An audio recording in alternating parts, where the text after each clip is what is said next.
Chapter 1515. Fuyuki City, Yuanzong Mountain. This is a famous mountain in Fuyuki City. There's a temple on the mountain called Ludong Temple. It's not that famous in Fuyuki City, but it's still well known. Although not many people come here to visit, it's enough to be a tourist attraction in Fuyuki City. Early in the morning, there's a beautiful morning glow in the east of Yuanzong Mountain. The air is filled with a thin veil of mist and fresh air, accompanied by strands of golden light, dispelling the chill of the night.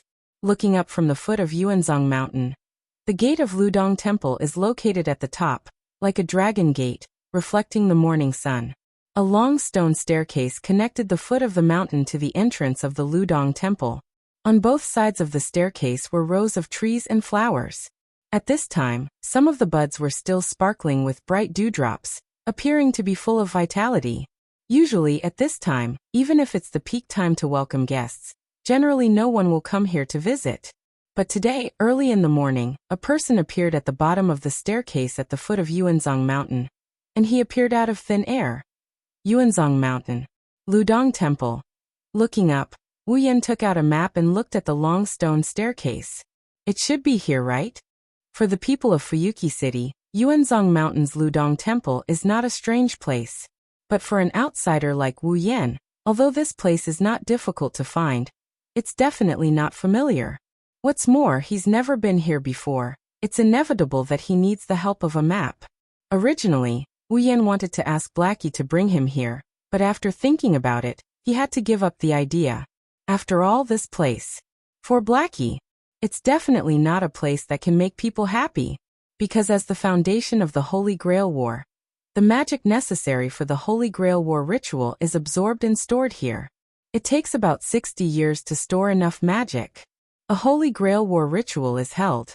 The ritual that supports the descent of the Holy Grail is directly below Yuanzong Mountain's Ludong Temple. It was because of the existence of this ritual that the Holy Grail could descend. Only then could the Holy Grail War be carried out.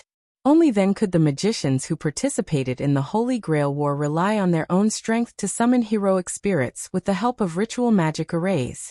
Therefore, Wu Yan's purpose in coming here was very obvious.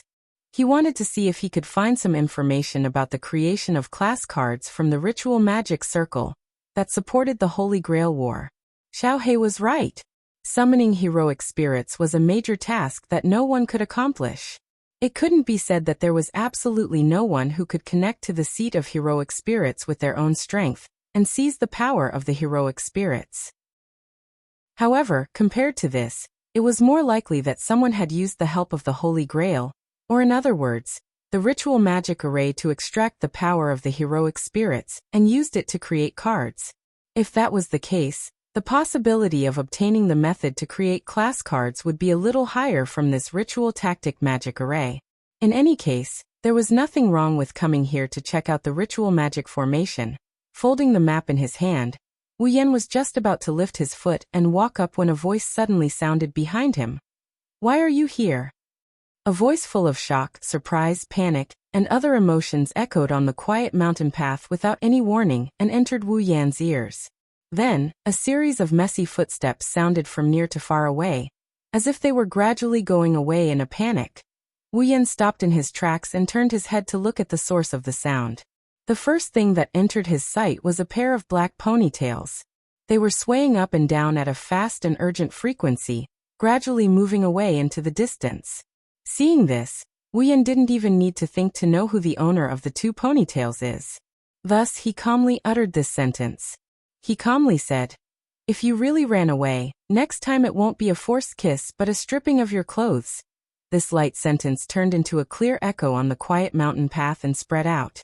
In the next second, the pair of ponytails that were swaying up and down at a fast and rapid frequency, gradually moving further and further away, suddenly stopped.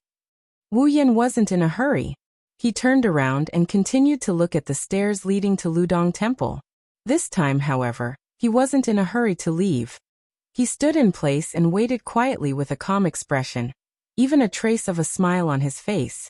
Not long after, a series of hesitant footsteps slowly approached, followed by an indignant voice. Using this kind of method to force people to stay, how lame. Wu Yan curled the corner of his mouth, and turned around to look behind him.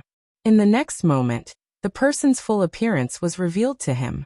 She wore a red checkered shirt, a white knitted sweater, and a black pleated skirt. Tall stockings covered her smooth and seductive thighs, and a pair of heelless boots. Her outfit was neither luxurious nor ordinary, it was just the right outfit. But now, its owner was glaring at Wu Yan with a pair of beautiful green eyes, angry and embarrassed. Her face was a little pink, looking very cute. It was Rin in Osaka. That's not right. Wu Yan looked at Rin, who was glaring at him angrily, and shrugged teasingly. No matter how you look at it, it's the guy who saw her first but didn't even greet her and ran away without thinking. That's rude, right? That's because you're shameless. The anger in Yusaka's green eyes became even more intense, and the pink on his cheeks also became more intense, with a feeling of shame and anger. Who told you to? What did I do to you? Wu Yan looked at Rin and Osaka's blushing face and stuttering. Why don't you tell me? Yes to me. Rin and Osaka bit his lips and stared at Wu Yan. He looked like he was about to cry at any moment. It was very cute. After stuttering for a while, he screamed like a madman. In any case, he did something outrageous to me. Is it something that's too much? Wu Yan laughed maliciously. Rin and Osaka instinctively took a step back. He crossed his arms in front of his chest and looked at Wu Yan cautiously. I'm warning you. I'm here to do something important. I don't have time to play with you. Oh? Wu Yan was surprised for a moment before he laughed. So you're saying that when you're not doing something important, you can play to your heart's content? You. Rin and Osaka's eyes widened in anger. I'm serious. I'm serious too. Wu Yan crossed his arms and looked at Rin and Osaka with a smile. You don't believe me? Do you need me to prove it? Forget it. Rin Tosaka raised her bag to block her front. She looked at Wu Yan like he's a pervert. She's looking at Wu Yan like he's going to devour her if she doesn't keep her eyes on him. I'm here to do something important. If you mess around, I won't go easy on you. Then, Wu Yan turned his eyes and he pointed at his own cheeks. Kiss me and I'll forget about it, how about that? Kiss you. Rin and Osaka blushed and glared at Wu Yan. You wish. Don't jump to conclusions so quickly. Wu Yan interrupted Rin and Osaka. He looked at Rin and Osaka with a half-smile. Now come over and kiss me yourself, or let me take the opportunity to bully you. Which choice is better? You're shameless. Rin and Osaka's eyes were filled with tears. She hesitated for a moment before biting her lips and walking towards Wu Yan. Okay, I'll kiss you now, but you're not allowed to kiss me again. That won't do. Wu Yan rejected her without hesitation. Only after you finish your business. Damn it. Rin Enbin looked furious as he glared at Wu Yan. Wu Yan is like a dead pig that isn't afraid of boiling water. Rin Enbin had no choice but to stand on his tiptoes and give Wu Yan a peck on the cheek. Just as she was about to kiss him, Wu Yan turned his head and Rin and Osaka's kiss landed on Wu Yan's lips. Rin and Osaka jumped away like she was electrocuted. Wu Yan laughed out loud again. He didn't expect Rin and Osaka to have such a cute side. Chapter 15-16. The ley lines are in chaos? Wu Yan exclaimed as he walked on a mountain path in the forest of Yuzo Mountain. But didn't we retrieve the 7 grade cards that disturbed the ley lines? Why would the ley lines be in chaos? I would like to know the answer to that as well. Rin Tosaka, who was leading the way, replied.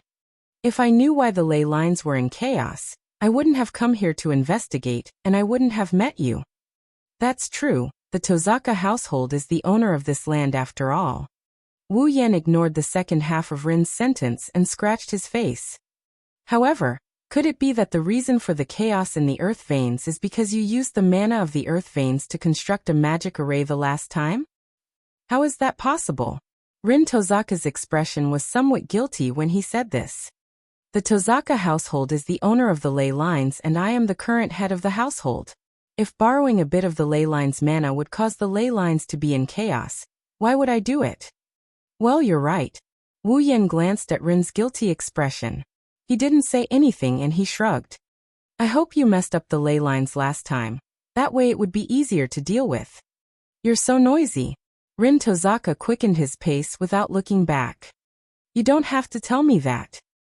Don't walk so fast. Wu Yan hurried to catch up. I don't know the way. I might get lost later. What if I lose my temper and destroy the ley lines along with the ley lines?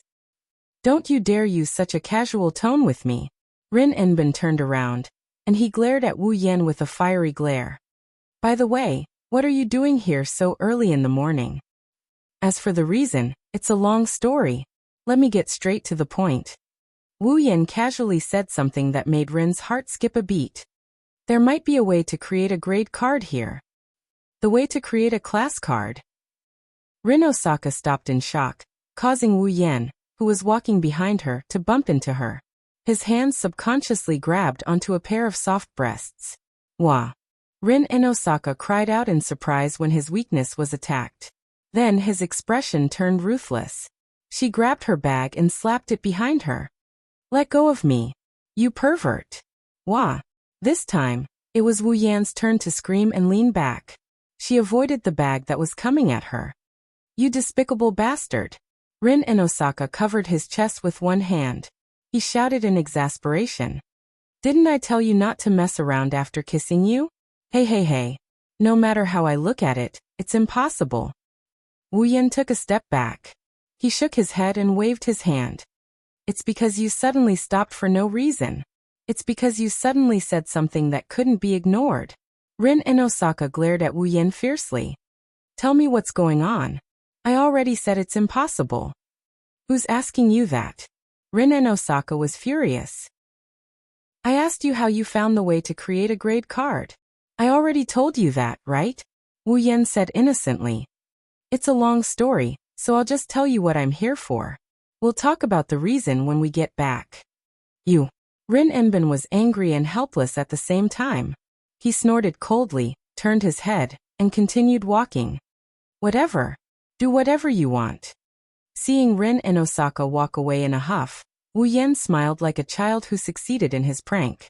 For some reason, Wu Yan couldn't help but want to tease this arrogant and barbaric young lady. Seeing her make all kinds of expressions makes him feel satisfied. Next time, I'll think of a way to get young Lady Rin to kiss me, but this time it's a kiss. With that, Wu Yan put his hands behind his head and leisurely followed behind Rin Osaka. There's a barrier at the beginning of the mountain path that they're walking on. It's a measure to prevent normal people from entering. Because of this barrier, no one knew how long it had been since anyone had approached this mountain path. There were messy branches and leaves everywhere. And the surroundings were terrifyingly quiet. Not even the shadow of a bird could be seen. It was quite a frightening feeling. Walking on this mountain path, Wu Yan and Rin Enbin's footsteps are unusually loud. Their footsteps even turned into echoes that reverberated in the air. The sound of their feet stepping on tree leaves and branches reverberated in the air. After walking for who knows how long, a rock wall appeared at the end of the mountain path. At the bottom of the rock wall, there's a gap that can only allow one person to pass through. It's pitch black inside. It's not hard to imagine how dim the light is. We're here. Looking at the gap in the rock wall that only allowed one person to pass through, Rin reminded him. That's the tunnel that connects to the underground cavern inside Yuzo Mountain. The underground cavern. That's where the main vein of Fuyuki City gathers. It's also the center of the Holy Grail War's ritual formation. House Osaka is in charge of managing the land veins. They're there to directly investigate, manage and monitor the land veins. It's also the place where the land veins are closest to the surface. Wu Yan and Rin Osaka's destination is the underground cavern. Let's go in. Under the lead of the host, Rin Enbin, the two of them entered a crack in the wall and walked into the tunnel that led to the underground cavern. The tunnel is very narrow at the beginning. It can only allow one person to pass through. The light inside is also very dim. Therefore, you bastard. Where are you touching this time? And nothing. I'm just touching the rock wall. Why did you put your hand in front of you when you're touching the rock wall? Wow. It's so soft. What is it again? I'm going to get mad if you touch it again. Don't say that after you've taken out the gemstone, okay? After a while, the tunnel became wider and wider. After a while, it's wide enough for 10 people to walk side by side. After walking for a while, they found themselves in a huge cavern. Looking around, Wu Yan was speechless. It's the size of 2 soccer fields and the height of a mountain. What a huge cavern. No wonder it's called the underground cavern. All right. Rin and Osaka glanced at Wu Yan. Since we're here, why don't you tell me where we can find the method to create a rank card? How would I know where to find it? Wu Yan rolled his eyes. Also, I only said that it's possible to find it. Whether or not we can find the method to create a rank card, we'll have to wait and see. With that, Wu Yan jumped onto a stone platform at the front of the cavern. He knelt down on one knee and touched the ground that was covered in dust, gravel, and dirt. According to Blackie, he should be able to reach the center of the ritual from here. Wu Yan closed his eyes. His hand on the ground began to emit a magical heat like smoke. It rose from his palm and between his fingers. Not long after, an intricate geometric pattern about twice the size of Wu Yan's palm appeared with his palm at the center. It started to vibrate with a faint radiance and started to rotate. So we can find the method to create a rank card just like that? Rin and Osaka tilted his head in confusion. Could it be that the method to create a rank card is still hidden in the ley line? Only the Osaka clan would be able to find the ley line. Rin and Osaka couldn't figure it out and gave up. He walked to the center of the platform and took out a stand from his bag. Holding the frame, Rin Hasaka set it up on the ground, creating a simple 4-legged platform. There were 4 iron pipes on the platform, and an ancient-looking piece of paper was tied in the middle. After setting up the brackets, Rin Enbin took out a thick book from his bag. He flipped through it and placed it on his wrist, holding it flat beside him. His other hand took out a gemstone that was connected to a pendant. Phew! Standing in front of the support, Rin Enbin took a deep breath. Let's begin. Rin and Osaka held the book with one hand and the pendant with the other. He held it above the ancient paper and closed his eyes. He began to chant an incantation. After chanting the incantation, a green light flashed on the book in Rin and Osaka's hand. Soon after, the gemstone hanging above the ancient paper also emitted a light. Chapter 15-17. Anfang begin. Beantworten private Ediford Milken Desubjordan request for a response in the name of the One. Boden, Zerstromung flow from the earth. Stromung, Zumblet flow of blood. Blut, Zumpergament blood on skin. Apsk day blessing. In the gloomy underground cavern, lines of German incantations seem to have turned into the syllables of a song, reverberating in the vast space. As the last syllable fell, the gem on Rin Enbin's pendant glowed like a crystal. It lit up the entire cavern. Rin Enbin was completely unaffected by this. His eyes were still closed as he repeatedly chanted an incomprehensible incantation. Not far away, Wu Yan is kneeling on one knee. He used magic to send his consciousness into the ground to investigate the Holy Grail war ritual formation. He didn't seem to be affected at all. He continued with his work. Inky was right. It was relatively easy to investigate the ritual magic circle of the Holy Grail War in the underground cave in the center of Fuyuki City. He was using magic to do it. Wu Yan's consciousness went deep into the underground cavern. In his mind, a huge, complex, and compact magic circle slowly appeared. That was the Holy Grail War ritual magic circle under Yuanzong Mountain's Willow Cave Temple. It was the foundation that supported the Holy Grail War. Now this magic formation that can absorb mana from the ley lines to support the Holy Grail's descent and assist the magicians in the Holy Grail War in summoning their heroic spirits, was exposed to Wu Yan's eyes without any reservations. If he could analyze it thoroughly, then as long as he has enough mana to support the Holy Grail's descent and the heroic spirit summoning, Wu Yan could do it alone. He could start the Holy Grail War ritual. Of course, it's only limited to those worlds where heroic spirits exist. It's a pity that even though the true ancestor's mana was strong, Wu Yan's demonic power is boundless after being cleansed several times. However, it's still too early to start the Holy Grail War ritual. After all, this ceremonial magic formation required 60 years of absorbing mana from the earth veins, which were known to have an endless supply of mana. Wu Yan's ability alone was not enough to start the Holy Grail War Ritual Magic Circle. Because of this, Inky's view on the class card was more realistic. Otherwise, it's hard to imagine that someone could connect to the throne of heroic spirits and use its power to create a card. Compared to this possibility, the theory that the creator of the class card used the power of the Holy Grail to create the card was more convincing. And now, Wu Yan could sense that the ritual magic circle under the Yuanzhong Mountain's Willow Cave Temple was still emitting strange waves. It was constantly absorbing mana from the underground cavern and storing it. Wu Yan didn't know if the ritual magic circle had absorbed enough mana to start the Holy Grail War Ritual Magic Circle. Even if it had, he wouldn't start it. The Holy Grail that could fulfill all wishes was very attractive. However, Wu Yan didn't need it. He didn't think that the Holy Grail could fulfill all wishes. Moreover, every Holy Grail War Ritual Magic Circle would drag many people into a disaster and misfortune.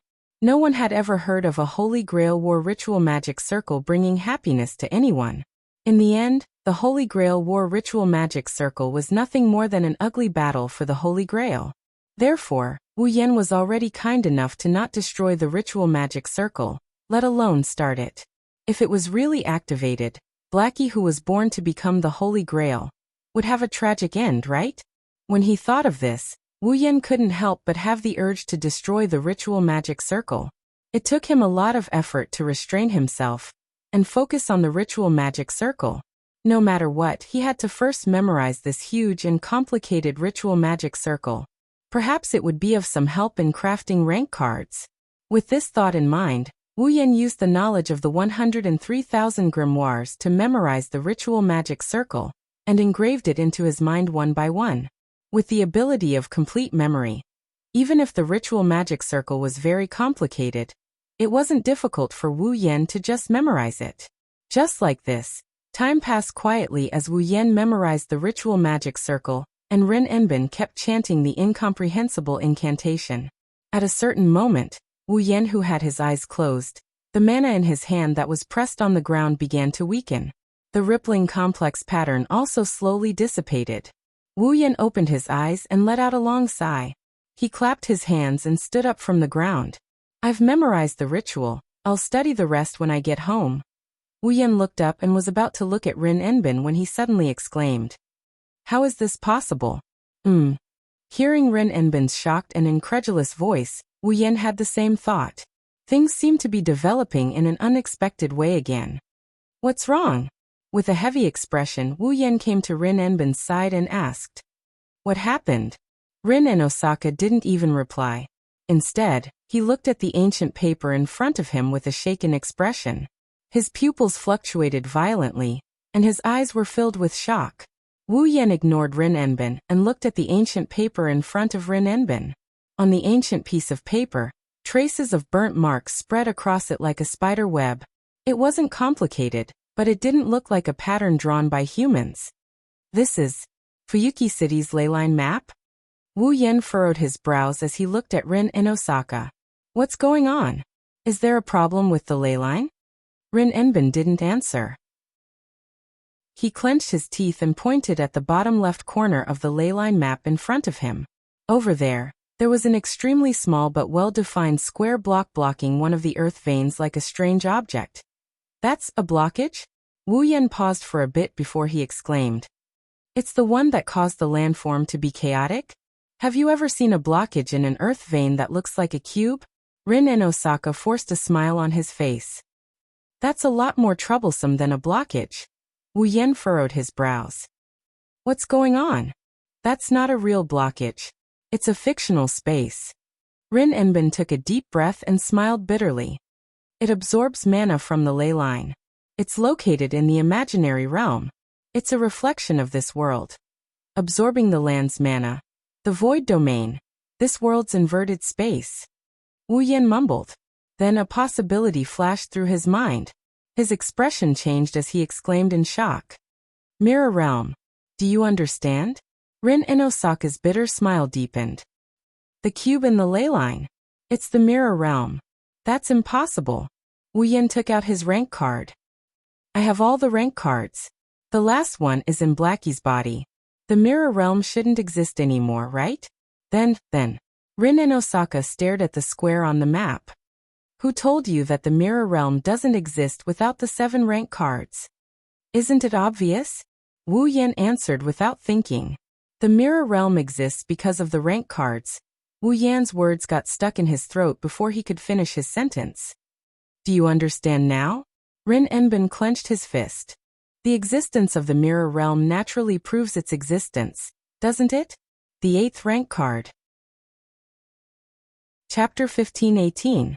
The 8th tier card.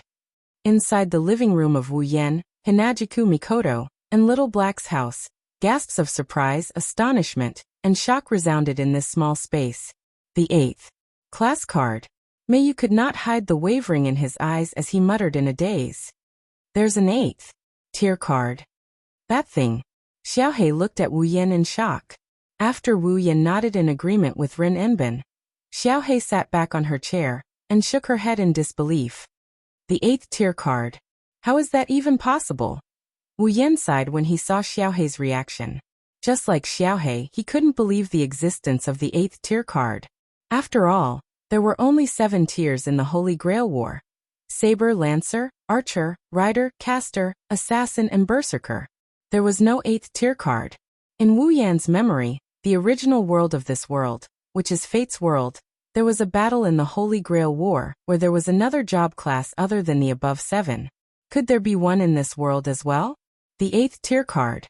Could it be the heroic spirit of another class that appeared once during the Holy Grail War in the world of Fate? If that's the case, it'll cause a lot of trouble. It's going to be a lot of trouble. I know you're all surprised. I'm surprised too. Rin Enbin spread the map on the table. He pointed at the square on the bottom left of the map and looked at everyone. But the map of the earth veins has shown it clearly.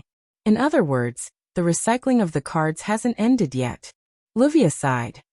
No wonder the ley line hasn't returned to normal. There's still another tier card. It's still absorbing the mana of the ley line in the mirrored realm. How can the ley line return to normal? Is there really an 8th tier card? At the side, Ilya raised her hand. Didn't Sister Rin say that the Magic Association detected a distorted mana source in Fuyuki City? That's why they knew there's a tier card. But now, there's no longer a distorted mana source in Fuyuki City. The location of the tier card this time is different from before. Rin Enbin shook his head. It's not just deep underground. It's located on the main branch of the ley line. Even the Magic Association can't detect it. Only the House of Enbin, who has direct jurisdiction over the ley line, can detect it. It's not surprising that they missed it. The Magic Association detected the distorted mana source and discovered the existence of the tier card. It's been about a month. Livia bit on her fingernail. Not only is the 8th card located on the main trunk of the ley lines, but it has also been absorbing magic power for a whole month. To be able to absorb such an astonishing amount of magic power. Blackie revealed a troubled expression. What a terrifying monster that is. The amount of mana the 8th tier card absorbs is far more than the previous tier cards. The amount of mana it absorbs is so much that it's making the ley line chaotic. Rin Enbin placed his hands on the table. His expression was unprecedentedly serious. So, it's very likely that the enemy is even stronger than the Saber and Berserker of the past. Stronger than Saber and Berserker? Ilya couldn't help but reveal a fearful expression. Although it wasn't Ilya, Mio, Rin Enbin, and Livia who fought the Saber, it was still a battle between the Saber and Berserker. Ilya saw it with her own eyes. Ilya was sure that if they were the ones facing Saber instead, then even if the 4 of them joined forces, they might still be defeated by Saber in the end. They might not even be able to keep their lives. It couldn't be helped. Saber was really powerful, and Excalibur's true name was even more terrifying. How could the 4 of them possibly defeat him? Unless Blackie and Ilya's body broke the seal and joined the battle. Otherwise, they would never be able to defeat the Saber with the Excalibur. As for the Berserker, it was even more terrifying. Berserker's strength was on par with Saber. Saber had Excalibur, while Berserker had 12 trials. Berserker was even more difficult to deal with than Saber. Furthermore, Berserker was able to become stronger as the battle went on. It was extremely difficult to deal with. This could be seen from the fact that Wu Yan defeated the saber alone, and the Berserker was fought by Wu Yan, Chuju, and Mikoto. Moreover, Ilya and Mayu had almost died in the hands of a Berserker back then. If the 8th rank card was an enemy stronger than Saber and Berserker, Ilya no longer dared to imagine how frightening that existence would be. This time, I gathered everyone here to listen to your thoughts. Rin Enbin spoke with a deep voice. Facing the strongest enemy in history, what do you all plan to do? Hearing this, everyone fell silent. What do we do? What else can we do? There wasn't a single person here who didn't have a direct connection with the class card. This 8th class card that appeared out of nowhere, no matter what it is, there is only one way to deal with it. My ultimate goal is to get the 7 class cards. When everyone went silent, Wu Yan suddenly spoke. That's why I plan to take it back. Wu Yan subconsciously looked at Chuju and Mikoto. You don't have to ask. Chuju and Mikoto looked at each other and answered in unison. Yan's decision is our decision. I'll go too. Little Black slammed the table and stood up without hesitation. The class card, the strongest enemy in history. These have nothing to do with me, but if Big Brother, Chuju Nasan and Mikoto, Nasan are going, then I'll go too. It's probably the same for us. Rin Enbin and Livia looked at each other and shook their heads with a smile. Although the mission of taking back the class card is equivalent to a failure, it's still our mission to restore the ley lines to normal.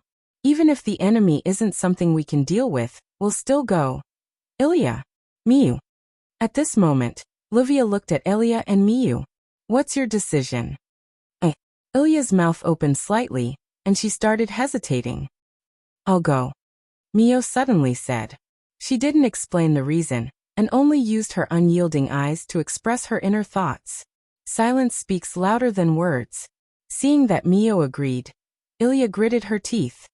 If that's the case, wait.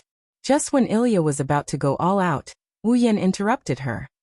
The enemy might be the strongest in history, but it's also a fact that there's only one left. The space in the mirror realm is definitely not that big. If too many people go in, it's very likely that something will happen.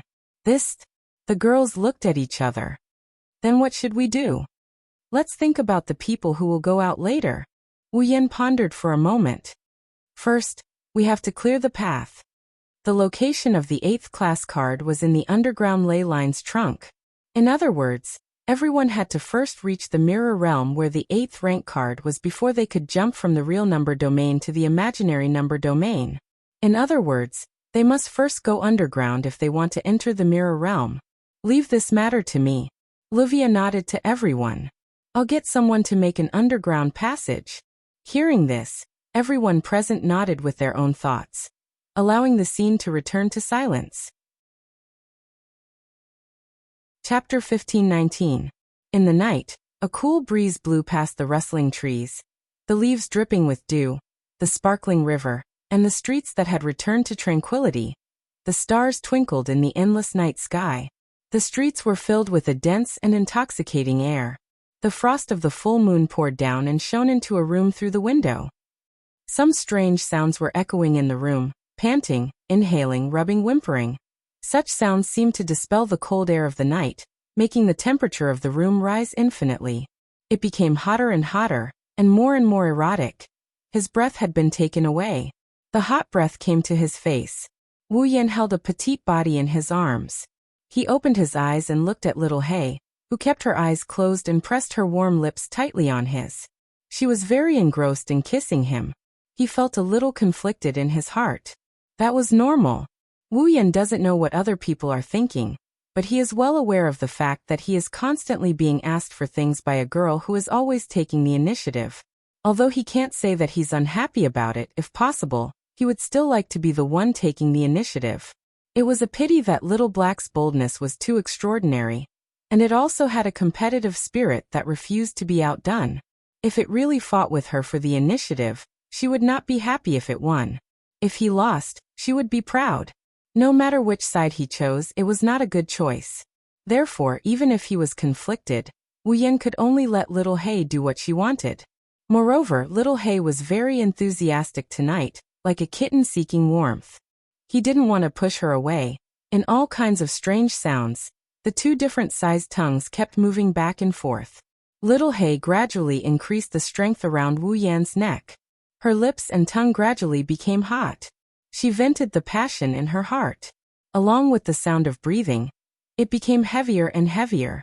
Blackie's movements seemed to have run out of stamina. The intensity of its movements gradually decreased. This rough kiss had lasted for at least 10 minutes, hadn't it? Maybe it would take even longer than that. He only knew. Little Hay kept asking. She kept pushing. She kept venting her inner emotions. By the way, during this time, the magical power supply had finished. Little Hay's magical power had reached the maximum level. Most of the time, it was just pure kissing. Nobody knew how long had passed. Little Hay's breathing had become very heavy. Her strength was also slowly dissipating. The little hand around Wu Yan's neck slowly dropped. At a certain moment, she finally could not hold on any longer and loosened her lips. Along with her loosening, the tightly intertwined lips and tongues also loosened. Amidst the most coarse panting, the battle had ended. Ha! Ha! As soon as their lips parted, Xiao He began to pant violently, as if he was drowning. His chest heaved up and down at an extremely fast frequency. His misty eyes sparkled in the darkness, revealing an unusual charm. Wu Yan didn't know whether to laugh or cry when he saw Blackie gasping for air like a dying dog. You're just a little girl, yet you're playing so big. Now you've tasted the pain, haven't you? No, it's not bitter at all. Blackie took a deep breath and calmed himself down. A playful smile appeared on his face. Big brother's kiss is very comfortable. I am very satisfied. But today you are many times more unsatisfied than before. Wu Yan poked little Hay's forehead with his finger and looked straight into her eyes. Something's on your mind? Hearing this, little Hay wanted to shake her head. But when she saw Wu Yan's unquestionable gaze, she stopped shaking her head and smiled helplessly. Sure enough, I can't hide it from Big Brother. You are too bad at hiding your emotions. Wu Yan touched little Hay's head. You are thinking about the 8th rank card, right? There should only be 7 ranks. Little Hay was silent for a while, and then answered in a muffled voice. There shouldn't be an 8th rank.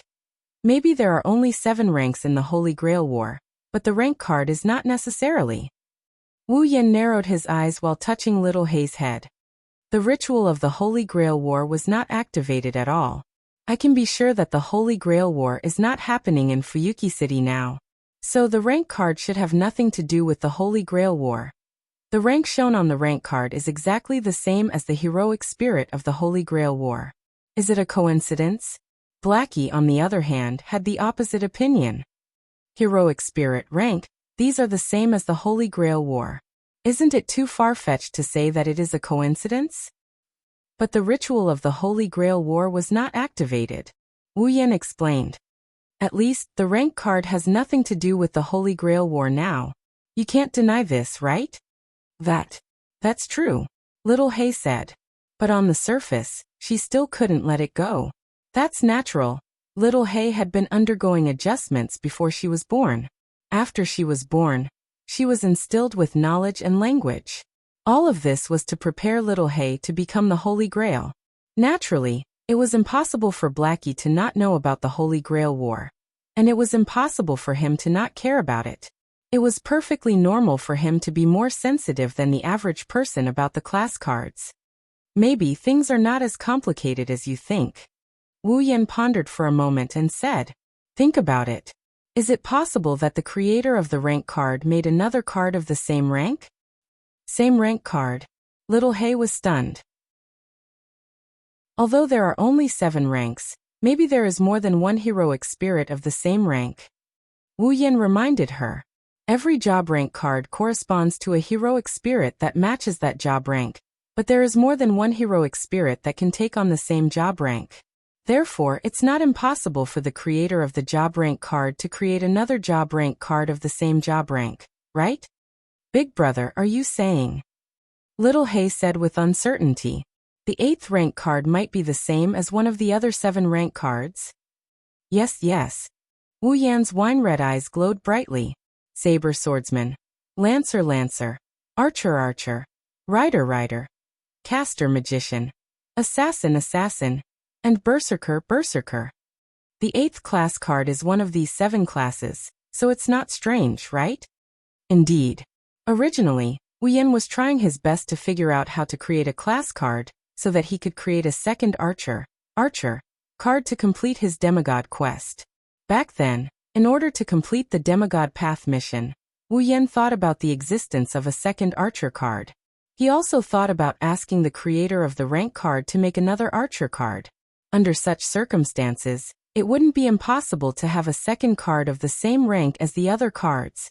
Anyway, compared to the 8th rank card, Wu Yan was more willing to believe in this possibility. But if Wu Yan's eyes lit up. If the 8th rank card is the second archer card, then my mission is complete. The second card. Archer. Blackie rubbed its chest. Soon after, it revealed its usual calm smile and gave a slight smile. It seems like we need to take back the 8th card. Also, if the 8th card is the archer card, we can collude with Ren Enbin and Livia to not expose the existence of the 8th rank card. Wu Yan grinned. If that's the case, after retrieving the second archer card, those who don't know about the 8th archer card won't know that Blackie has an archer card in his body. This matter can be successfully concealed, and you don't have to worry about people eyeing the card in your body anymore. Little Hay's eyes lit up. It's decided.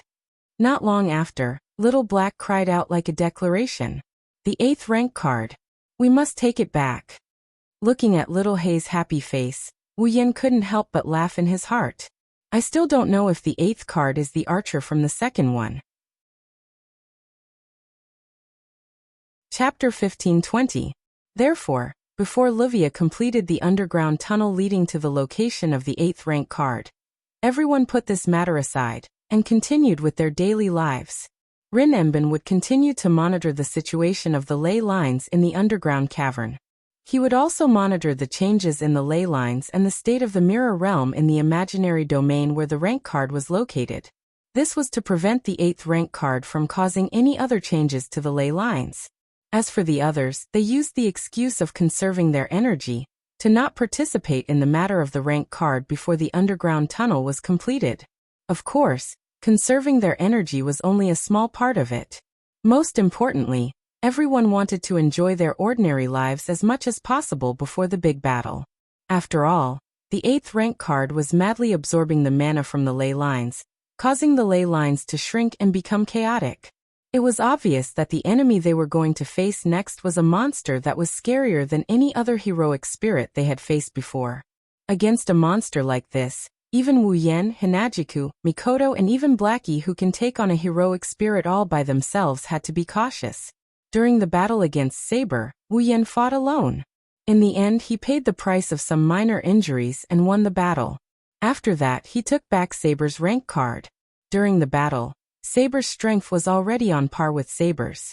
The more they fought, the stronger they became. The more they fight, the stronger they get, immune to the berserker's ability to kill them. Wu Yan, Hinajiku, and Mikoto teamed up and won without taking any damage. Their opponent this time is a much stronger existence than Saber and Berserker. Even if Wu Yan, Hinajiku, and Mikoto teamed up again, it's hard to say if they can win this time. Luckily, Xiaohei, who is as strong as Wu Yan and Co., joined forces with the 4 of them. The 4 of them had a higher chance of winning. Meanwhile, Rin Enbin, Livia, Ilya, and Mikoto had to consider if they should join the battle. Right now, at this point, the strength of the 4 of them was more or less unable to keep up with the strength of the heroic spirit. Fighting against the heroic spirit that might be the strongest 8th grade card, if they were to mindlessly barge into the mirror world, the heroic spirit would not be able to keep up. He wouldn't even know how he died. Therefore, before the underground tunnel was completed, the 4 of them also needed some time to sort out their emotions and consider what they should do, whether they should participate in this battle or not. Before that, let's keep the status quo for now. Everyone returned to their daily lives with their own thoughts and considerations. Unfortunately, this routine was destined not to last for long. Fuyuki City, River Bank, the bright red bridge was still the same. allowing vehicles to come and go in two different directions. The same scene repeated day after day, causing people to feel visually tired, wishing that someone could break this extremely regular scene. At a certain time, a taxi came from the other side of the red bridge. Originally, there was nothing strange about a taxi passing through the bridge and heading to the other side. There was no need to mention it. However, compared to the other cars coming and going, this taxi suddenly made a different move. It stopped at the sidewalk on both sides of the red bridge without any warning. The sound of the engine echoed clearly. The door of the taxi was suddenly opened. A figure walked out of the car. The door of the taxi slammed shut, leaving the passenger who was still in the car a second ago. The taxi drove away without any hesitation. The person who got out of the car didn't care about the surrounding vehicles. She walked to the edge of the red bridge and looked at the river and the corner of Fuyuki City. The person who got out of the car was a girl. To be more precise, she looked like a girl. This was because she was wearing a standard male suit, a tie, and a pair of gloves with rows of strange symbols engraved on her back. Her whole body was surrounded by a fierce aura, and she didn't look like an ordinary girl at all. Pink, short hair that didn't even cover her ears. Her pupils were also pink, but from time to time, a cold light flashed in her eyes. The girl carried a straight tube that looked like a painting scroll, staring at the direction of Fuyuki City. After a long time she spoke. Strange. A steady and powerful voice came out from her mouth. The girl's eyes became sharper and sharper as she looked at the corner of Fuyuki City. I didn't feel the distorted mana source. Distorted mana source. It was the source of the abnormal magic power emanating from the place where the heroic spirits who had lost their minds were in the mirror realm of the imaginary domain, materialized with the help of class cards, absorbed magic power from the ley lines, and maintained their bodies. Based on this sentence alone, the identity of this girl who didn't look like a girl at all is definitely not ordinary. What's going on? The girl frowned. A look of doubt appeared in her sharp eyes. Now, didn't the two chairman candidates of the chronometer tower who are responsible for recovering the cards report that the cards haven't been fully recovered yet? How come there's no distorted mana source? With such a question, the girl's eyes gradually narrowed. The look of doubt disappeared and was replaced by a flash of light. It seems like there's something going on that the Magic Association doesn't know about. Oh well. Without thinking too much about the situation in front of her, the girl turned around and walked to the other side of the bright red bridge. Sooner or later, I'll have to face the two chairman candidates of the chronometer tower. At the same time, Chuju and Mikoto were walking on a commercial street in Fuyuki City. They seemed to be shopping here. The underground passage shouldn't be completed so soon, right? Mikoto didn't even bother to look at the glittering stores around her. She spoke casually as she walked. Before that, are we going to live leisurely every day? Didn't Yen say so? Hinajuku retracted her gaze and turned her attention back to the matter at hand. Before the battle comes, we just need to play to our heart's content. That's true. Mikoto was a little annoyed. But Yen has been analyzing the cards all the time. He's busy every day. He doesn't have any free time, but he wants us to play to our heart's content. How can we play to our heart's content? Yen wants us to play to our heart's content. That's why he's doing everything himself. Chuju said helplessly. Although I don't want to play while he's busy, this is Yan's intention. We can't disappoint him. That's the only way. Mikoto sighed. I hope the enemy this time won't be like the berserker who has that troublesome noble phantasm. Otherwise, I really don't know how to fight. Really? Hinajika nodded her head in agreement. She's the same level as us. She only has brute strength, but because of her noble phantasm, the three of us have to work together. Heroic Spirit's noble phantasm is really cheating.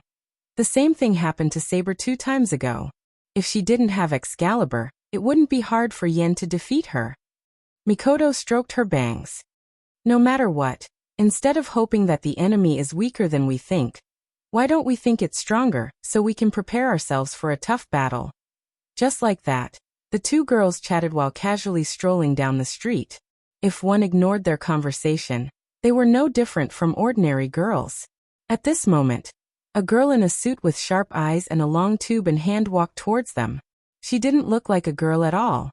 She looked like she wanted to create a contrast with Chuju and Mikoto. On one side, there were two girls chatting. On the other side, there was a quiet girl who didn't seem to fit in with her surroundings. The three of them faced each other and kept getting closer to each other. Until a certain moment, they brushed past each other like normal pedestrians. However, the moment they brushed past each other, the three girls, who had their backs to each other and were less than 3 meters away from each other, suddenly stopped in their tracks. Hinajuku and Mikoto, who were in the middle of their conversation, narrowed their eyes and stopped talking without any warning. They stood there motionless. The girl in the suit with the tube did the same. Her sharp eyes were filled with murderous intent. Chapter 15:21. Time seemed to have stopped at this moment. On the bustling commercial street, the surrounding pedestrians were still noisily coming and going. They did not notice that something was wrong at all. The three completely different girls seemed to have entered a world that only belonged to them. They were isolated from everything around them. They just stood there with their backs facing each other. They didn't say anything, which made the scene extremely weird and made the atmosphere quite oppressive. At this moment, there was only one thought in the three girls' mind. Who is that? Even if there were a sea of people around them, the three girls didn't know each other. But in this vast sea of people, they still felt. The other party was definitely not an ordinary person. The young woman in a suit tightened the strap of the tube in her hand, and her sharp eyes flickered slightly. Fuyuki City was not a nameless place in the magic circle. On the contrary, because of the Holy Grail War and the ley line, Fuyuki City was quite famous for magic people. But there weren't many magicians who would be active in Fuyuki City. Even Rin and Osaka, who was the guardian of Fuyuki City, left Fuyuki City more than a year ago to study in the Magic Association's Time Tower. In Fuyuki City, how many magicians could there be? Not to mention a powerful magician. However, the girl in the suit was extremely sensitive to the situation. The two girls behind her were definitely not ordinary people. There weren't many magicians in Fuyuki City, and there were almost no magicians with a little bit of strength. Now the two magicians that even the girl in the suit couldn't ignore appeared in Fuyuki City because of the class card. The girl in the suit felt that these two people might be like her. They were also here for the class card. Should I test them first? The girl in the suit flashed such an idea in her mind, but she immediately cancelled it. Forget it, I can't be sure that they have the same purpose as me. And I have a mission to complete. It's better to avoid unnecessary trouble. She thought so. The girl in the suit slowly restrained the murderous aura in her eyes. She carried the straight tube on her shoulder, and didn't stay any longer. She moved forward. She walked forward. She left the scene, until the back of the girl in the suit disappeared from the crowd of people on the commercial street. Hinajuku and Mikoto looked at each other. That person. Mikoto glanced behind her. He's not an ordinary person, right? Is that so? Hinajuku replied without looking back. At the very least, I don't think an ordinary person would have such a powerful aura. It even has a faint murderous aura. Killing intent? Mikoto's lips slowly curled upwards. I didn't feel anything. But I can feel that she's very strong. Why would such a strong person suddenly appear? Hinajuku muttered to herself. You're not just here to shop, are you? Well, Mikoto shrugged. My intuition tells me that I can't just leave her alone. You're right, I'm also very concerned. Hinajuku turned around and looked at the crowded commercial street behind her. Then what should we do? Isn't it obvious? Mikoto answered without hesitation. No matter what, let's go check it out. Chuju hesitated for a bit before nodding. The two of them looked at each other again. Then they lifted their feet and rushed into the crowd in front of them. Fuyuki City, Eiderfeldt's house. It's that deep? After the reconstruction was completed, Livia clicked her tongue as she looked at the diagram of the location of the 8th job rank card that she received from Rin Dosaka in the brand new reception hall. It's not something that can be done in a short period of time to think of an underground passage in such a deep place. The ley line is deep to begin with. The 8th rank card is on one of the main branches of the ley line. How can it not be deep? Although his words were reasonable, Rin and Osaka had a troubled expression on his face. It's no wonder the association couldn't find the 8th rank card in such a deep place. It's a good thing we found it early. If we let the card absorb mana from the ley line, who knows what would happen? Livia looked at the map in her hand. Based on the current situation, it will take at least half a month to complete the underground tunnel. Let's do it as fast as we can. Rin Enbin waved his hand. It's hard to say if such a dangerous thing will cause other troubles in the earth vein. Then let's get started. Livia didn't argue with Rin Dosaka. She folded the diagram in her hand and handed it to Ogiest, who had been standing by the side. Ogiest, I'll leave this to you. Yes. Milady. The old butler swiftly put away the schematic map and walked out of the guest hall. He didn't seem to be old at all. Shouldn't we report to the master about the 8th rank card? Livia said as she looked at the direction where Ogiest left. I know we shouldn't let the association know about this, but shouldn't we report it to the master? I know what you mean. Rin Enbin's expression was unreadable. After all, the enemy this time isn't something we can handle. Even if it's that man and his 2 companions, we can't say they'll win, right? More importantly, even if we win, we won't be the ones to get the 8th rank card. Livia laughed at herself. If we don't think of a way to break the current situation, we'll have to give up on the entrance test. Rin Enbin didn't know what to say. Indeed, Rin Enosaka and Livia were in an extremely awkward situation. They wanted to enter the mirrored realm and fight the 8th rank card, but they didn't have enough combat power. If they give up, everything they've done would be in vain. Even the mission to normalize the ley line required the enemy to do it. They couldn't do anything about it. If they try to be brave, they'll only drag the team down and they might even lose their lives. If they don't participate, they won't be satisfied. How could one not feel helpless in such a situation? It's all that Ruby's fault. Rin Enbin clenched his fists and yelled in anger. If it didn't betray us and drag Ilya into this mess, things wouldn't have turned out this way. If we don't drag Mayu and the others into this mess, we can ask the association for help openly. Livia clenched her teeth and agreed with Rin Enbin. If that's the case, I'll have enough combat power to fight. If there was an outsider beside them, seeing Rin Tasaka and Livia covered in black gas, they would feel bitterly disappointed and pity for them, right? However, if it weren't for the fact that these 2 rivals had the disease of dying if they don't quarrel for a day, and went to retrieve the cards obediently, Ruby and Sapphire wouldn't have betrayed them. It could only be said that these 2 young ladies had reaped what they had sown. Ding dong. Ding dong. Ding dong. Suddenly, a loud noise came from the sky above the Eiderfeldt's mansion. This is... Livia was startled, and then her expression changed. Intrusion alarm? Intrusion alarm? Rin Enbin looked at Livia in shock. You mean, someone broke in? It's not a normal person. Livia stood up. And they're not friendly. Damn it. Rin Enbin bit his lips.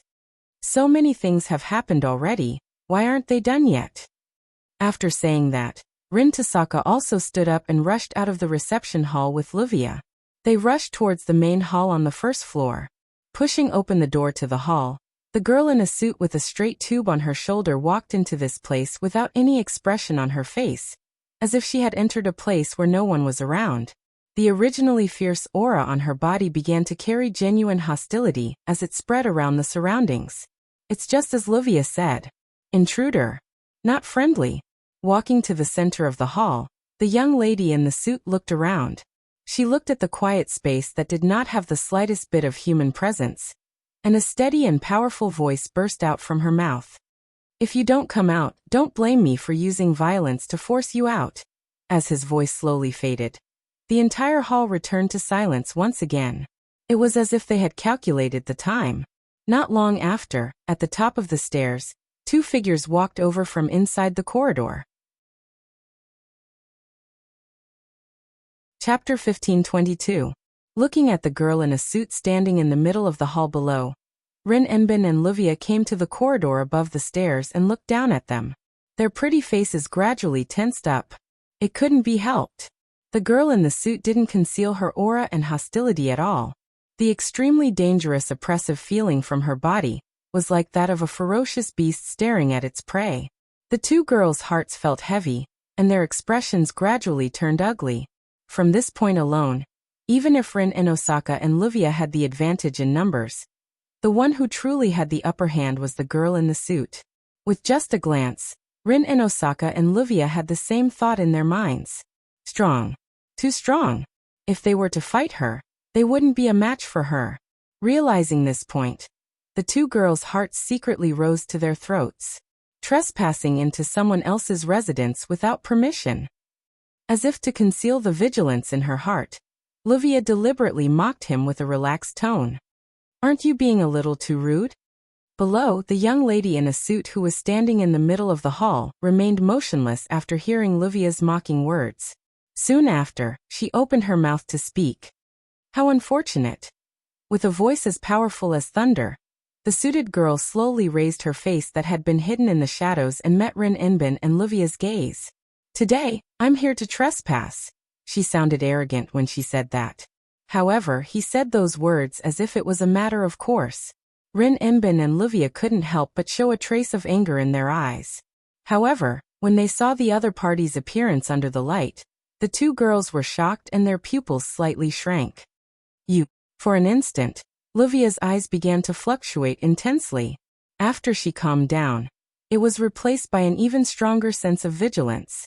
Why are you here? It's obvious. Livia recognized the suited girl who exuded a powerful aura. To a certain extent, I'm here because you found me. Should we say that it's our honor? Rin and Osaka forced a smile. Magic Association's frontline combat expert. The designated executor of the seal, Badget? Fruka? Mark Remise. The so-called sealing designation referred to the fact that the Association of Magic would target magicians with rare talents, special abilities and taboo violations, and then detain and capture them under the pretext of protection. It's a method to imprison them for life. In this world, some special, powerful, and miraculous magic skills are due to bloodline, constitution, and so on. They can't be learned through normal means. Under such circumstances, the Magic Association would treat the magicians who learned this type of magic as a valuable item. They will be protected so that they can maintain their magical properties and be passed down as precious specimens. In other words, magicians who learn special magic that others couldn't learn would be made into specimens by the Magic Association and imprisoned for the rest of their lives. Therefore, the magicians who were sealed by the Magic Association were basically sentenced to death. Therefore, most of the magicians who were sealed would reject the edict of the Magic Association and begin to flee. It's not because they're afraid of death. Those who were sealed were those magicians with unique abilities and special physiques who had reached the limit of their field. They were not afraid of death, and for them, their priority was to explore the way of magic. As for their own lives, they don't care about it anymore. For magicians who were obsessed with magic every day, being imprisoned for a lifetime meant that they would no longer be able to conduct magic research. Because of this, being sealed was definitely unacceptable. Therefore, it was the task of the Magic Association's enforcers to hunt down the magicians who were hiding and escaping from the seal. Due to the fact that the magicians who were sealed had all reached the true peak in a certain field and possessed special magic and abilities, they were naturally very powerful. Therefore, the magicians who were sealed were usually the best combat experts in the Magic Association. Bajie is such an existence. Rin and Osaka and Livia are candidates for the chairman of the Magic Association's Tower of Time. But in the end, they're just new magicians. If the Magic Association is compared to a police station, then Rin and Osaka and Livia are students who are selected to become excellent police officers in the future. As for Bajie, she's already independent and can go out alone to carry out missions. She's one of the best police officers in the Magic Association. The two of them aren't even on the same level. This time, Rin Tozaka is right. Livia shrugged casually. Although I think I'm quite good, I don't have the ability to make the Magic Association issue an amnesty order. It's scary that the enforcers of the Magic Association would come looking for us. If everyone who is sealed is like you, then as the enforcers, I would feel a lot more relaxed. Bajie stared at Rin and Osaka and Livia. Unfortunately, as you said, you don't have the right to receive an amnesty order from the Magic Association. Olivia couldn't help but take a step forward. Rin and Osaka stopped her. You didn't come here just to mock and ridicule us, did you? I don't have the time to do that. Bajie narrowed her eyes. Rin and Osaka. Livia Salinta? Eiderfelt. Bajie stared at Rin and Osaka and Livia with a sharp gaze. Rank cards, where did they go? Rank cards. Livia paused for a second. You. Rin and Osaka raised his eyebrows and asked in surprise. Don't tell me you're here for the rank card? The distorted mana sources in Fuyuki City are all gone. That means all the rank cards have been recycled, right? Bajit didn't answer Rin Enbin's question. Instead, she muttered to herself. But you reported to the Magic Association that the rank cards haven't been recycled. What's going on? Are you trying to get information from us? Livia smiled provocatively. But your attitude doesn't seem like the attitude of a person who is asking questions. Is that so? Bajie nodded expressionlessly.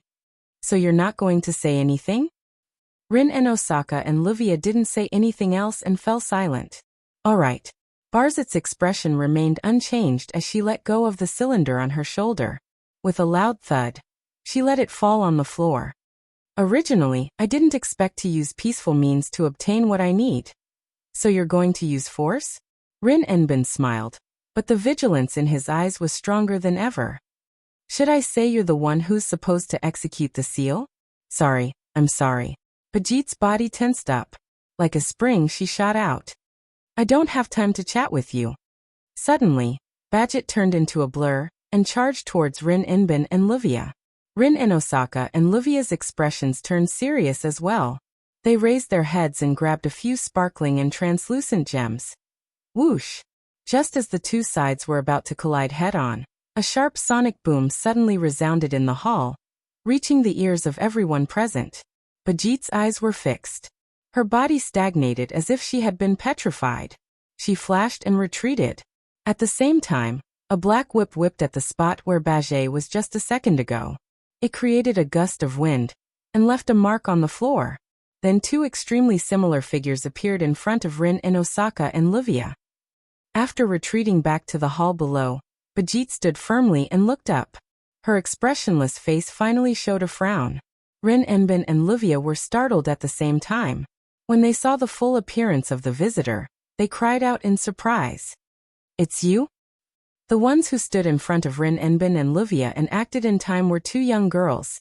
Their short brown hair danced with the blue and white lightning. Their crystal-like swords glowed coldly in the air. They're Chuju and Mikoto. Chapter 1523. You. Staring at Hinajuku and Mikoto who were standing in front of Rin and Livia, Barzit's face slowly sank. So they're not unrelated people, huh? Our premonition has come true as well. Mikoto stared at Bajit. Are you an enemy? I can't make such a statement yet.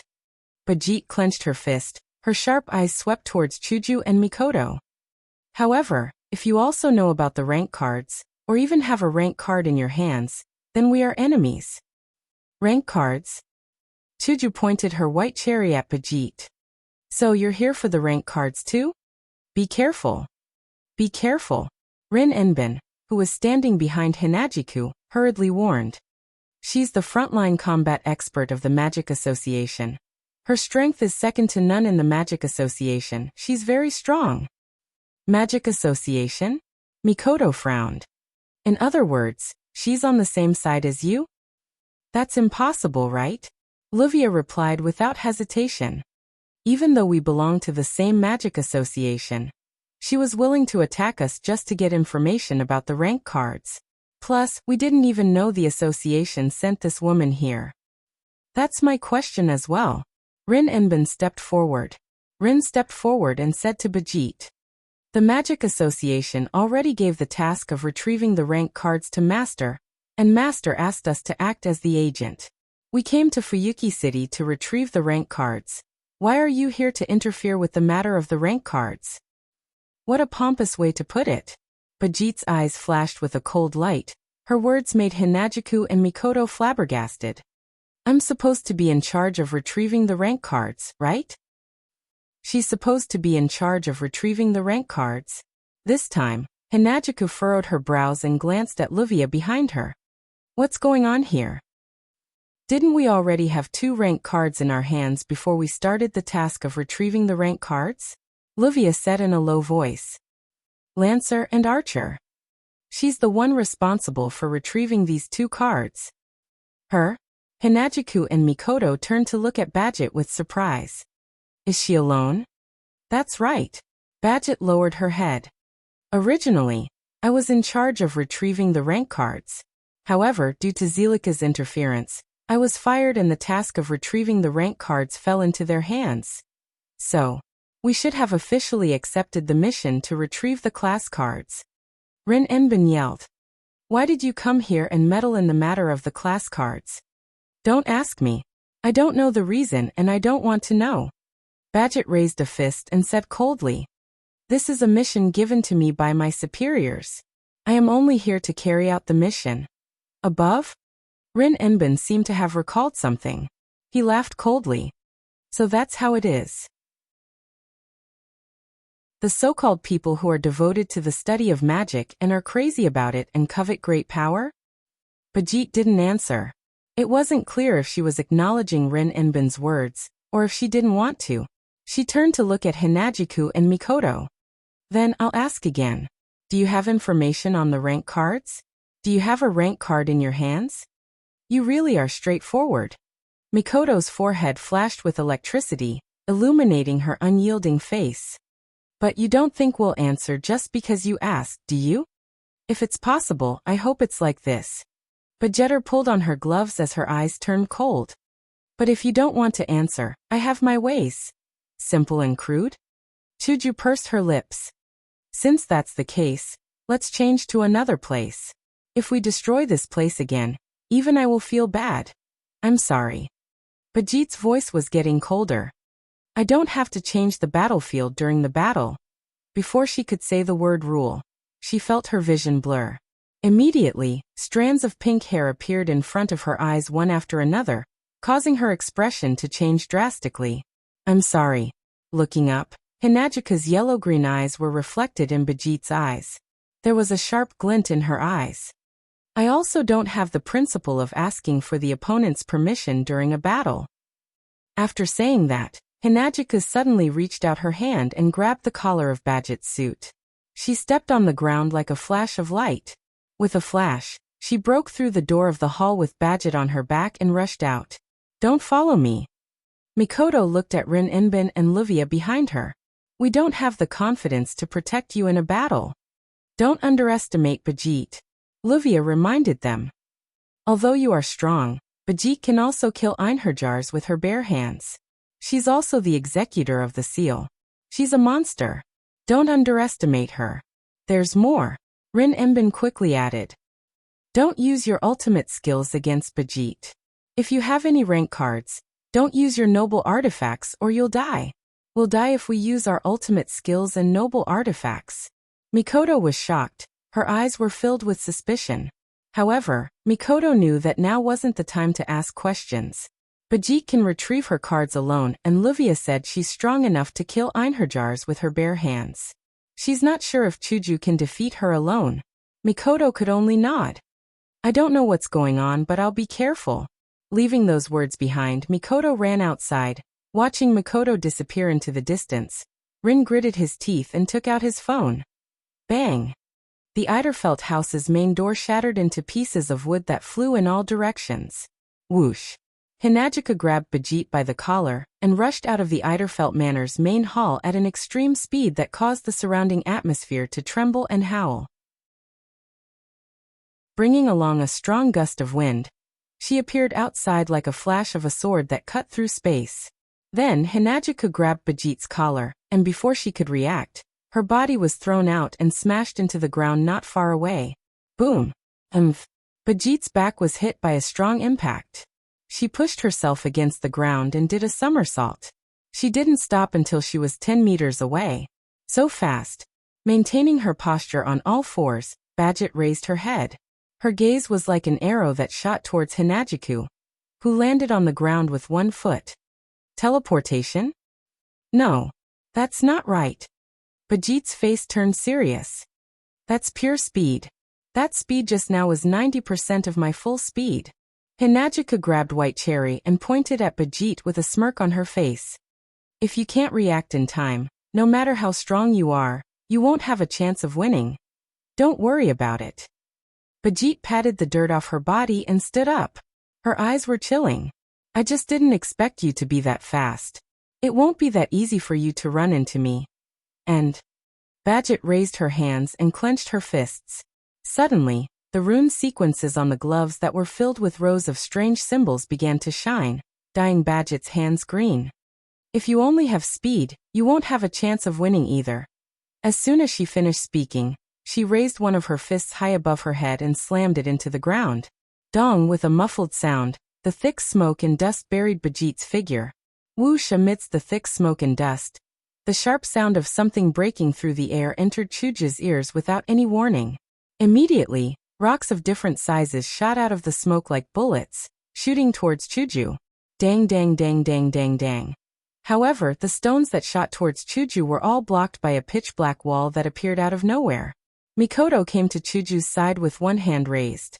She and Chuju looked at the smoke and dust on the opposite side. In the air, a storm was brewing. Gradually, the atmosphere began to fill the air. Chapter 1524. A gentle breeze blew across the scene, dispersing the smoke and dust buried in a corner, revealing Bajit inside. Standing in the middle of a crater, Bajit, Hinajiku, and Mikoto looked at each other with the same solemn and dignified expression. Bajit? Fruka? Mark remits. Level 77. The system's perception flashed in his eyes, sending Bajit's information back to Hinajiku and Mikoto, making the two girls even more dignified. Level 77. In terms of level, Bajit is already above Chuju and Mikoto. Of course, if Hinajiku and Mikoto were to take off their bracelets, then even 10 bargerts wouldn't be enough to stop them. Alas, for the sake of completing the second phase of the demigod path, the two girls wouldn't take off their limited-use bracelets unless it was a matter of life and death. Or rather, even if it was a matter of life and death, the two girls wouldn't take off their limited-use bracelets. But if they fight one-on-one, even if they have a chance of winning, it'll take a lot of time and risk. Let's go together. Without hesitation, Hinajika lowered her voice and spoke to Mikoto. Let's finish this quickly. Mikoto hesitated for a bit, but nodded in agreement. Of course, Mikoto was very competitive, even more so than Hinajiku. However, this desire to be strong did not mean that it did not depend on the situation. If that was the case, it would not be a desire to be strong. She'll do whatever she wants. I only have one question, Bajit said in a low voice. You two have something to do with rank cards, right? Chuju and Mikoto were silent. No words. I understand. Bajit closed her eyes and took a deep breath. When she opened her eyes again, her eyes were filled with murderous intent. Then I won't hold back. After roaring in a low voice, Bajit's gloves burst out with surging cyan light from the rows of rune sequences. Bajit's hands were dyed green. Bang! She stomped her foot on the ground. Suddenly, cracks spread out from under her feet, causing the ground to shake as if it was about to collapse. On the other hand, Bajit used the force of the ejection to shoot towards Hinajiku and Mikoto like a bullet. Come on! At the same time, Barzit shouted in a low voice. Mikoto also opened her hand.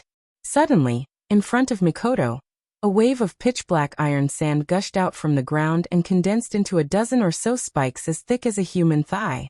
The spikes even had a spiral shape at the tip. It looked like a real bullet, making it look even more lethal.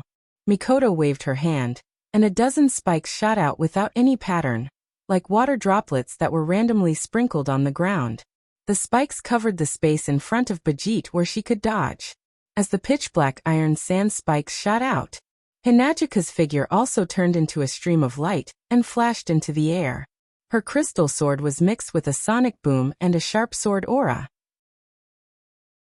Like a meteor falling from the sky, it fiercely stabbed towards Bajit. There were pitch-black iron sand spikes in front of her and sword light flashing above, but Bajit didn't hesitate at all. She maintained her charging posture and stomped down with one foot. Bang! With a muffled sound, the ground under Badget's feet collapsed and a huge stone wall sprang up. Bang bang bang bang bang. In an instant, the black iron sand spikes mercilessly landed on the stone wall, riddling it with holes. Not long after, the stone wall exploded into rubble that filled the sky. In midair, Hinajika swooped down like an arrow and appeared above Badget's head like lightning. White cherry in her hand trembled and spun fiercely. With a whistling sound, it heavily pierced Badget's shoulder. Clang. Hinajika's expression changed slightly when she thrust her sword out. This was because she felt as if she had stabbed steel instead of a human body. Badget grabbed Hinajika's white cherry, with her glove that was emitting a green light, and tightly grabbed the white cherry that was thrusting towards her. Empty-handed? Hinajika's face was filled with astonishment. It's not good to be distracted in battle. Badget raised her other hand. Chuju was stunned. Ha! However, before Badget could attack, a delicate shout echoed. Behind Badget, a dense wave of iron sand surged and formed a pitch-black barrier that was 7 to 8 meters tall. Moreover, on the surface of the barrier, spikes that were several meters long protruded and densely covered the barrier. One could imagine that if he were to collide head-on with it, the outcome would not be too pleasant. But it was this black iron sand barrier that made one's scalp numb that crashed into Badget like a bulldozer. Humph! Feeling the strong wind brought by the black sharp wall crashing from behind, Badget snorted with slight anger. She turned sideways, grabbed white cherry with one hand, and smashed the other side with her other hand.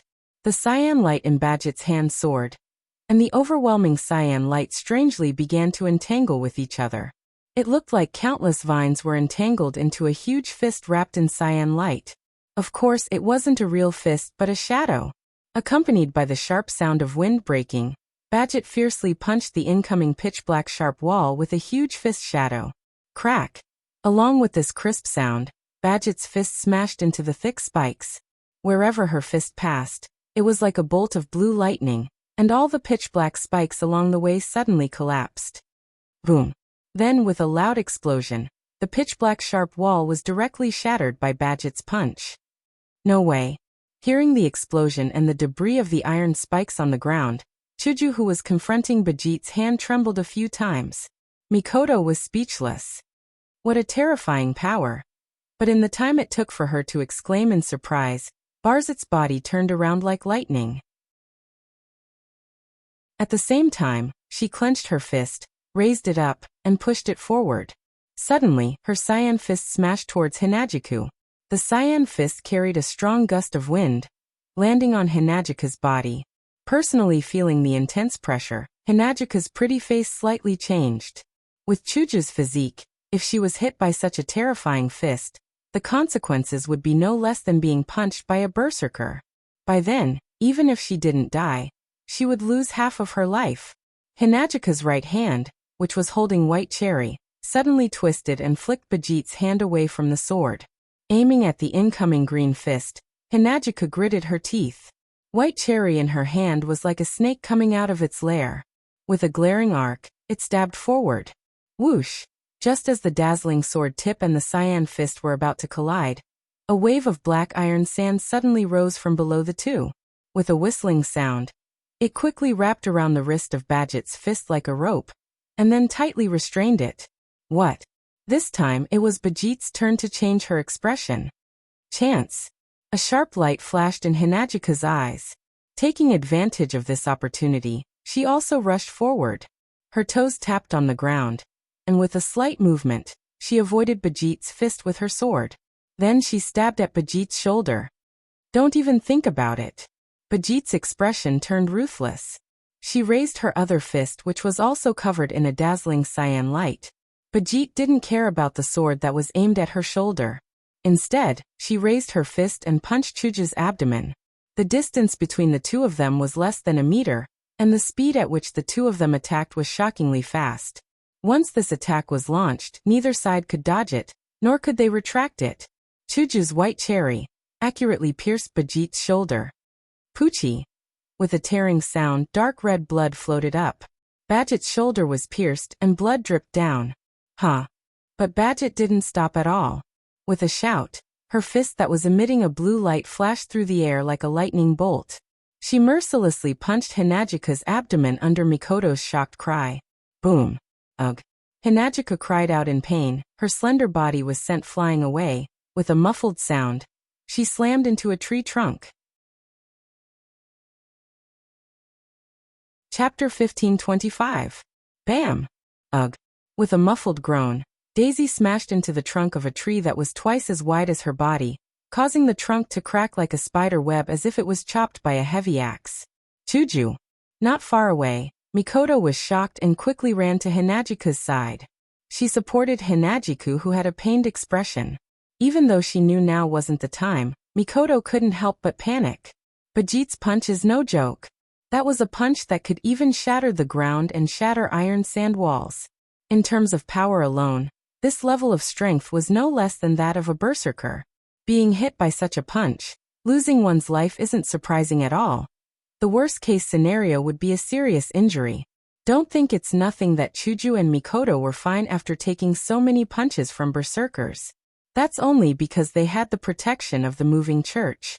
Against the mobile church, with the title of ultimate defensive barrier, even a berserker's attack could only be completely blocked, unable to inflict any damage to Hinagiku and Mikoto. But now, the two girls don't have the moving church on them. With Hinagika's constitution, she was punched by Bijit, who had the strength of a berserker. That's a real danger. I'm fine. However, after being hit by such a punch, Hinagiku only showed a hint of pain and stood up. This made Bijit, who was watching from afar, stunned. Hinagika touched her abdomen and pulled up her clothes, revealing her inner skin. It was only then that Bijit saw, on the skin of Hinagika's abdomen, there was a palm-sized, intricate and complicated magic formation engraved on it. It rotated. It slowly disappeared into Chuju's body. That's... Bijit narrowed her eyes. A defensive spell formation? Yeah. Hinagika touched her once again smooth skin and bitterly smiled. He's protecting me again. In this world, Wuyen, Chuju and Mikoto's levels are suppressed. They can't use their full strength. They can't guarantee that they won't be in danger. Therefore, Wuyen then engraved a spell formation on Hinagiku and Mikoto that can protect the target to a certain extent and resist damage. It's because of this defensive spell formation that Chuju was able to withstand the berserker's punch. As if nothing had happened, he stood up steadily. Of course, the defensive spell formation's effect is limited. It can only block a limited amount of damage. That's why Chuju's face still showed a trace of pain. Obviously, even though Bijit's attack was mostly blocked, a part of it still penetrated the defensive spell formation and caused pain to Hinagiku. It's clear how terrifying Bijit's power is. It's not just for show that she's comparable to a berserker. Wuyen originally wanted to give Chuju and Mikoto the real moving church. That way he wouldn't have to worry about their safety. After all, unlike the incomplete version of the mobile church, the real mobile church was able to generate magic energy on its own and maintain the effect of the mobile church forever. It was considered the most perfect defense. Unfortunately, the ritual required to cast the real moving church is too complicated to be completed in a short time. Even if it's not as complicated as the Holy Grail War ritual, it's not that far off. Also, some of the items needed for the ritual can't be found. Wuyen had no choice but to give up and choose this inferior defensive spell formation. Of course, even if it's not the best defense, it's not ordinary since it can absorb 90% of the damage from Bijit's attack. I see. Bijit looked at Chuju, who's panting after getting hit by her punch. It seems like this battle is more troublesome than I thought. I'll return the same words back to you. Hinagika first glanced at Bijit's shoulder that was pierced by her sword, and then looked at Bijit, who didn't change her expression and smiled stiffly. After all, you're different from me.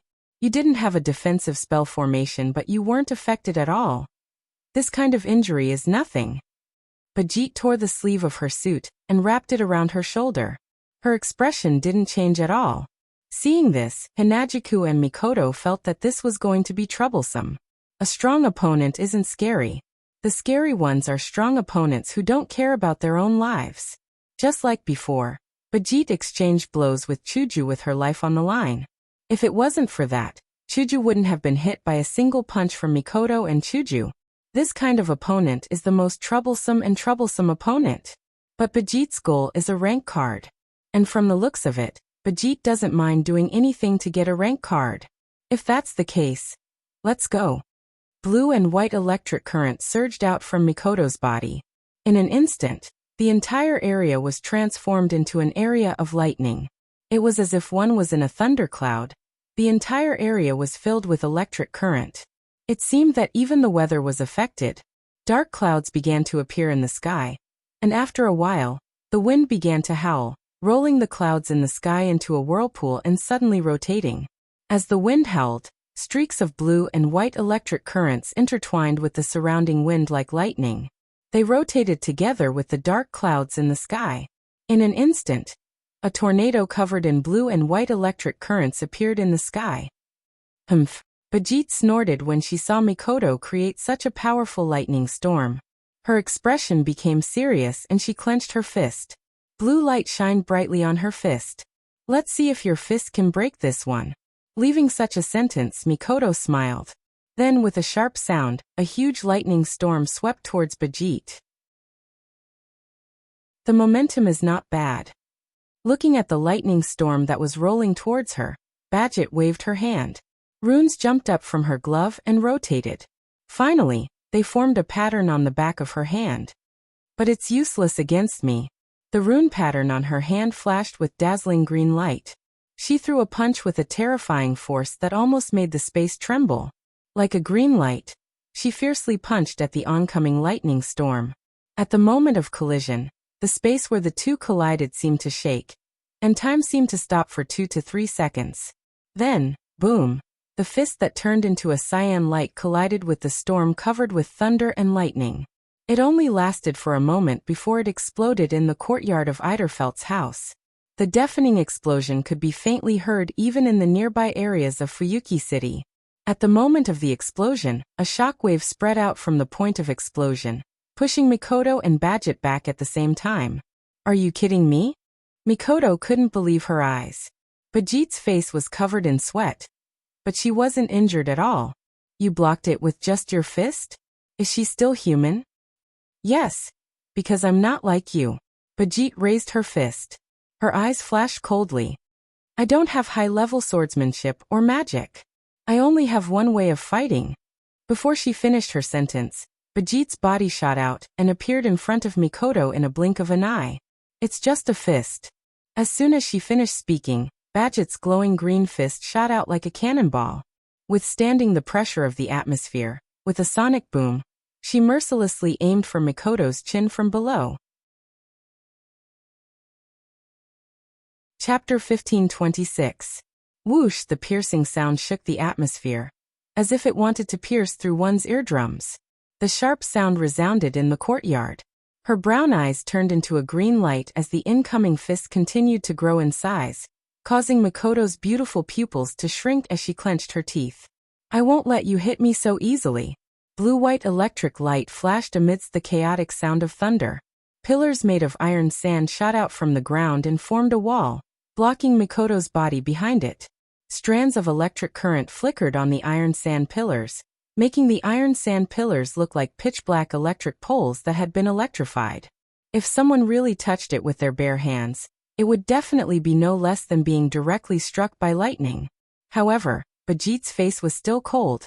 She flashed in front of the iron sand pillars that were flowing with blue and white electric currents. She clenched her fists that were covered in blue light, and smashed them like cannonballs. Bang! The cyan fist heavily smashed on the iron sand pillars with blue-white electric current flowing on them. In an instant, the electric current on the pillars crawled up Bijit's body along her fist like a tarsal bone. Beep beep beep. Blue-white electric current crazily attacked Bijit's body, causing smoke to rise from her body. Her eyes flashed with pain. But it only lasted for a moment. Ha! She ignored the electric current that was still wreaking havoc on her body. Bijit's expression became extremely vicious. She growled, and her green fist seemed to contain blazing heat. Instantly, a hole appeared in the iron sand pillar that was blocking her. Wah! Mikoto didn't even have the time to be shocked when a green glowing fist shot out from the other side of the iron sand pillar. It pierced through the iron sand pillar in a matter of seconds. She hit Mikoto's chest. The sharp pain from her chest made Mikoto's face twitch slightly. Immediately after, a ruthless expression appeared on his face. He grabbed Badget's fist that was about to hit his chest and pulled back his body that was about to fly out. He stabilized himself on the spot. "Don't look down on me." Beep beep beep. Then, a more violent electric current flowed along Badget's arm. It crazily attacked Badget's body. Even Badget. She couldn't help but let out a painful groan. Even if Badget wasn't afraid of death, no matter how crazy she was. Unlike Hinagiku and Mikoto, she didn't have any defensive spell formations on her body that could block any damage. Therefore, even if her body was resistant, she still had to endure the pain. And this made Badget a little angry. "You bastard." Resisting the electric current, Badget was just about to raise her other hand to smash the iron pillar in front of her and give Mikoto a head-on attack when Mikoto was stopped. Slap. However, as soon as she raised her fist, her hand was held tightly by someone. This time, Badget seemed to remember something and her face changed. "Don't forget." Chuju tightly grasped Badget's other wrist. A strange ripple appeared on her body and blocked the electric current flowing from Badget's body. With the defensive formation on her body, Chuju ignored the relentless electric current. She held Badget's wrist with one hand and White Cherry with the other, and raised it above her head. "Your opponent isn't just one person." Hinagika smiled confidently under Badget's gaze and swung White Cherry mercilessly at Badget's back. Poochie. Along with a clear tearing sound, dark red blood splashed out from Badget's back and splattered on the ground. A huge wound stretched from Badget's shoulder to her ribs, opening up ferociously. The sharp pain from her back made Badget's mind go blank for a moment. Her pupils also dilated. When she regained her senses, she shouted angrily. At the same time, Badget's fists that were grabbed by Hinagiku and Mikoto flashed with blue light, causing the two girls to lose their vision and subconsciously close their eyes. Then Chuju and Mikoto felt it at the same time. A fist, carrying the force of 1,000 caddies, suddenly swung back and viciously smashed into their bodies. Boom. Bam. Almost at the same time, the two girls' bodies seemed to have been hit by an iron ball. Like hitting a rubber ball, they were smashed and sent flying. The huge force caused Hinagiku and Mikoto's eyes to widen slightly. Their minds also went blank for a moment. It wasn't until the pain came that they regained their senses and stabilized their stumbling bodies. Clutching their chests, their faces were slightly pale. Badget's hands were hanging by her side as she struggled to stand. The skin on her back was lacerated, and blood was dripping from it. A burnt smell came from her body, and smoke rose from all over her body and filled the air. The three girls stood in a straight line. Hinagiku was on the left, Mikoto was on the right, and Badget was in the middle. Their faces showed signs of pain, and they were panting heavily. Their steps were unstable, and they looked like they were having a hard time standing. However, on the surface, Chuju and Mikoto's situation was undoubtedly better than Badget's. Although there was no way to completely block Badget's attack, it only caused some pain to the two girls. Their bodies were slightly impacted, but they didn't suffer any serious injuries. On the other hand, Badget was different. Not only did she suffer from Mikoto's electric shock at close range, but Chuju's sword also slashed her back. Her shoulder was also pierced, and her body was dripping with blood. But this was the result of Chuju and Mikoto's teamwork. Now Chuju and Mikoto finally understood. In a situation where their levels were limited, they would definitely lose if they were to fight this berserker-like combat expert one-on-one. But under their teamwork, the two of them were able to heavily injure Badget. Of course, this didn't make Chuju and Mikoto happy at all. After all, if they didn't have the protective spell formations on their bodies, they wouldn't be in a better state than Badget after taking 2 or 3 punches from Badget's terrifying power. In terms of level, Badget was only 1 or 2 levels higher than Hinagiku and Mikoto. The gap wasn't that big. However, Badget's fighting style was no different from a berserker's, and Chuju and Mikoto couldn't hold a candle to her. Life for life. Against this type of fighting style, It's already a miracle that Bijit didn't injure them in exchange for their lives. Cough, cough, cough. She coughed out a few mouthfuls of blood. She raised her head and glanced at Hinajiku and Mikoto with cold eyes.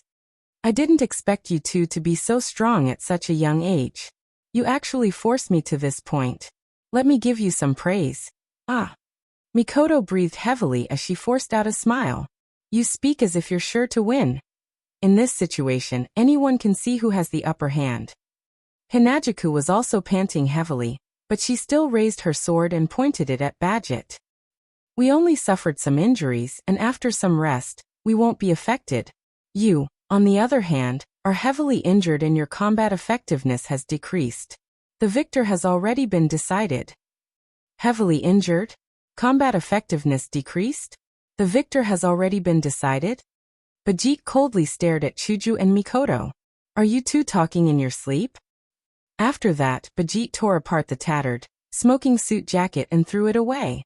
His back, which was bent because of the serious injury, straightened up again, causing blood to splatter everywhere. However, Bijit's face regained its color, and the pain disappeared. She walked forward steadily as if she wasn't injured at all. You, Chuju and Mikoto were shocked. I just blocked my sense of pain, no need to be so surprised. Bijit clenched her fists and raised her cold face. For me, this level of injury is nothing, let alone a serious injury. Even if I'm heavily injured and near death, I can still fight at full strength. Even if I'm dead, I can still fight. Looking at Barget's matter-of-fact tone, Hinajiku and Mikoto both felt a chill in their hearts. What kind of monster is this person? Chapter 1527. Indeed, Badget is a madwoman born to fight. As the enforcer of the Magic Association's seal, Badget has turned herself into a true berserker in order to deal with the magicians who are powerful enough to evade the Magic Association's pursuit. The gloves, which were full of strengthening runes, strengthened her strength, speed, and hardness, gave Badget a terrifying strength that others couldn't reach. It turned her fists into the most terrifying weapons. Her combat skills, which had been developed to the limit, allowed her to possess astonishing combat strength that was comparable to a heroic spirit. She could even kill heroic spirits with her bare hands. Her body could withstand any damage from any attack, and her body could even block out the sense of pain. This allowed her to maintain her combat strength under any circumstances, and she would never be defeated. All of these factors were put together to make Bijit fight. It could only be said that this was an existence that was completely born for battle. That's why even if she's only 1 or 2 levels higher than Chuju and Mikoto, even if she's in a disadvantageous situation, even if her opponents are strong and they're teaming up, as long as she doesn't kill them, she can keep fighting. And no matter what, she's going all out. Her combat power won't be affected. It's not an exaggeration for Chuju and Mikoto to think that Badget is a monster. Tightly clenching her fist, Badget glanced at her back that was cut by Hinajika's sword, then expressionlessly shifted her gaze to Mikoto. It's all thanks to your electric shock that the wound was burnt. But it stopped my bleeding. Really? Mikoto showed a forced smile as a drop of sweat slid down her cheek. Even without my electric shock, you can block out pain. You must have a way to stop the bleeding, right? Yes, that's right. Badget tore off the pieces of her suit jacket. It's just stopping the bleeding. I just need to control my muscles and nerves. Are you really human? Chuju couldn't help but bitterly smile. Do you only live to fight? Yes, yes. Bijit looked calm and nodded without any hesitation. My life is only for fighting. That's what she said. She lifted her feet and moved towards Hinajiku and Mikoto. Almost reflexively, Hinajiku and Mikoto both took a step back when Bijit stepped forward. What should we do now? Hinajika gripped White Cherry tightly. She stared at the approaching Badget and asked Mikoto. Based on the situation, no matter how many times we knock her down, she'll still stand up and her combat power won't be affected. There's no way we can defeat her. The worst part is, Mikoto bit her lips. She can maintain her combat power, but we can't. When the other party exhausts all of our strength, we will have no choice but to admit defeat. This. Chuju showed a bitter expression. How are we supposed to fight like this? We can't defeat her. It's impossible to beat her down. No matter how many times you beat her down, she can still stand up. Mikoto clenched her fists and stared at Badget with an ugly expression. Unless we use our ultimate move to kill her. We have to kill her. Kill her. Hinagika's breath caught in her throat and her face turned ugly. Should we kill her? Mikoto was silent. Her eyes showed signs of struggle. Kill her. For these two kind girls, it's a very difficult thing to do. Even if she's been trying to kill them from the start, it's still the same. But how can they win without killing her? She's a battle maniac who can stand up no matter how many times she's knocked down. There's no way to kill her. There's no way to win. Really? Mikoto's face showed helplessness.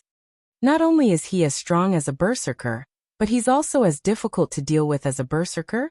Resistance is meaningless. Seeing Hinagiku and Mikoto staring at her while retreating, Bajit said indifferently, "My goal is only the rank card. Give me the information about the rank card, or give me the rank card directly. Then I won't engage in meaningless battles." Badget, who only lives for battle, said something like, "Won't engage in meaningless battles." This also proves that Hinagiku and Mikoto aren't easy targets for Badget to deal with. Therefore, it was necessary to negotiate. It's a pity. Hinagika took a deep breath. Her eyes flashed with determination. But the rank card is necessary for us. Is that so? Badget was silent for a moment before nodding. Then there's no other way.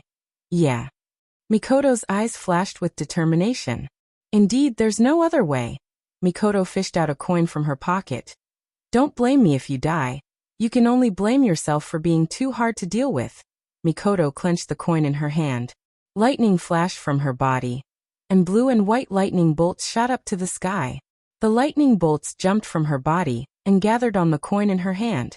Looking at Mikoto, who looked like the incarnation of the god of thunder, whose entire body was covered with lightning that was incomparable to the previous one, Bajit's footsteps stopped on the spot, and a light flashed in her eyes. Such pressure, it's not a normal attack. It's a killing move that can kill you in one hit. Realizing this, Badget wasn't afraid at all. Instead, her sharp eyes lit up. This is the real battle. The outcome has been decided. With these words, Bajit raised her fist, and there were traces of lightning flashing on it. At the same time, in the living room of the Eiderfelt residence, the cylinder that Badget had thrown to the ground suddenly trembled, and the cover on top of it was lifted off. Soon after, a stone ball the size of a lead ball with a metallic luster was ejected from the barrel and flew outside. In the hall, Rin Enbin and Livia were discussing something in the corridor above the stairs. When they saw this scene, their faces immediately turned pale. Could it be? Livia exclaimed. Badget used that. Idiot. Idiot. Rin and Osaka jumped into the hall and rushed outside. Didn't I tell you not to use your ultimate skills or noble artifacts? Chuja didn't know about this, Badget didn't know about it, and Mikoto didn't even know about it. Beep beep beep beep beep. Frenzied electronic sounds reverberated in the surroundings. A blue and white light filled the entire area. Flashes of electricity flashed in every corner like lightning, causing Hinagiku to involuntarily back away, until she retreated to a safe distance before stopping. Facing this extremely shocking scene, Badget's face was still tense. She raised her fist slightly again, and a stone ball the size of a lead ball suddenly shot out from Edfeldt's mansion, and stuck to Badget's raised fist. As Badget's fist connected with Mikoto's, the stone orb began to flash with electricity just like Mikoto, and a strange air current rose from the stone orb. It's here first. Dazzling flashes of light burst out of the stone ball, illuminating the area like a rainbow. A ring with runes engraved on its back shot out and landed on top of the stone ball. It spun and the runes inside started flashing as well. Then an extremely small and precise magic array rippled out between Badget's fist and the stone ball. Like the base of the stone ball, it surged with ripples of magic power. Under the influence of the mana ripples, spikes protruded from the top of the stone ball, passing through the ring suspended above the stone ball, and condensing into the blade of a dagger. Mikoto had a bad premonition as she looked at the stone orb floating above Badget's fist with a dagger blade, and a ring around it. But now isn't the time to stop. Go! Mikoto raised the coin that had already turned into a white dot and flicked it out. Railgun. An orange beam of light shot out from Mikoto's hand and pierced through the air towards Bijit. Rin and Osaka, who had just run out of the mansion, narrowed his eyes to the size of a needle. His sharp voice rang out. Stop! Chapter 15:28. Stop! The sharp screams echoed throughout the Eiderfelt manor, and into the ears of the three young ladies present. But the railgun has already been fired, how can it stop? Rin Enbin could only watch as the meteor-like orange beam flashed through the Eiderfelt manor's courtyard, and arrived in front of Badget with a power that shook the very fabric of space itself. Facing the super railgun that was getting closer and closer, Bijit had no fear in her eyes. She lifted one of her feet and stomped forward instead of retreating. The stone orb hovering above Badget's fist trembled. The small magic array supporting the stone orb also shook. The ring engraved with runes slid down and wrapped around Badget's fist. Then, as if supporting Bijit, the circle shrunk and Bijit's fist shortened the distance between her fist and the magic formation until they collided. Slash of War God. With a deep growl, Badget aimed at the railgun that was shooting at him. Or rather, he aimed at Mikoto, who was standing behind the railgun. She was still in a shooting position with electric current jumping around her body. Badget held the stone ball on his fist and thrust the short sword forward. Flagalack. In that instant, the entire world froze. It was as if the world had stopped moving. The circle carved with runes on the back of the stone ball above Bijit's fist slid down to the tip of the short sword like an escort. Together with the short sword, they turned into a beam of light and shot towards the railgun. However, when the short sword shot out and collided with the railgun, it did not collide directly with the railgun after it turned into a beam of light. It was as dazzling as a meteor. The war god's sword, known as Flagalack, directly pierced through the railgun. Without any explanation, it pierced through space and time and landed on Mikoto's body. In that instant, the entire world froze. It was as if time was frozen. A storm swept across the land. The super railgun that was shot out froze in the air. Along with it, it froze in space. And Mikoto's pretty face. 1 second? 10 seconds? 1 minute? 10 minutes? Or perhaps thousands of seconds and minutes would pass by. Only then did the frozen space recover and return to normal operation. However, it froze in space.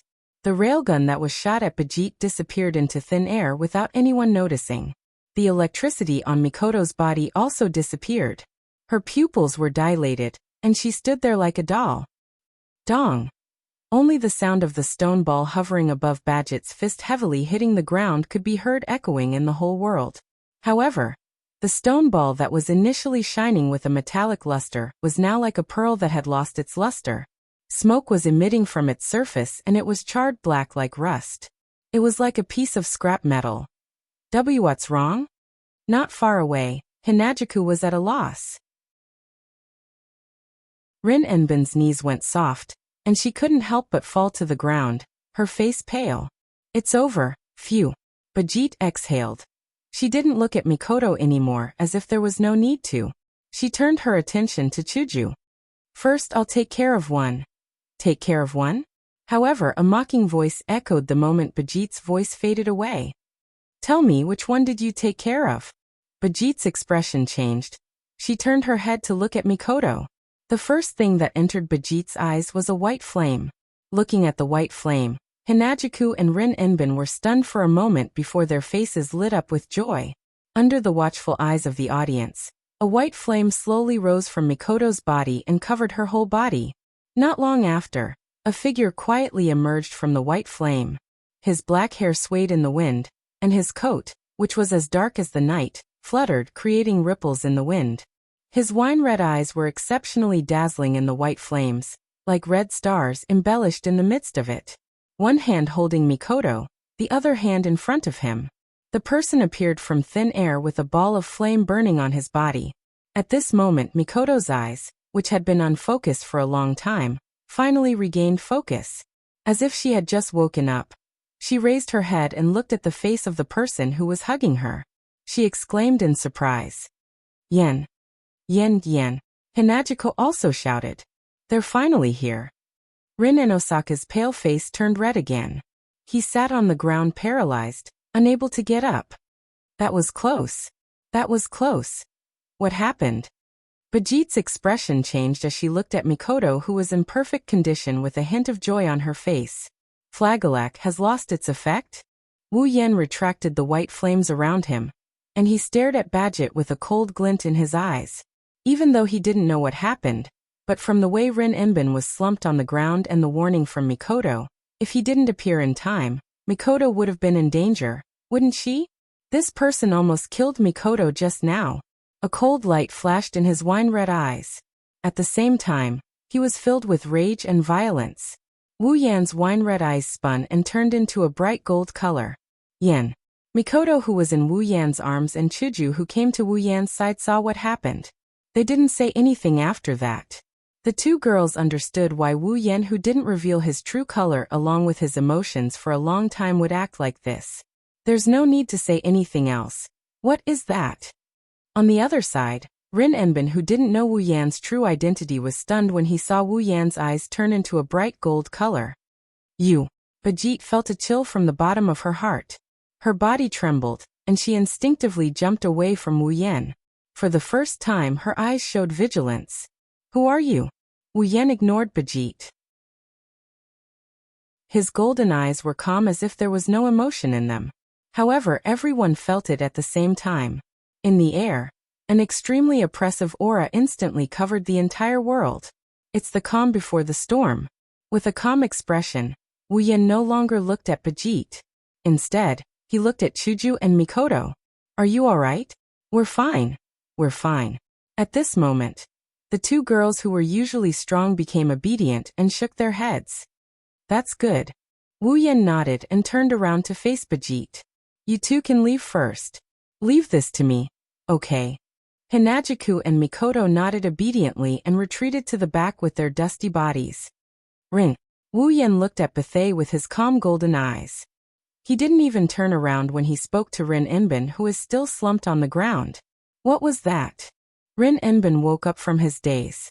When he heard Wu Yan's question, he ignored the confusion in Wu Yan's golden eyes and explained. That's a Flagellac. It's one of the rare noble phantoms that doesn't exist in the form of an illusion. It's a noble phantasm that can stay in the world and be used by humans. A noble phantasm used by humans? Wu Yan pondered and said in a deep voice. What's the ability? Listening to Wu Yan's calm and stifling tone, Rin felt a bit uncomfortable, but he still answered honestly. Using the opponent's ultimate skill as the activation condition. Turning back time the moment the opponent uses the ultimate skill, so that the blade can go back in time with the flow of time, and pierce through the heart of the opponent who hasn't used the ultimate skill yet, creating the fact that the user of the ultimate skill has died before using the ultimate skill. This is a karmic treasure that can change the fixed facts. Reversing time, piercing through the opponent's heart, causing the opponent's death, killing the user who used the ultimate skill, and erasing the ultimate skill. Wu Yan murmured. The more he murmured, the calmer his golden eyes became. However, it was precisely this calmness that caused the hearts of everyone present to fiercely thump. Chapter 1529. Backlight Sword. Flagellac. Also known as Strike Later First? Strike God of War's sword? Flagellac. It was a demonic sword that had been passed down from the mythological era to the present by the Freaka family that Badget belonged to. It was also one of the rare relics that existed in the world, and was not used by the heroic spirits in the form of fantasy. It was just a stone ball, but its power, or rather its ability, was something that no one could ignore. When it was used, not only did it have to be filled with mana, but it also had to be activated when the opponent used their ultimate move to activate the Flagellac. Because it was activated when the opponent used their ultimate move, when the Flagellac was activated, it would be slower than the opponent's ultimate move. However, it would still be faster than the opponent and hit the opponent first. Hence, there was the prefix of the other name of the Flagellac, later first, first later. However, rather than saying that the Flagellac was able to overtake the opponent who attacked first, it was more accurate to say that this ability was just an additional effect of the Flagellac's true ability. Reverse time. Distort cause and effect. This was the true ability of the Flagellac. Using the opponent's ultimate move as the activation condition, after the opponent used their ultimate move, it would reverse time and return to the moment before the opponent used their ultimate move to pierce through the opponent's heart first. The strike later first ability was only activated after the opponent used their ultimate move to kill the opponent first. The strike later first ability was just the Flagellac's ability to reverse time and kill the opponent before the opponent used their ultimate move. It changed the fact that the opponent attacked first into the fact that the opponent died before the attack, since the opponent died in the past. Then, the attack that was launched in the present would automatically disappear. Because of this, the Flagellac was called a karmic treasure by Rin Enbin, and it was also called the backlight sword, which meant that it could reverse time. Rin Enbin knew that Badget, a member of the Badget family, had this treasure. That was why he told Mikoto not to use her ultimate move. He could not use any treasures either. After all, the Flagellac would trigger its special effect when the opponent activated their ultimate skill. Meanwhile, the relic was the ultimate weapon of the noble fantasy. Its existence itself was the most powerful weapon. It was more than enough to call it a unique skill. You must be lying. Chuju and Mikoto were shocked after learning about the ability of Flagellac. Bajit was a madman born to fight. Gloves full of strengthening runes, combat techniques developed to the limit, and a body that could withstand any attack. It was also that Bajit could display her full combat strength from beginning to end, and not be defeated by her opponent. Therefore, no matter how many times she was knocked down, she could ignore the injuries and pain and continue to fight. If he wanted to defeat Bajit, he would have to use a killing move right from the start. Only then would he be able to win. But now, if he were to use his ultimate move, he would be killed by Flagellac's ability to rewind time and distort cause and effect. The reverse was also true. If he wanted to defeat the Flagellac, he would have to not use his ultimate move, and use normal attacks to defeat the person who used this treasure. But let's not talk about whether he could use normal attacks to fight against Bajit, who had developed her combat techniques to the limit. Even if he could, he wouldn't be able to kill her in one hit. No matter how many times he knocked her down, she would be able to get up and continue to fight. Wasn't it impossible to defeat her? That's right. As if she could see the shock in Chuju and Mikoto's eyes, Bajit said calmly. Because it's a demonic sword that can reverse time and kill the enemy in the past. So once my Flagellac is activated, it can't be blocked. The target can only have their heart pierced by the Flagellac. But Bajit stared at Wu Yan with her sharp eyes. That tea-haired girl was clearly hit by my Flagellac, but nothing happened to her. Is it because you blocked my Flagellac? You. How did you do it? When she said this, Badget was full of doubts, but Hinajuku Mikoto and Rin Enbin more or less understood the situation. The three girls know that Wu Yan's white flame has the ability to burn time. Perhaps, when the Flagellac tried to reverse time to the time before Mikoto fired the railgun to pierce her heart, Wu Yan used a flame that can burn time to burn the Flagellac, along with the Flagellac. In other words, the Flagellac, which would definitely pierce through the opponent's heart and bring death to the opponent, was perfectly countered by the white flame. In a way, the flame of the white dragon's scorching flame can be considered the natural enemy of the Flagellac. You said. Wu Yan didn't answer Bajit's question.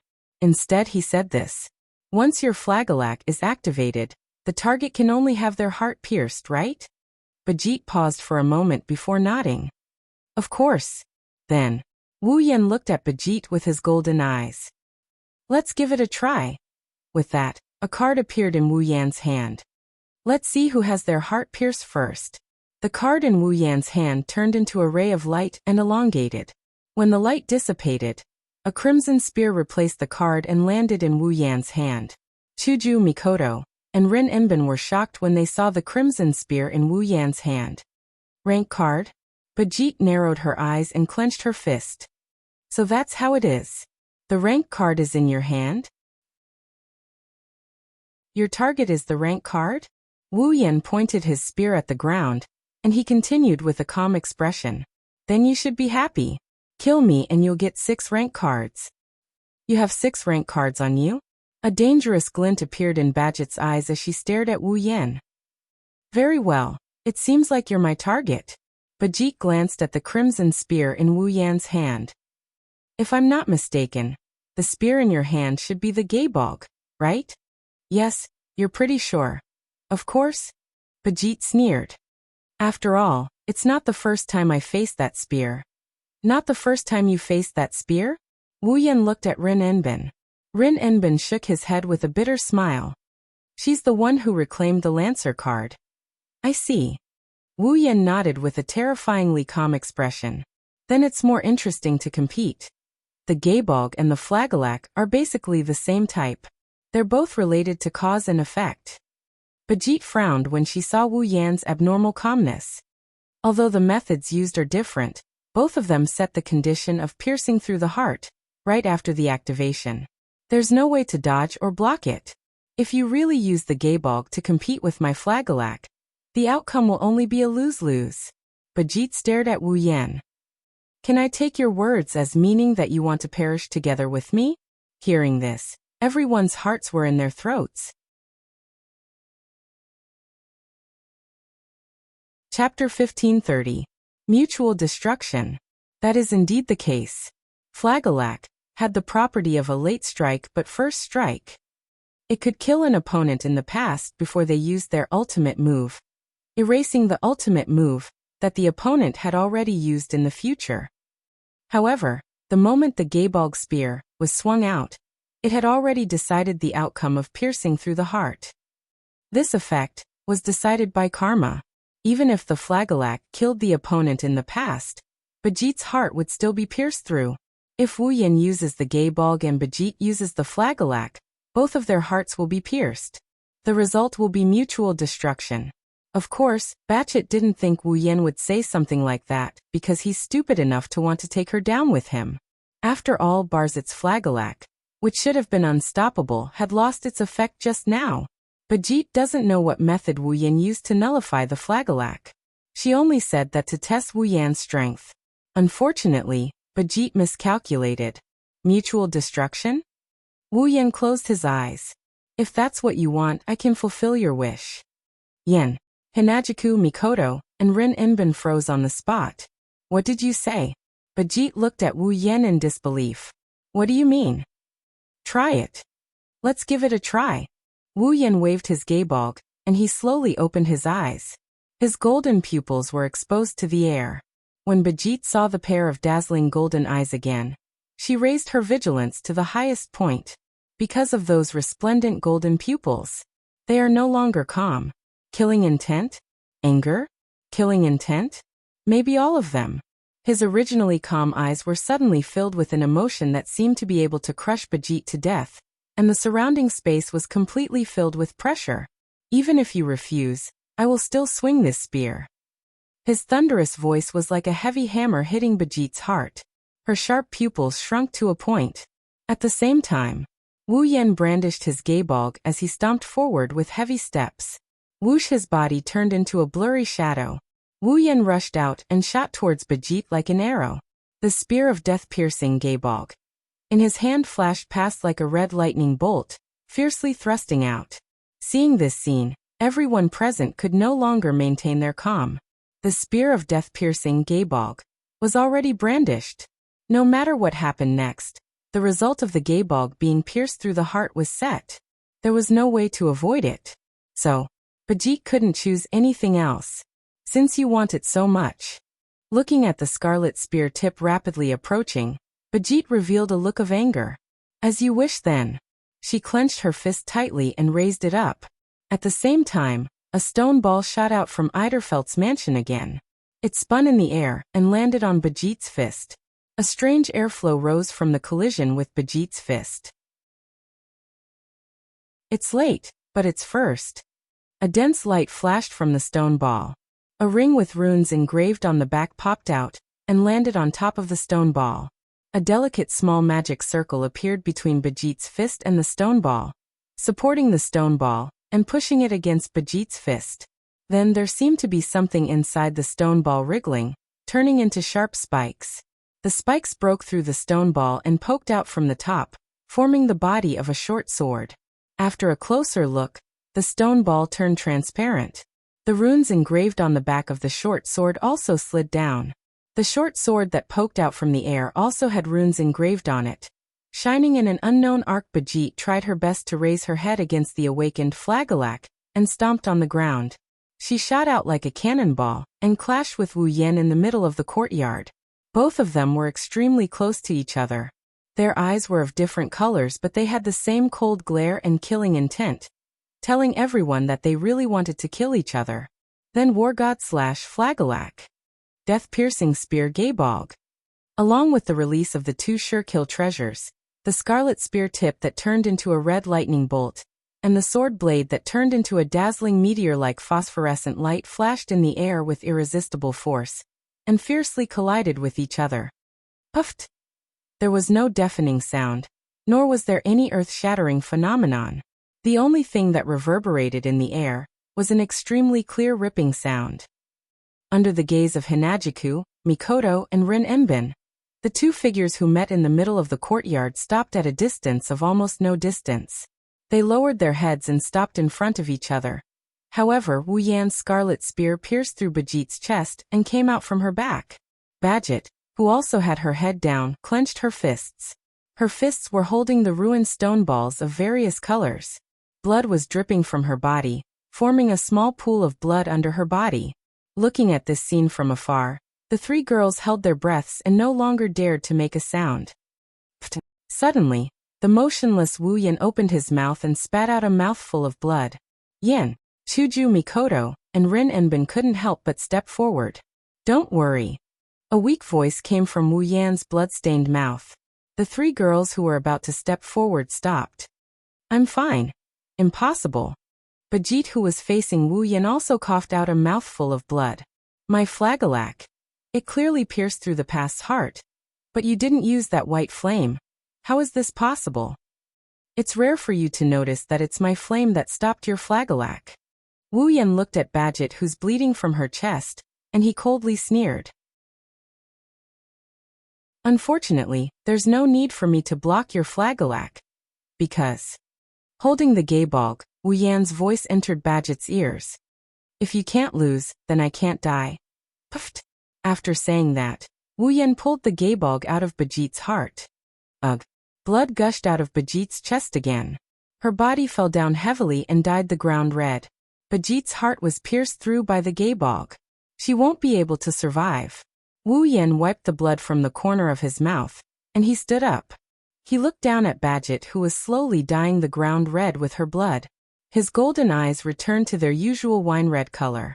If you want to blame someone, blame yourself for killing the person most important to me. This is the first time Wu Yan took the life of a young girl in her prime.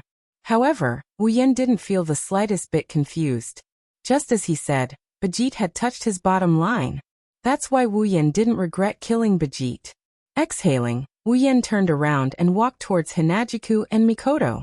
He left Bajit lying on the ground with her chest covered in blood. Slowly, the ground was dyed red by her blood. Chapter 1531. Yen. Hinajiku and Mikoto, who retreated to the side, rushed up to Wu Yan as if they have been holding back for a long time. Are you all right? Yes. Of course I'm fine. Wu Yan's frighteningly calm demeanor disappeared without a trace, as if it was never there in the first place. What replaced it was his usual helpless smile. It's fine if Bajit doesn't know, but you two know about me. You know I can't die, right? But you. Chuju and Mikoto glanced at Wu Yan's mouth. Drops of blood were still dripping from there. It's just a little excessive, don't worry about it. Wu Yan wiped the blood off the corner of his mouth and he grinned. My heart has been repaired a long time ago. The Flagelak killed Wu Yan in the past before he could use the Gaebog. However, as a primogenitor, Wu Yan can't die.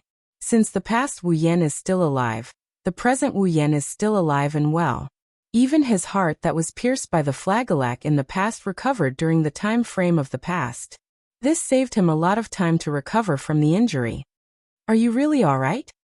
It wasn't Chuju or Mikoto who spoke. It was Rin Enbin who appeared behind Wu Yan. Rin Enbin's green eyes looked at Wu Yan, who spat out a mouthful of blood with a complicated expression. He opened his mouth as if he wanted to ask something, but he closed it again, and said something that didn't really matter. What? Wu Yan snickered as he stared into Rin Enbin's eyes that are filled with complex emotions. Are you that disappointed that I didn't die? Yes. That's right. The complicated emotions in Rin Enbin's eyes disappeared, replaced by a vicious look. You better die soon so that you won't harm others. How can I die so early? Wu Yan raised the hand that wasn't holding the gaybog and said helplessly. I haven't even harmed a certain destitute lady yet. Don't call me destitute lady, Rin Enbin retorted. One day, I will restore House Enbin to its former glory. Is that so? Wu Yan pursed his lips. Then work hard. You. Hey. Mikoto's annoyed voice came from the side. What are you two doing? Flirting? Stop. That's enough, Mikoto. Hinagika shook her head, her tone turned cold. It's not like you don't know how he is. Well, Wu Yan had an awkward look on his face. While the four of them were chatting in the courtyard, a weak voice sounded. His voice echoed. Condition. Completed. As this voice that was so weak that it was almost inaudible rang out, a vast amount of mana suddenly surged out from a corner of the courtyard, turning into a shockwave that spread out like a gale, blowing to every corner of the courtyard. Wu Yan, Chuju Mikoto, and Rin Enbin's expression froze. He turned his head abruptly and looked at the center of the surging mana storm. Then his frozen expression changed completely. The source of the mana storm was a ground that was dyed red. And on the ground that was dyed red, Bajit was lying there. The surging magic power that turned into a storm came from Bajit's body. Wah! Chuju Mikoto and Rin Enbin were shocked. Is it not over yet? Wu Yan furrowed his brow. A cold light flashed in his eyes. In the center of the surging magic storm, words that were gradually expanding and emitting intense light suddenly jumped out of Barchette's body, which was lying on the ground. The words seemed to have a life of their own as they jumped from Bajit's body. They were all runes. The instant those runes leaped into the air, everyone present saw it. On Bajit's back, the gaybog pierced through her heart. It pierced right through, opening up a hole, and the huge wound caused by Hinagika's slash, slowly recovering. Not long after, the mana storm expanded and scattered in the courtyard. The runes that jumped from Bajit's body also disappeared. Then, Barzit, who was lying on the bloody ground, suddenly opened her eyes. She pushed against the ground with her hands, leaped into the air, and landed steadily on the ground. You. Hinagiku couldn't believe her eyes. You're still alive? How is this possible? Mikoto was also shocked. Didn't the gaybog pierce through his heart? I can't believe it myself. Bajit's calm voice echoed in the courtyard. His eyes were still sharp enough to send chills down one's spine. However, this pair of eyes was fixed on Wu Yan. I can't believe I need to be revived in a sealed item, and an opponent other than a heroic spirit. I can't believe. Revive. Rin Enbin's eyes widened as he recalled something. Could it be that those runes are the rune magic that can be activated at the moment when the heart stops beating? Bingo! Bajit looked down at her chest that was pierced through not long ago. That's a resurrection rune. It's comparable to a noble phantasm. Hearing this, Hinagiku Mikoto and Rin Enbin were speechless. The flagellac, which was an offensive noble relic, prevented Bajit from being killed by a killer move that could kill her in one hit. The flagellac noble phantasm could withstand any kind of damage, block pain, stop bleeding at any time, and develop her combat skills to the limit. This prevented Bajit from being killed by an ordinary attack. That's another type of invincibility. However, there was always one thing to overcome another. There would definitely be an opponent in the world that Bajit couldn't defeat, which would lead to her being killed. Even so, Bajit still has a resurrection rune. Describing this woman as a monster wasn't enough to describe how terrifying she was. If he encountered such an opponent and didn't have the strength to suppress Bajit, it would be a nightmare. But compared to the one over there, I'm still far behind. Bajit stared at Wu Yan. What do you think? Mr. Undying. Same here, Miss Undying. Wu Yan stepped forward and he stared into Badget's eyes. So, do you want to see who will die first? Yes. There's no need for that. Badget said coldly. The resurrection rune is comparable to a noble phantasm. If I could use it that easily, I wouldn't have to use the flagellac to seal my opponent's ultimate skill. Also, she clenched her fist and lightning flashed on it. A tube shot out from the mansion like an arrow and landed in Badget's hand. Even if it's the flagellac, it's not a relic that can be used without restriction. Badget began to check the stone ball in her cylinder, as if there was no one else around. The so-called demonic sword that was passed down from the mythological era is only the manufacturing method. The flagellac is a one-time consumable relic. Even for me, I can only make 10 of them in a year. This time I used 2 at once. Badget looked at Wu Yan. And I don't have another chance to resurrect. If I fight you, I will definitely lose. Oh, Wu Yan sneered. You admit defeat just like that? I'm just stating the facts. It's still my mission to get all the rank cards. Badget carried the tube with the stone ball and turned around. Finally, let me ask you one more question. With her back facing everyone, Badget's voice slowly entered everyone's ears. Are you a death apostle? The entire place suddenly fell silent. Wu Yan pondered for a moment and replied. Don't treat me like a defective product.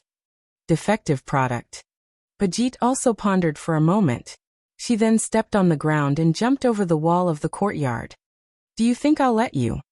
Wu Yan's eyes flashed. Just as he wanted to chase after her, his hand was grabbed. When he turned around, he saw Ren Enbin shaking his head. Wu Yan's eyes were filled with uncertainty. In the end, he sighed. Chapter 1532. Why didn't you let me chase after her? Wu Yan was venting his frustration in the Eiderfeldt's guest hall. I can use teleportation magic to catch up to that woman, who only knows how to use brute force. It's only a matter of minutes, isn't it? And then, Rin and Osaka glanced at Wu Yan. What are you going to do after you catch up to her? Of course I'm going to shoot her again, Wu Yan said without hesitation. She doesn't even have a chance to revive. Flagellac can only be used 8 times or less. Gi spear can be used as long as I have mana. With my mana, even if I stab 100 times in a second, I'll have more than enough to stab until tomorrow morning. You don't believe that I can't beat that woman, do you? To be honest, I don't really want to believe it. Livia sighed as she sipped on her tea. I didn't think that tomboy would be forced to run away. This is unprecedented. I've never heard of such a thing. Really? Chuju sighed as well. It's unbelievable that he could force a monster like her to run away. No matter where he goes, he's always on par with that berserker heroic spirit. Mikoto grumbled. If it wasn't for Yen, we would have had to run away. That woman is impossible to defeat. So why don't you just let me shoot that woman once every minute? Wu Yen insisted stubbornly. Why did you let her run away? If you really took care of Badget, you guys would be the ones having a headache. Rin and Osaka rubbed his forehead. He pretended to have a headache. Killing the enforcer of the Magic Association seal is no joke, not to mention that Badget is a combat expert on the front line. That's true. Livia put down the cup of black tea in her hand. There are plenty of combatants in the Magic Association. Even if there aren't any monsters like Badget, there are still plenty. If those weaker than her come after you like a swarm of bees, you guys can't do anything about it, right? That's true, Wu Yan said in a frustrated tone.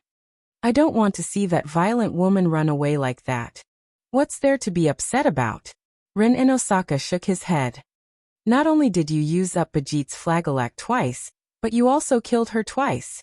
He even killed her once. Didn't he hear Badget say that only 10 flagellac could be produced in a year? It's going to take a lot of effort to use the resurrection rune again. What's there to be upset about? Against that tomboy, to have such a battle record and not have any casualties at all. If news of this were to spread back to the Magic Association, the jaws of many higher-ups would drop, right? Livia couldn't help but laugh. In any case, even if it's Badget, she won't be able to find you again under such circumstances. At least, she won't act rashly before she has the confidence to snatch the rank card from you. We can rest easy for a while. The problem lies with the cards. Rin and Osaka's headache got worse. Now Bijit already knows that this man has 6 cards. She'll definitely target them. Moreover, Bijit has already found out that this man has 6 cards. Also, the fact that we lost the gunner and archer cards will be exposed.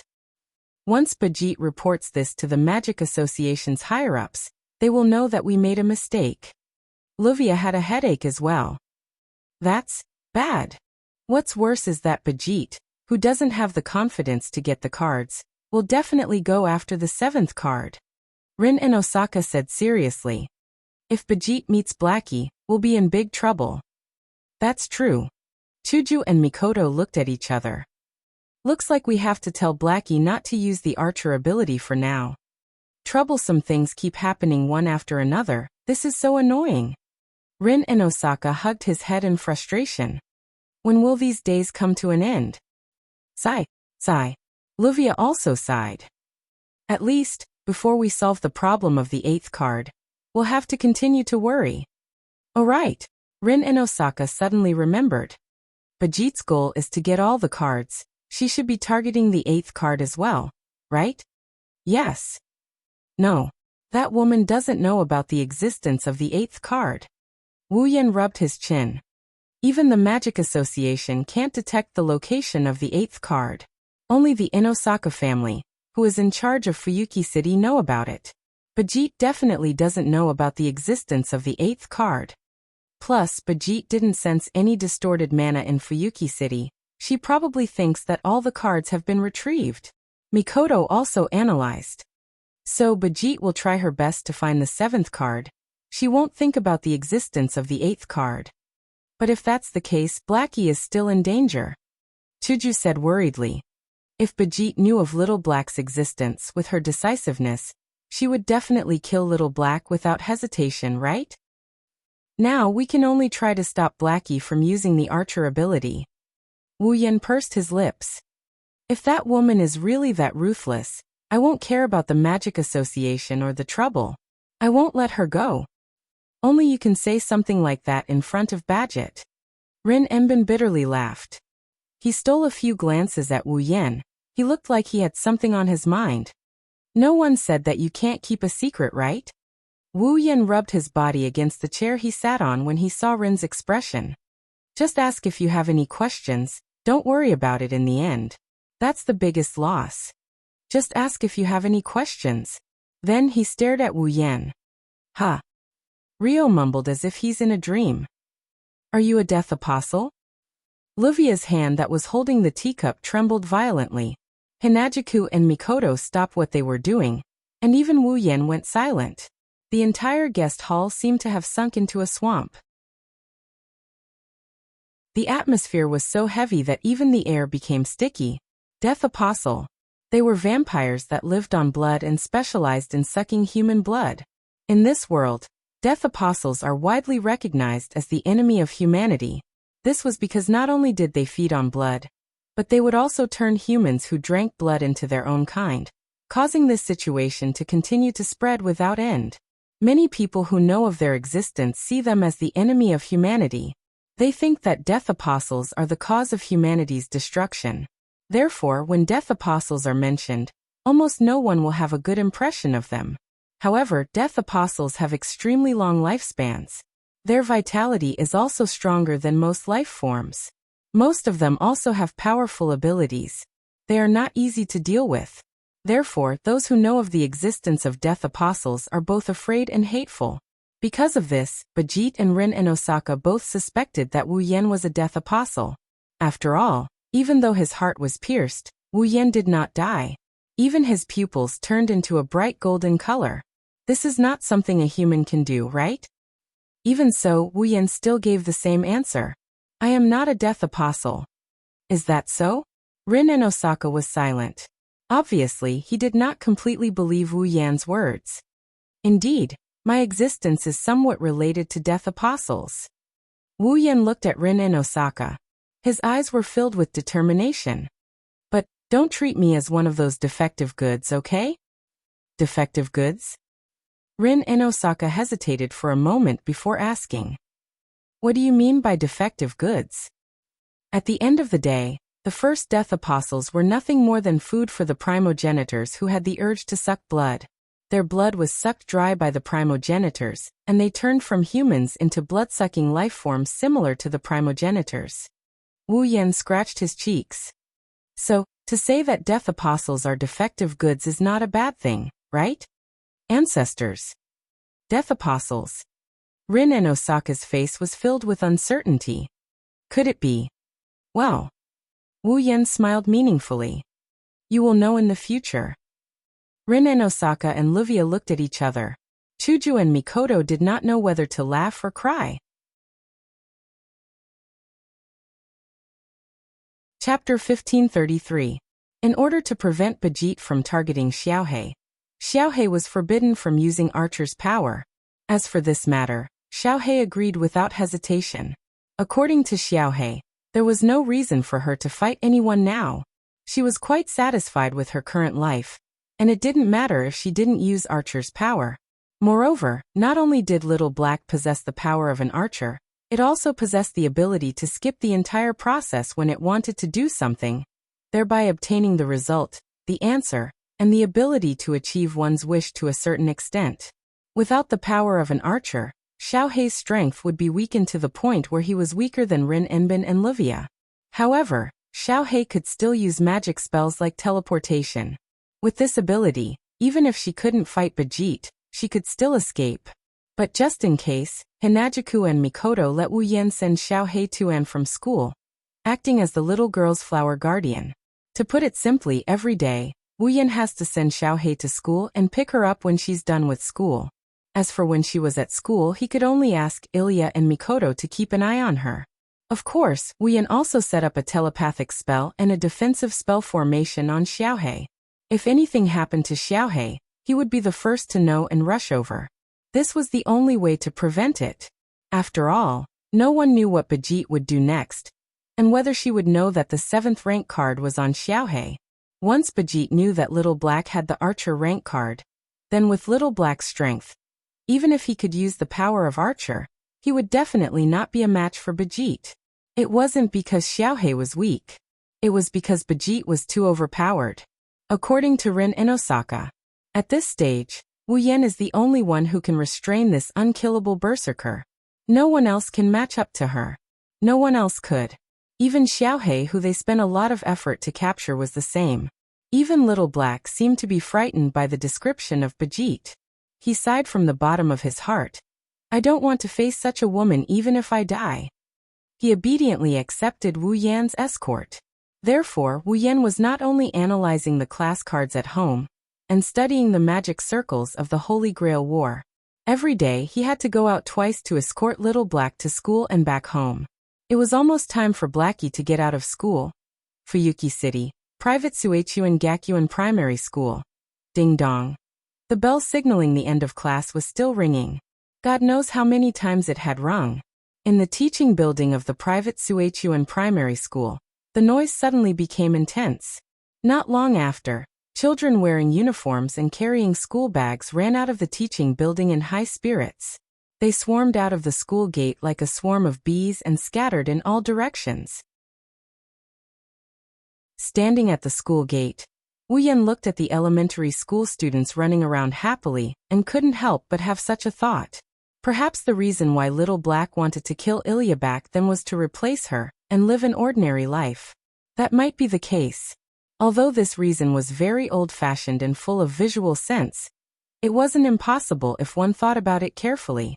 After all, Little Black was born as a tool and was sealed in less than a few months after it was born. It slept in Ilya's body for a full 10 years. In these 10 years, Little Black should have obtained the memories of Ilya's ordinary life from Ilya's memories before it was separated from her body. For Little Black, who was born as a tool and was sealed, this kind of life was quite enviable. Therefore, with Little Black's personality, it wasn't impossible for it to want to kill Ilya and replace her, and use its own hands to get the life it wanted. Although this method was a bit too extreme. Actually, every night when it was sleeping, Wu Yan, who was sleeping in the same room as Little Black, could hear Little Black's lonely appearance in its sleep and murmur a word. Mother. Just like an ordinary child, it would call for its mother in its sleep at night. Therefore, Wu Yan already knew about this from a very long time ago. Even though it was living a good life with him, Chuju and Mikoto, Little Black still missed its mother, its family. However, if someone asked Little Black if it missed its family, Little Black would definitely deny it on the spot. It wasn't because Little Black's face was tender. Instead, it was because the one who sealed Little Black and caused Ilya's birth was Little Black and Ilya's mother. Little Black was unable to not feel resentment toward its mother who sealed it. Naturally, it was also unable to feel complete resentment toward her. However, Little Black and Ilya's mother probably didn't expect that sealing the memories of Ilya, who had been adjusted at birth and understood language and all knowledge within a few months, would allow this memory to settle down and evolve into a personality. Ilya's mother merely wanted her daughter to abandon her past and live a normal life. One could only say that no matter which side it was, neither side was wrong. In that case, should he also think of a way to allow Little Black to meet her true family? Big brother. While Wu Yan was thinking about this, a familiar and joyful voice came from within the private Suichuan Gaoyuan Elementary School. It woke him up from his thoughts. He raised his head and looked toward the inner part of the school. He saw Little Black waving at Wu Yan with a cheerful smile while running toward him. Behind Little Black, Ilya and Mio were also there. Even the group of 4 primary school students he met last time was there. They were looking at him with slight surprise on their faces. Soon after, they also ran over. Little Black was the first to run over. Without any hesitation, she grabbed Wu Yan's hand and cheerfully said, "Big brother. Sorry to keep you waiting, big brother." No. Wu Yan suppressed his inner thoughts and shook his head with a smile. "I didn't wait long. I also came for a while." Brother Wu Yan. Mio also ran over with Ilya and the 4 curious little girls. Her face was full of surprise. "Why are you here?" "Oh, didn't I tell you?" Wu Yan smiled. "From today onwards, I will send Little Black to school and also pick her up to go home." Mio only remembered when she heard this. She lowered her voice and asked, "Is it because someone in the Magic Association might be interested in Little Black?" Wu Yan nodded without leaving a trace behind. "Really, I'm not a child anymore." Little Black said so, but she had a smile on her face. She seemed to be in a good mood. At this time, among the 4 little girls hiding in the back, the one with braids and glasses looked at Wu Yan suspiciously. "Mio's brother is picking Little Black up? Shouldn't he pick Mio up?" "Ma." Wu Yan scratched his cheeks as he explained. "Due to some reason, Little Black is temporarily living in my house." Eh. The 4 little girls cried out in surprise. In other words, Little Black is not living in Ilya's house, but with Mio? No.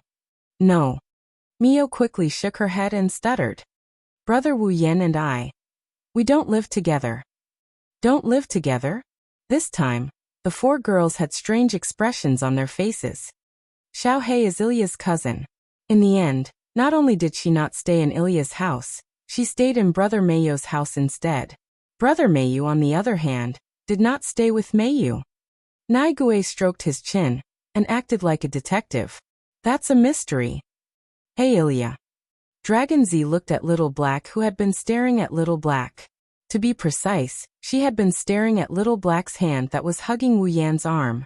She had a sullen expression and said in disdain, "Ilya, don't tell me that you bullied Little Black by relying on your sister's identity and caused Little Black to run away from home and seek refuge with Brother Meiyu?"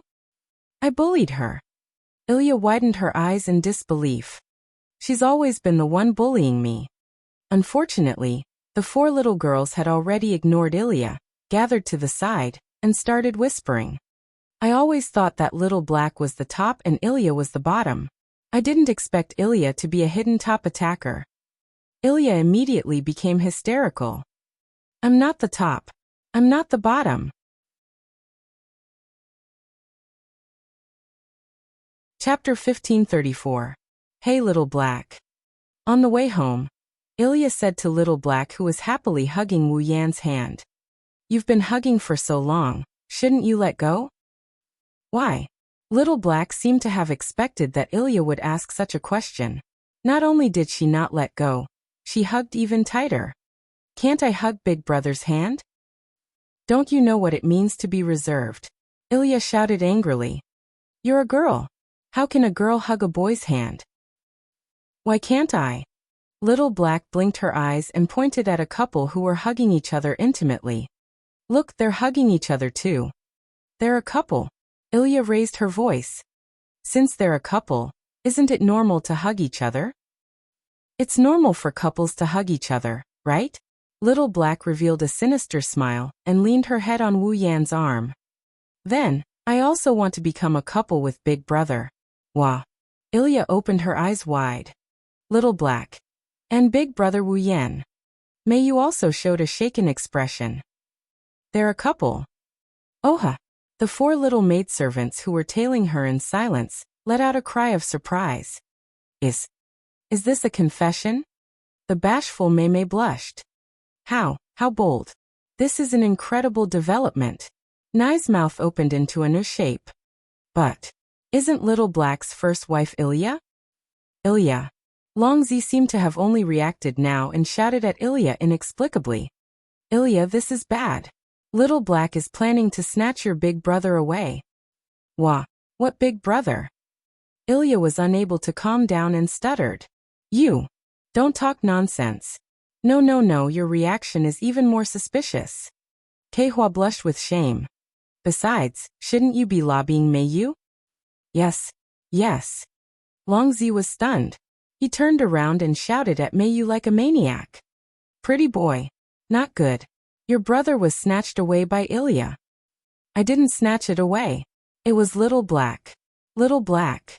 Ilya felt powerless all over. I won't. What will happen to you? Blackie looked at Ilya with a mischievous smile. Go on. I won't. Ilya's face turned red. She was like a person who wanted to swear an oath, but was afraid that it would be too effective. In the end, he lowered his head. Smoke rose from his head, and he could no longer speak. Alright, you guys. Seeing this scene, Wu Yan also felt that it was inappropriate for him to remain silent. He didn't know whether to laugh or cry. How old are you? Were they going to talk about this now? Meiyu Gij. Don't treat me like a child. Keihua pushed up her glasses. She proudly puffed out her flat chest. I can already write doujinshi. Is that so? Wu Yan laughed dryly. Not bad. Continue to work hard. However, Meiyo's brother is really popular. Mimi looked at Wu Yan with admiration. Ilya, Meiyu and Little Black all like Meiyu Gij. Meiyu Gij is really amazing. Meiyu didn't expect Mimi to say such a thing and was shocked. Ilya, who had smoke rising from her head, raised her hand weakly. I'm not. By the way, Meiyo's brother. Ryoko, who was in a semi-sluggish state, suddenly asked in a daze. Who will you marry in the future? Even Wu Yan couldn't react in time. Mary? Ilya, Meiyu, and Little Black all opened their mouths wide in shock. They looked at Wu Yan in unison, and then their faces turned red at the same time. Why don't you tell me about it? Nai Gue came over with an interested look. Meiyu Gij, are you going to marry Ilya in the future? Or are you going to marry Little Black? Maybe it's okay to marry your own sister. What do you mean it's okay to marry my own sister? Wu Yan was speechless. By the way, why do you think I'll marry one of Ilya, Meiyu and Little Black? Well, don't mind it. Xiao Hua patted Wu Yan's back as if they were close friends. Just take it as a reference. Tell us, in terms of marriage partners, who do you want to marry? After saying that, the four little girls raised their little heads and stared at Wu Yan with sparkling eyes. Their eyes were burning with passion. It could be said that they were gossiping flames. Who do you want to marry? Wu Yan couldn't help but look at Ilya, Meiyu, and Little Black. Big brother. Little Black's face was filled with hope. Wu Yan Gij. Meiyu lowered her head in embarrassment. Ilya looked like she had crashed. She didn't even dare to look at Wu Yan. If you want to marry. Wu Yan looked back and forth between the three little girls. After a while, his eyes stopped on Mayu. It should be Mayu. Oh, the four little girls cried out strangely. It's a real sibling romance. Wu Yin cursed in his heart. It's not like I don't have a sister. Plus, I've already eaten that sister of mine until not even her bones are left. There's already sibling romance, teacher-student romance. Brother. Wu Yin. Mayu's pretty face couldn't be any redder. Even her ears were completely red. She couldn't speak clearly. It's actually Mayu. Ilya looked like she had suffered a blow. Big brother. Little Black raised her head and cried out pitifully. Why can't I? Well, Wu Yen avoided Little Black's gaze. It's because Mayu is the most worrisome. Worrisome? Everyone present was stunned. Why? Mayu tilted her head and asked in confusion. Mayu's grades are good. She got full marks in housework. She also knows how to draw. Her athletic ability is also the best. She's perfect in every aspect. Why would I be worried? That's true, Mayu did a perfect job in every other aspect. That's why I'm worried. Wu Yen patted Mayu's head as she stared at him blankly. Perhaps Mayu does well in other aspects, but when it comes to the ways of the world, Mayu is not better than others at all. In fact, she is much worse. She is not good at expressing herself, and her actions are rather clumsy. How can I be at ease? So, if I have to choose my marriage partner, I'll choose Mayu. Wu Yen laughed. This way, I'll be able to make up for her shortcomings. I'll also be able to perfect her clumsiness. Taking care of her like this for the rest of her life doesn't seem too bad. Taking care of her, for the rest of her life. The four girls looked at Wu Yen in admiration. What a mature way of thinking. What a gentle big brother. What a sincere way of thinking. How enviable. Wu Yanji.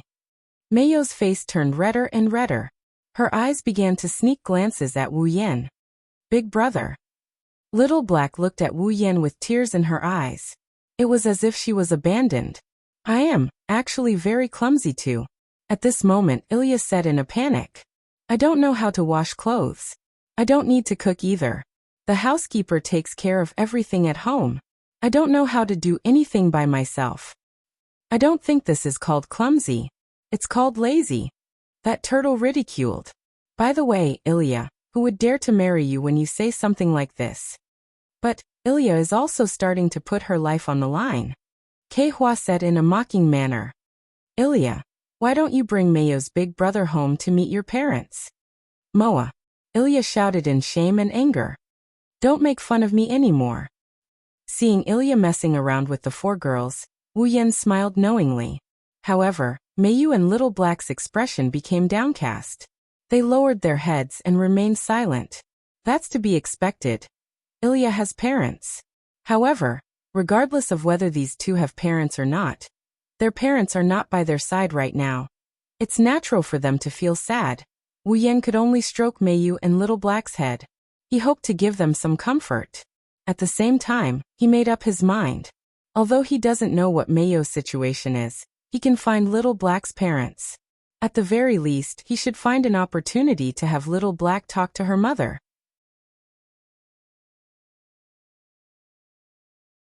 Chapter 1535. It's nighttime. On the streets at night, the number of pedestrians had begun to become sparse. The street lamps also operated normally, illuminating every corner of the street, bringing a rather beautiful night scene.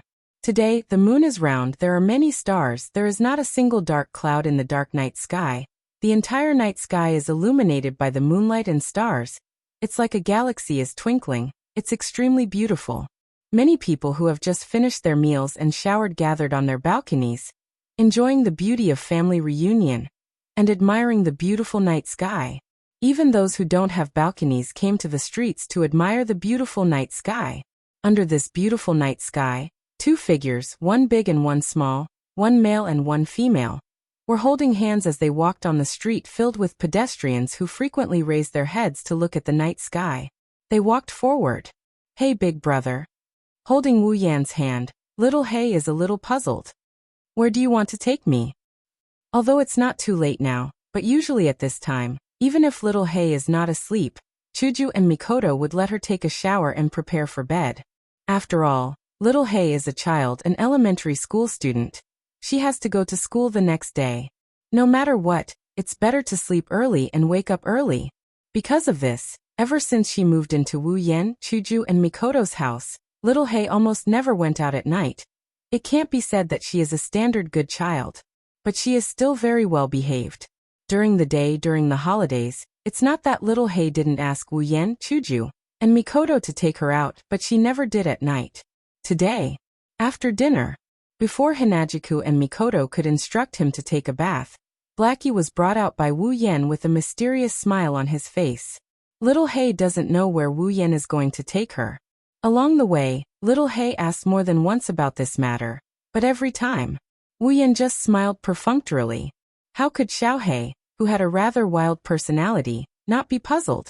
Of course, little Hei didn't think that Wu Yan would do anything to harm him, so even if he was puzzled, little Hei still followed Wu Yan obediently.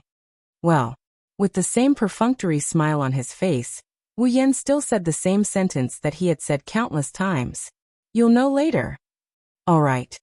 Blackie could only helplessly follow Wu Yan in a certain direction, and didn't ask anything else. Passing through the scattered areas, the two of them arrived at an alley that was slightly dimly lit.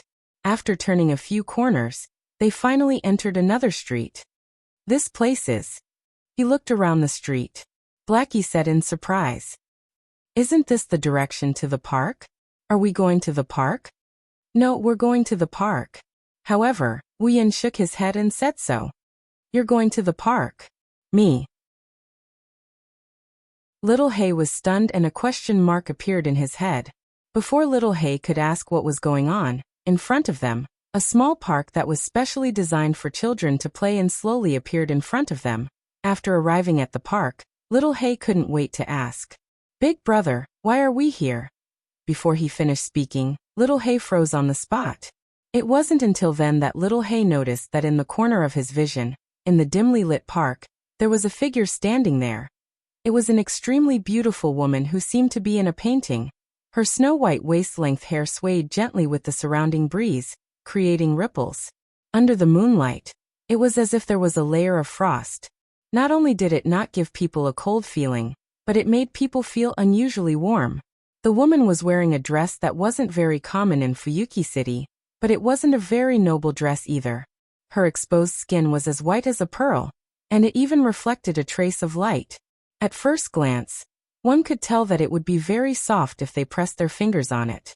Under the illumination of the scarce moonlight, the woman who looked like a fairy descending from the heavens seemed to have sensed something and slowly turned around. Then, a beautiful face and a pair of eyes that were as red as rubies appeared in Little Black's field of vision.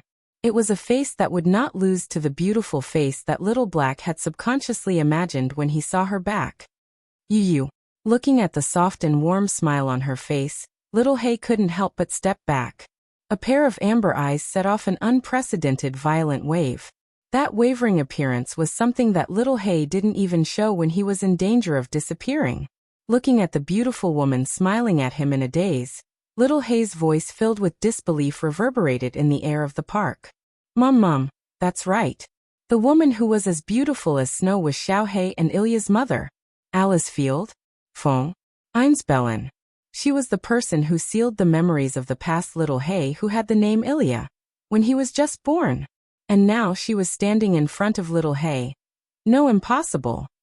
Little Hei stepped back repeatedly. Liar. Why would I be here? It's the one beside you who brought me back. Alice Field looked at little Hei who was wavering to the point of collapse with a gentle gaze. That gaze was like looking at her own son and daughter. In fact, Alice Field was indeed little Hei's mother. His biological mother. Big brother. Little Hei maintained his frozen appearance and turned his head stiffly to look at Wu Yan. You. Indeed, it was I who brought your mother back.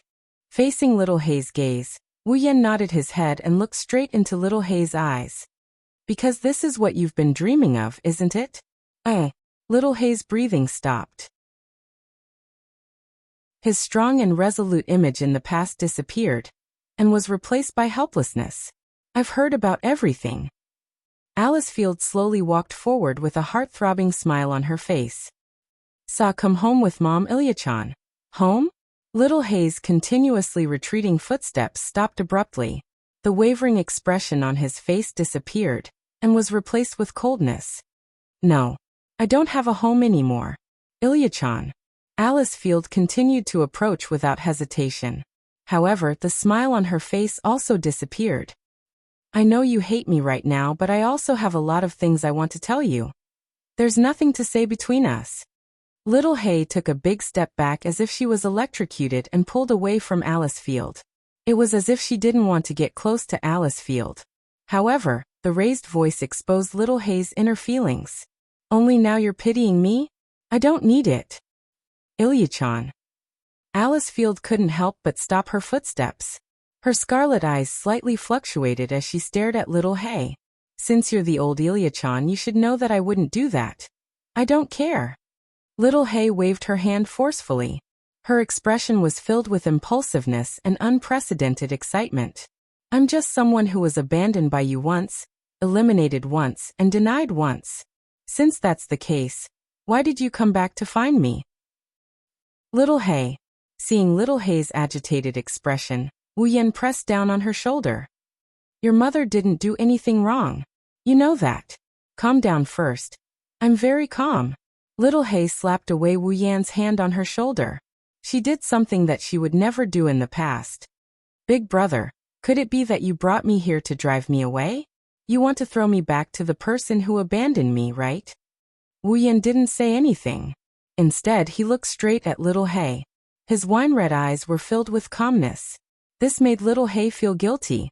Little Hay knew that Wu Yan wouldn't think that way. However, Little Hay didn't have the strength to control her emotions. She could only shout in agitation. "I hate you guys." After saying this, Little Black ran away without looking back. "Ilya-chan." Alice Field wanted to chase after her but was stopped by Wu Yan. "Can you please go back first?" Wu Yan shook his head at Alice Field. "Little Hay is more agitated than I thought. So leave that side to me." Alice Field opened her mouth and looked at the direction Little Hay ran in. After a long time she nodded. "Then I'll have to trouble you."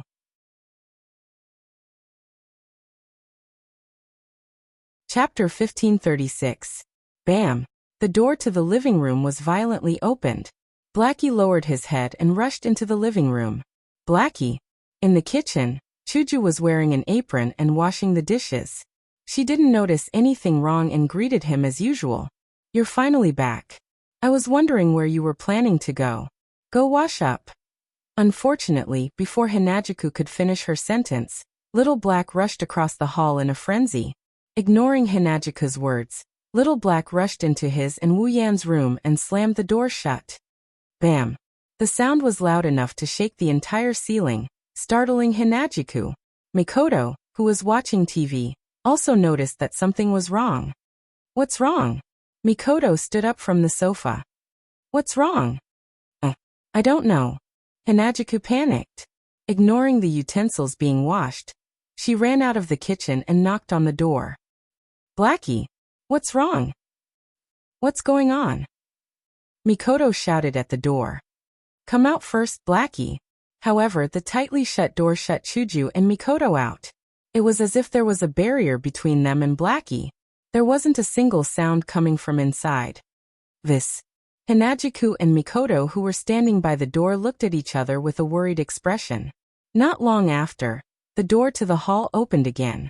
Wu Yan walked in from outside, attracting the attention of the two girls who didn't know what to do.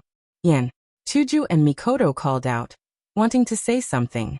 Wu Yan raised his hand and stopped them from speaking. "It's fine, you two go back to your room first.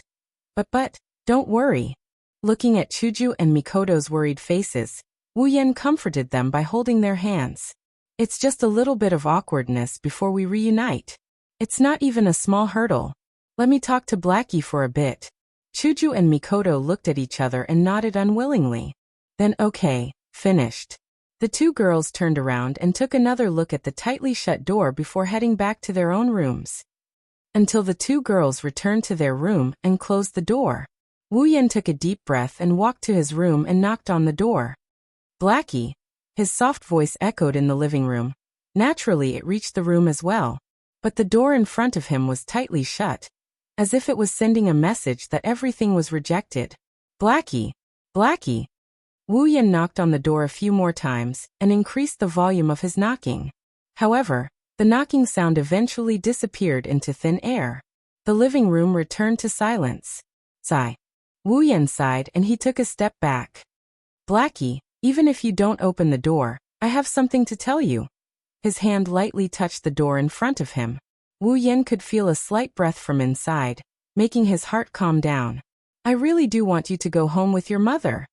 In an instant, Wu Yan clearly felt the breathing inside the door become more rapid. This made him believe that Blackie was seriously listening to him. Thus, Wu Yan continued. But that definitely doesn't mean that I'm abandoning you. To me, to Chuju, and to Mikoto, you're already our family. The other side of the door was still silent. Wu Yan also started to speak. For a person, the person who understands him or her the most in this world may not be a friend or a lover, but it will definitely be a family member. Therefore, we have known for a long time. Little Black, you actually miss your real family very much, right? The breathing inside the door suddenly stopped. Your mother sealed your past so that you can live a better life. Not only did she not intend to abandon you, she's also expressing her love for you. Whether it's Blackie or Ilya, they're both. Wu Yan lowered his voice. I don't believe that you don't understand. His voice fell. After a long time, a voice finally sounded from the tightly shut door. Then why can't I? Blackie's dejected voice entered Wu Yan's ears. I also yearn for an ordinary life. I also want to thank my mother who wanted to bring this to me. But why must she seal me who has my past memories? Can't I live a normal life just because I have these memories? The magic world is a bloody and crazy world. And you're a sacrificial lamb created by this crazy world. Wu Yan spat out a ruthless yet reasonable truth. If it's you, would you be willing to let your children live in this world with the idea that they're a tool? Even if that's the case, I'm still inside, am I not? Blackie's voice became agitated again. To my mother, perhaps she only wanted to give the original me a new life. However, the abandoned memories gained a personality and became me. In the end, the one who gained a new life was Ilya, and I became an abandoned person. Isn't that right? Is there a difference? Wu Yan raised his voice. Didn't you say that you're Ilya from the very beginning? The real Ilya has a family, has friends, has the life of your dreams. Right now, I'm only an imposter. Blackie's voice carried a sobbing tone. I'm only an imposter who has to bear all the pain of the past, and those memories separated from the original. So you want to continue living in your own world with this pain, this memory, this self-abandonment mentality. Wu Yan fiercely knocked on the door. What do you mean the real Ilya has a family, friends, and the life of your dreams? Could it be that you've never treated us as your family? You've never treated Mayu and the others as your friends? You've never placed the life here in your eyes? No, that's not it. Blackie's voice was finally panicking. It's not like that. Listen, little Black. Wu Yan closed his eyes, he calmed himself down and he spoke softly. He softly said, I feel that since fate allowed you a pure memory, to possess a personality, it must prove that you, the past Ilya, must exist. Fate allowed you to possess a body by accident, because you have the right to live. If even you begin to deny yourself, wouldn't the past Ilya, Blackie, be too pitiful? Big brother, I know that you're the real Ilya. You must be in a lot of pain because you've inexplicably become an imposter with your memories. It must be very difficult for you to exist in this world, and still need to replenish your magical power. Wu Yan softly let his voice directly enter Blackie's heart. However, no matter how painful it is, no matter how hard it is, you still have the family, friends, and life that you've longed for. So at least I feel that all of this is worth it. Right now your real family is within your reach. You who should be happy, are rejecting everything that can make you happy. By doing this, you'll really make yourself bear the pain and painful memories of your life. Wu Yan smiled wryly. If that's the case, how can I, who who gave up the class card in your body and took a big detour to look for the method to create a class card, endure this? Aren't you denying my hard work now? The bitter laughter was absorbed by the door in front and the surrounding walls, disappearing from his ears. However, the door in front of him was finally opened with red and swollen amber eyes and wet cheeks full of tears. Blackie could not help but shed tears. I'm sorry. I'm sorry. All right. Wu Yan smiled as if he had relaxed. He squatted down and stroked Blackie's head. You didn't do anything wrong. I'm sorry. I'm sorry. However, Blackie was still crying as she apologized with a sobbing voice. Big brother, you've given up the class card for me. You've also allowed me to go to school, make friends, and live an ordinary life for me. You've even provided me with a place to stay. However, I actually suspected that you would abandon me. I'm sorry. I'm really sorry. I'll say the same thing again. You didn't do anything wrong. Wu Yan gently stroked Blackie's head, forming a sharp contrast with his smile. I hope that Blackie can be happy. Chuju and Mikoto must think so too. So, even if it's for us, please don't give up on your own happiness, okay? You. Little Black jumped into Wu Yan's arms and started bawling at the top of her lungs. I'm sorry. I'm sorry. It's okay. It's all in the past. I'm sorry. I'm really sorry. It's okay. It's okay. Good girl. Ooh.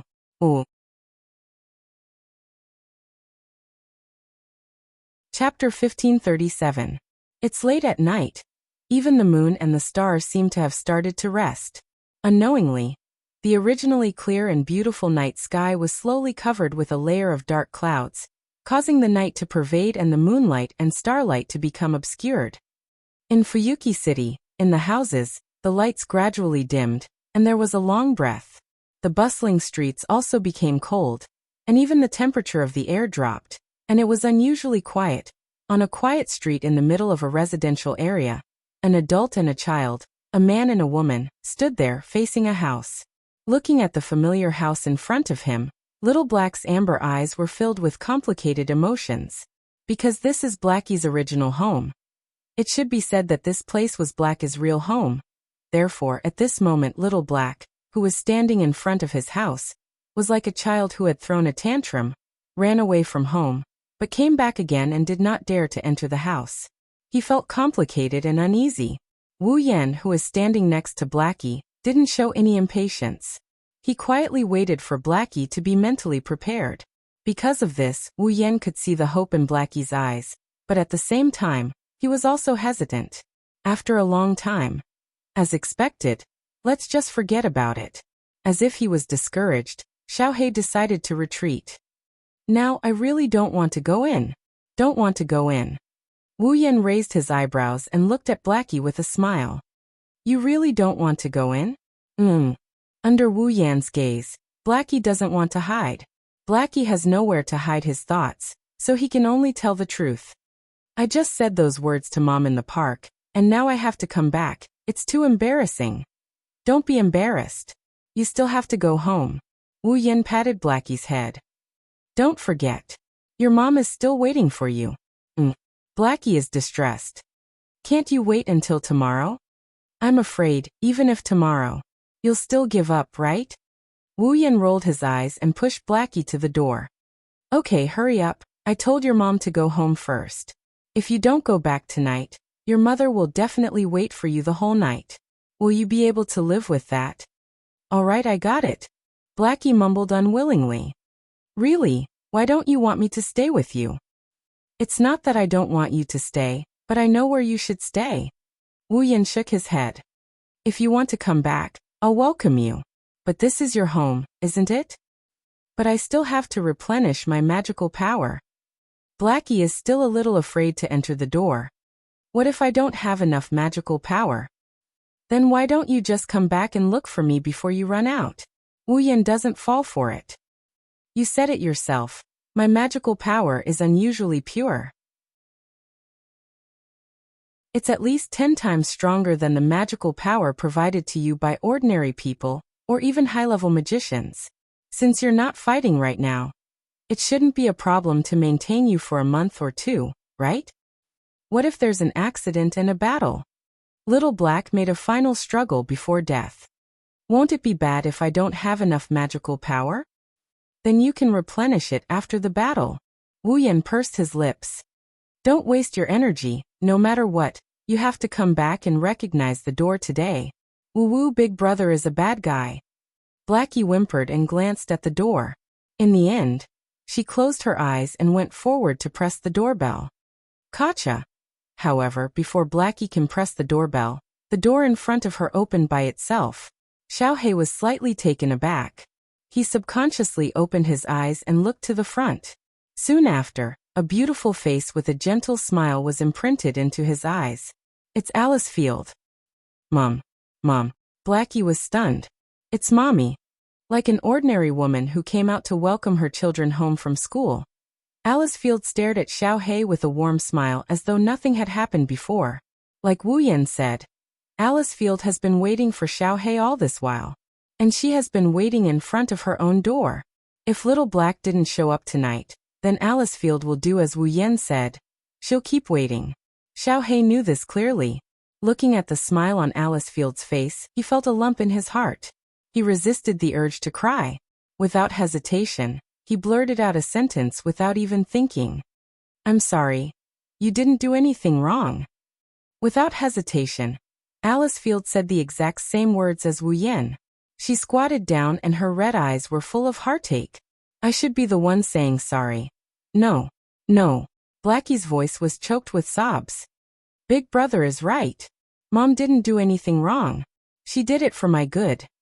No matter what the intention is, it's the truth that made you sad. And this sadness is brought to you by Mom. Alice Field took Blackie's hand and held it tightly. But that's all in the past. Mom is really happy that you can come back. Mom. Blackie bit her lips and suppressed the surging emotions in her heart. She could only repeat this sentence. I'm sorry. That's not what you should be saying now. Alice Field's smile was still there. What should you say when you go home? Blackie's heart tightened. She first looked at Alice Field, who was looking at her expectantly. Then she looked at Wu Yan, who was also looking at her with a smile. Her nervous heart calmed down. Xiaohei rubbed his eyes, wiping off the moisture in his amber pupils. Then he took a deep breath and smiled shyly. I'm back. Hearing this, the smile on Alice Field's face grew wider. Welcome back, Elia-chan. No. Alice Field shook her head and corrected herself. Welcome back, Chloe-chan. There was no need for words. Under the moonlight, the mother and daughter hugged each other tightly in front of the entrance. Looking at this scene, Wu Yan smiled and quietly left. Brother Wu Yan. Meiyu, who was wearing a maid uniform, stood in front of the gate of the Eiderfeldt's courtyard. She looked at Wu Yan and asked softly, Blackie, are you home?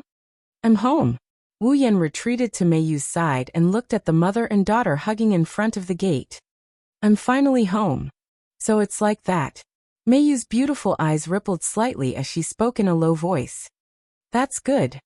Wu Yan glanced at the silent Meiyu and reached out to touch her little head. What's wrong? I'm not. Feeling the hand caressing her head, Miyuki felt reassured.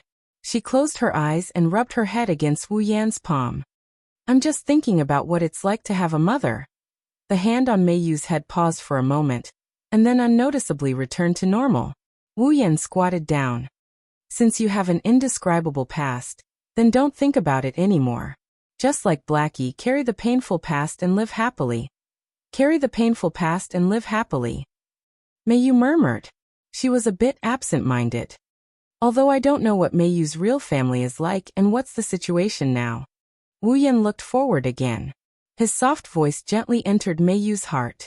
But now, as long as you're happy, it's fine. Otherwise I'll be sad. Wu Yanji.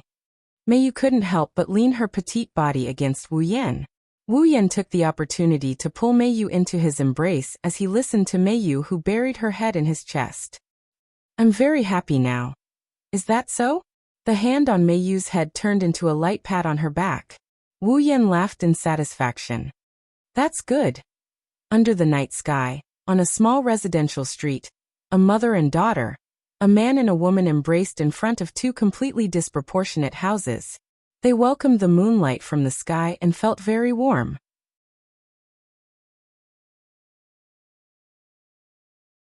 Chapter 1538. At the same time, Rin Enbin arrived at the edge of the river under the bridge. Looking at the red brick road in front of him, and the neatly arranged street lamps on both sides, illuminating the bright red river bank. The river flashed with light, as if it was leading to a sacred temple.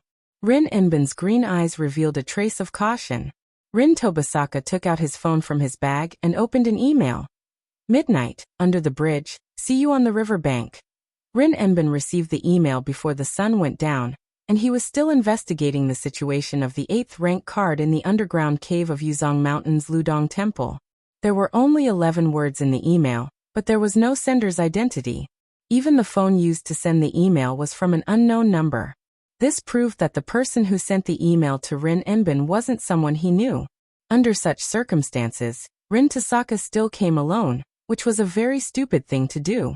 If this email was a normal spam or scam email, then it's fine. Rin Enbin is a magician after all, he can handle it alone. However, if the sender was an unknown magician, then there was no guarantee that there would be no danger at all. Even so, Rin Enosaka still came alone. He didn't tell Luvia or anyone else that he was coming. He had completely hidden it from everyone else. Because Rin Enosaka could roughly guess the identity of the person who sent him this email. Rin Enbin put away his phone and put it back into his bag. He looked up at the bright red riverbank and stepped into this place that was likely to become a place of trouble. He walked forward. The riverbank is very quiet at night. No one would be stupid enough to come here at this time. The riverbank is quite far from Fuyuki City. It's close to the suburbs, so no one would come here at this time. This makes the riverbank look eerie at night. It's terrifyingly quiet. Inside the space, the only sound. It was the sound of flowing water in the nearby river. Rin Enbin kept looking around, trying to find the person who had asked him out as he walked forward.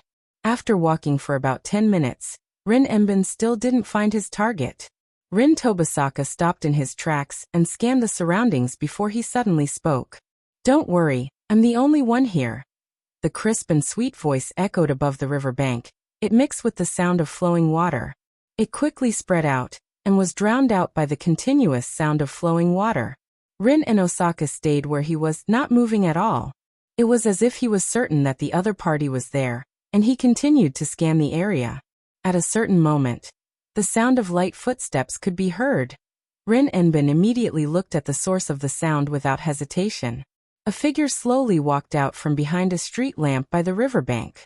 With clear footsteps, he exposed himself to the light and Rin Tobasaka's vision. It was a short-haired beauty with a straight back, wearing a man's suit. Her face was full of determination, and her eyes were incomparably sharp. There was a faint trace of indifference and ruthlessness. So it's you. Rin Enbin stared at the slowly approaching figure. It's Beige. Fruka? Mark Remitz? I didn't expect you to come alone. Beige said expressionlessly. As a member of the same organization, I admire your courage, but as a magician, I can only say that it's a bit stupid. Same here. Rin Enbin didn't back down and mocked her. You clearly know that I have a natural enemy on my side, but you still sent me an email and asked me out. Aren't you afraid that I'll bring that man with me? He's still holding a grudge about the last time you ran away in such a sorry state until now. You don't have to worry about that. Beige said coldly. Even if I have to fight that unknown person again, I don't think I'll lose. Oh? Rin Enbin raised an eyebrow. Are you sure? I'm confident. I'm confident. Beige muttered. Even if I can't win. Either way, you're all monsters. Rin Hasaka curled his lips impatiently. Let's stop chatting. Tell me why you asked me to come here. As a member of the same organization, you've heard of me. You should know what I'm here for, right? Beige's gaze sharpened as she stared at Rin Enbin. What's the matter with the rank cards? What? I want to ask about the rank cards? Just like what Badget said, Rin responded without any surprise. The whereabouts of the 7th rank card? Or the Lancer rank card? Why is it in someone else's hands? All of them. Both. Badget frowned. I even suspect that not only the Lancer card, But even the archer card has fallen into someone else's hands, which is that man's hands, right? You're right. You're right, Rin and Osaka admitted. The Lancer and Archer cards have indeed been snatched away. So if you're thinking that I have the 7th card and that's why you asked me out, I'm afraid you'll be disappointed. Hearing this, Bajit lowered her head and didn't say anything. After a while, she said in a deep voice, "Don't worry." Why? Why? Rin Enbin looked at Bajie suspiciously. What do you mean by why? Why? I don't care if you have the 7th rank card or not. Since the Lancer and Archer rank cards were taken by that man, why do you look like you're on good terms with each other? Bajit tightened the strap of the cylinder in her hand. Can I take your actions as betraying the magic association? What? In other words? Rin Enbin sneered. Lord Enforcer of the Seal, are you trying to clean up the traitor for the sake of the magic association? Yes. It has nothing to do with me whether you betrayed the magic association or not. Bajie shook her head. It doesn't matter if you betrayed the magic association or not, it won't affect my mission. Therefore I won't interfere. What do you mean? This time, it was Rin Enbin's turn to frown. You're saying you won't report this to the magic association? Yes. I won't report anything that has nothing to do with my mission to the association. Speaking up to this point, Bajit turned around and looked at Rin Tasaka coldly. However, it's a different story if it's related to my mission. You just want to get information from me, right? Rin Enbin shrugged helplessly. Information on the 7th rank card. I have no intention of reporting this to the association, but I hope you can give me what I need. Bajie said without any change in her expression. Give me the information on the 7th rank card. This might be the last time we meet. A deal? Rin Enbin sneered. As expected of the Magic Association, you're willing to do anything to complete your mission. Bajie didn't say anything. She just stared at Rin Enbin like a lion staring at its prey. Rin Enbin knew what was going on. If he didn't give Bajie the information on the 7th rank card, Bajie would have charged at him. He was truly a madman. Rin Enbin smiled bitterly and gave an answer. The 7th rank card hasn't been recycled yet. Are you messing with me? Bajie's eyes turned cold. There's no longer a source of distorted mana in Fuyuki City, right? Yes. That's because this rank card is on the main branch of the ley line. Rin Enbin said without changing his expression. That's a corner of the main trunk of the ley line that even the Magic Association can't detect. Over there, the distorted mana emitted by the rank card has mixed with the mana of the ley line. Coupled with the depth of the ley line, no one can find its location except for House in Osaka, the minor of the ley line. The main branch of the ley line. Bajie clenched her teeth. The place returned to silence. Phew. Bajie exhaled after a while. Let's make a deal.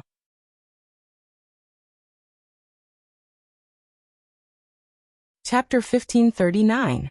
Retrieving the 8th rank card with Bajit?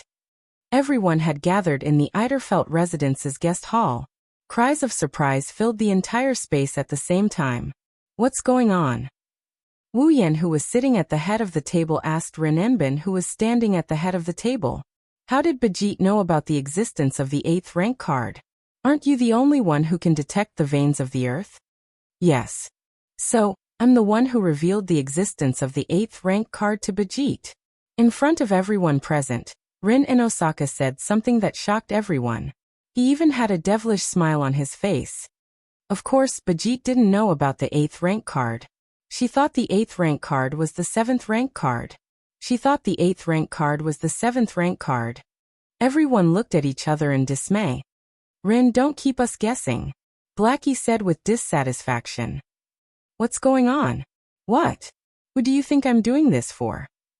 Hearing Xiaohei's dissatisfied words, Rin Tozaka knocked Xiaohei's head hard, causing Xiaohei to cry out in pain. It's because of you that I revealed the existence of the 8th grade card. Because of me. Little Black, who was hugging his head, was slightly taken aback. Because of Blackie? Many of the young ladies were also puzzled. Wu Yan was the only one who asked with uncertainty. Is it because you want Bajit to change her target to the 8th rank card?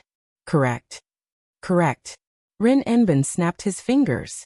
That's why Barget thought it was the 7th profession card when I told her that the 8th profession card was in the depths of the underground. I'm starting to understand. Mikoto nodded. Because Bajit has been looking for the 7th rank card in Fuyuki City, she's likely to target Blackie. So if Bajit thought the 7th rank card wasn't retrieved yet, and it's deep underground then, Bajit wouldn't look for the 7th rank card. She wouldn't be able to target Blackie. It's not just Bajit.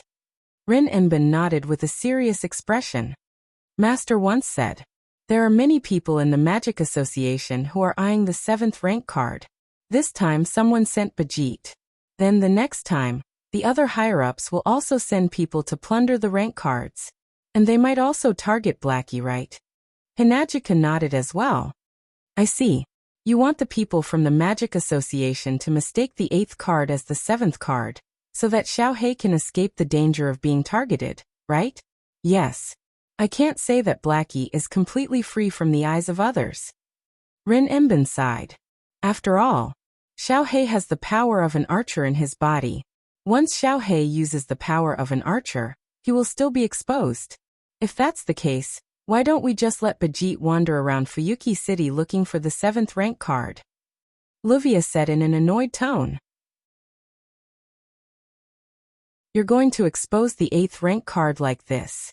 Won't we have one more powerful enemy when we retrieve the card? But I can also guarantee that there will only be one strong enemy and no more. Rin Enbin turned around and took out a piece of paper from his bag and spread it on the table. Take a look at this. Hearing Rin Enbin's words, everyone focused their attention on the paper. On that piece of paper, the names of the people were listed in a row. This is... Luvia was shocked. Isn't this a list of the higher-ups in the Magic Association? A list of the higher-ups in the Magic Association? Everyone turned to look at Rin and Osaka in confusion. This is the list Bajit gave me. Rin Enbin smiled. To be precise, this is the list of the higher-ups in the Magic Association who are eyeing the rank card. The list of the higher-ups in the Magic Association who are eyeing the rank card.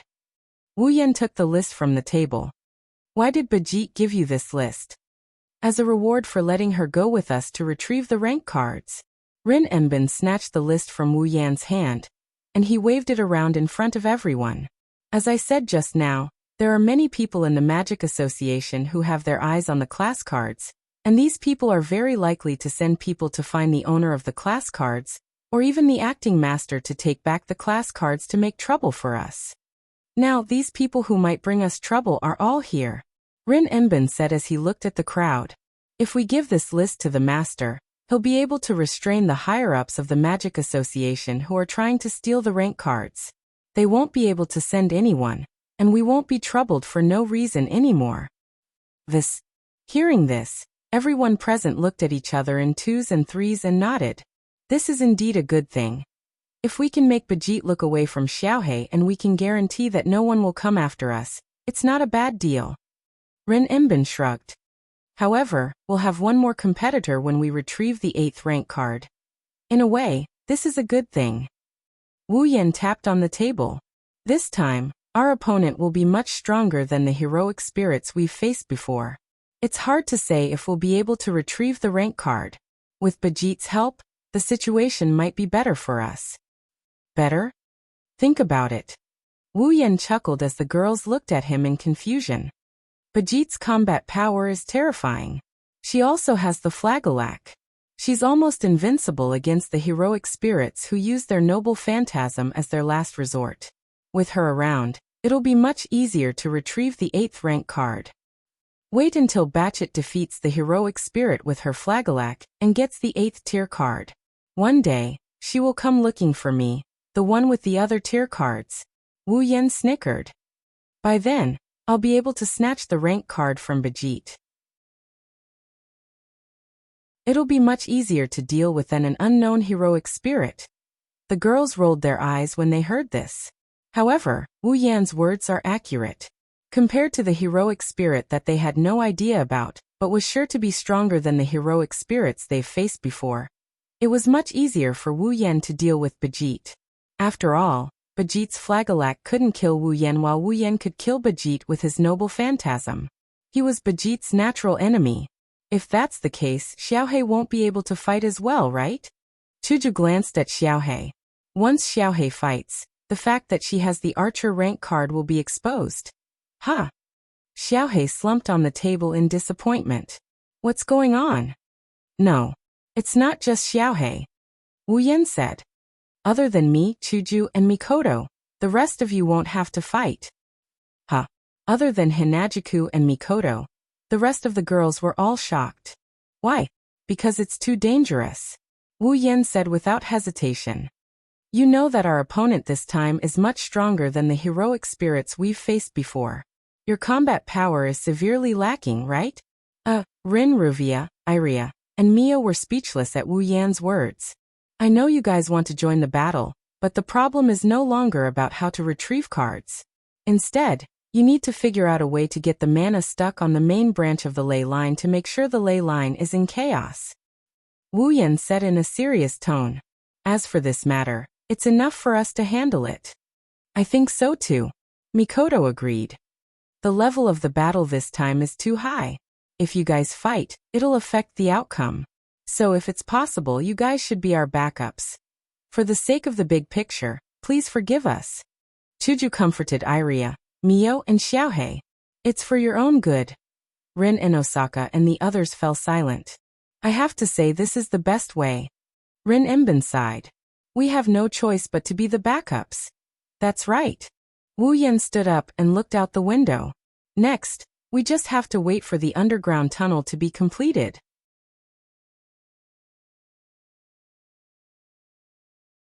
Chapter 1540.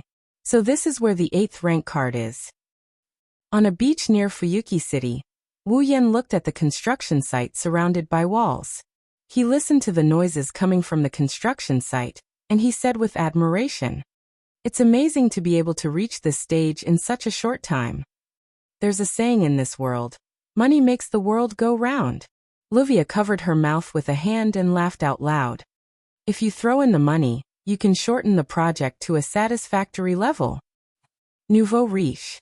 Rin and Osaka muttered unhappily. Damn it, why is this guy so rich? But I didn't expect the main vein of Fuyuki City to be under the beach. Wu Yan didn't know whether to laugh or cry. Could it be that the closer to the beach, the more active the vein is? Does the vein need to absorb water? This is just an underground passage that leads to the mirror world where the rank card is. It doesn't mean the card is under here. Rin and Osaka folded his arms. We can't just dig on the surface where the card is, right? What if the place is in the city? That's true. Wu Yan shrugged and looked at the noisy construction site. So when will the underground passage be completed? Actually, the underground passage is already in the final stage of processing. Livia said seriously. Tonight, we'll be able to get to the place where the card is. Tonight, huh? Wu Yan's wine-red eyes glowed with a sharp light. It has been half a month since Blackie returned to her home after Bajit's attack. In this half a month, everyone lived an ordinary life that was completely uninvolved with troublesome matters. It could be considered as an adjustment before the war. Since only Wu Yan, Chuju, and Mikoto were going to fight, Ilya, Mio, and Blackie were forbidden from getting involved in the retrieval of the rank card and returned to their normal lives. That is to say, even if the underground passage is completed tonight, Ilya, Mayu, and Xiaohe wouldn't come over either. On the other hand, Rin Enbin and Livia would come over. This could be considered as preparation work for Wu Yan, Chuju, and Mikoto, as well as taking care of the aftermath of the battle. As for class cards, Rin Tozaka and Livia didn't have much hope. In front of him was Wu Yan and behind him was Badget. It didn't matter which side he was facing. Rin and Osaka and Livia had no chance of winning. Therefore, the two magician girls no longer asked for a class card. Instead, they simply changed their job to normalizing the ley lines. Of course, without their rank cards, Rin and Osaka and Livia's plan to take Zelrich as their master would probably be ruined. However, the two young ladies of the prestigious families didn't seem to have any intention of giving up. They resolutely declared that they must find another way to become his apprentice. Wu Yan expressed his support for Rin and Osaka and Livia's enthusiasm on the surface, but he was secretly laughing. After all, in the original work, the two young ladies of the prestigious families were known to be at odds with each other. Zelrich found it troublesome and tactfully chased them away. Now, even if they did find another way to become his apprentice, Zelrich would surely reject them. Well, I can only let these two young ladies work harder. Then, are there no other questions? Wu Yan retracted his gaze from the construction site in front of him, and said to Rin and Osaka and Livia, "If there are no other questions, let's do it tonight." Tonight? Rin and Osaka and Livia looked at each other and nodded solemnly. Then tonight it is. Tonight. At this moment, a voice sounded from the construction site beside the three of them. "When the time comes, I will also come over." Hearing this voice, Wu Yan, Rin and Osaka, and Livia immediately turned their heads and looked over. Over there, Barjet, who was wearing a man's suit and carrying the Flagelac stone ball as usual, was standing straight in front of the construction site, looking into the construction site from afar. Badget, Rin and Osaka and Livia raised their guard. Their eyes were filled with vigilance. This person in front of them doesn't play by the rules. She's a madwoman who only wants to complete her mission. Who knows what she'll do? Don't worry. As if she could sense Rin and Osaka and Livia's actions, Badget's gaze was still fixed on the construction site. She didn't even turn her head as she spoke. "Since you don't have a rank card and you have nothing to do with my mission, I have no reason to attack you." After speaking, Badget turned around and stared at Wu Yan with a pair of sharp eyes. "Even if I attack you, it will be against my mission target. This is my principle." Badget didn't hide her hostility towards Wu Yan. There's no need for her to hide it. Because of this, the atmosphere became tense. Rin and Osaka and Livia's eyes trembled as they became even more vigilant. "I haven't seen you for half a month and your confidence has increased quite a bit." Wu Yan, who had a cold expression since Badget's appearance, sneered at her. "Or do you think that you'll be able to defeat me in just half a month? Are you looking down on me?" Badget's expression didn't change as she stared at Wu Yan. "I haven't found a way to defeat you, but you don't think there's no other way to kill you just because you can't die after being pierced through the heart, right? I don't know if you have a way to kill me." Wu Yan turned his head and looked at the construction site. "All you need to know is that if I want to kill you, I don't just have to use the spear of death." Bagjet tightened her grip on the strap of the tube, and her sharp eyes were filled with murderous intent. "I don't like to fight for no reason, but if someone provokes me, I don't mind teaching them a lesson."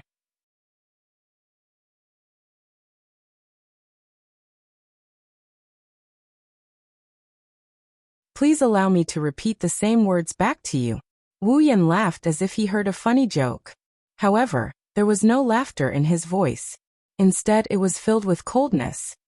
After all, Arseel's appointed enforcer is used to the tyrannical behavior of provoking others, but not allowing others to provoke her. Bajit's eyes turned cold. She clenched the hand that wasn't holding the strap. The rune-covered glove suddenly emitted a cyan light that dyed her clenched fist cyan. "Oh, you can't wait anymore?" Wu Yan stopped smiling and turned around to face Badget. "Then, Lord Executor of the Seal, have you brought enough Flagelac?" "Yes." Bajit's cold eyes flashed with anger again, and then a helpless expression appeared on her face.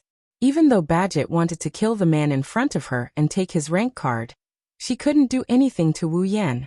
His Flagelac was ineffective against his opponent, but his opponent had a legendary magic spear that could kill him in one hit, the Spear of Death-Piercing Spear. The situation was too disadvantageous for him. Moreover, Wu Yan has a total of 6 class cards in his possession. Other than the Lancer, Bajit had no idea what kind of treasures the other 5 treasures had. In the past, Badget didn't need to be afraid of treasures. With the Flagelac, Bajit was definitely invincible when it came to treasures. However, this time, the opponent wasn't afraid of Badget's Flagelac. Therefore, the treasures that she didn't need to be wary of would become a threat to her.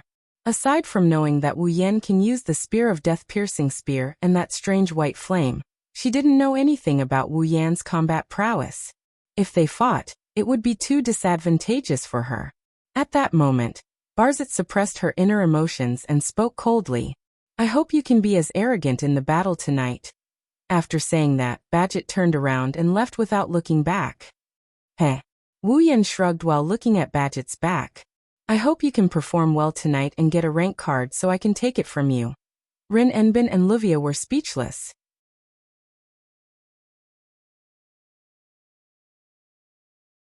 Chapter 1541.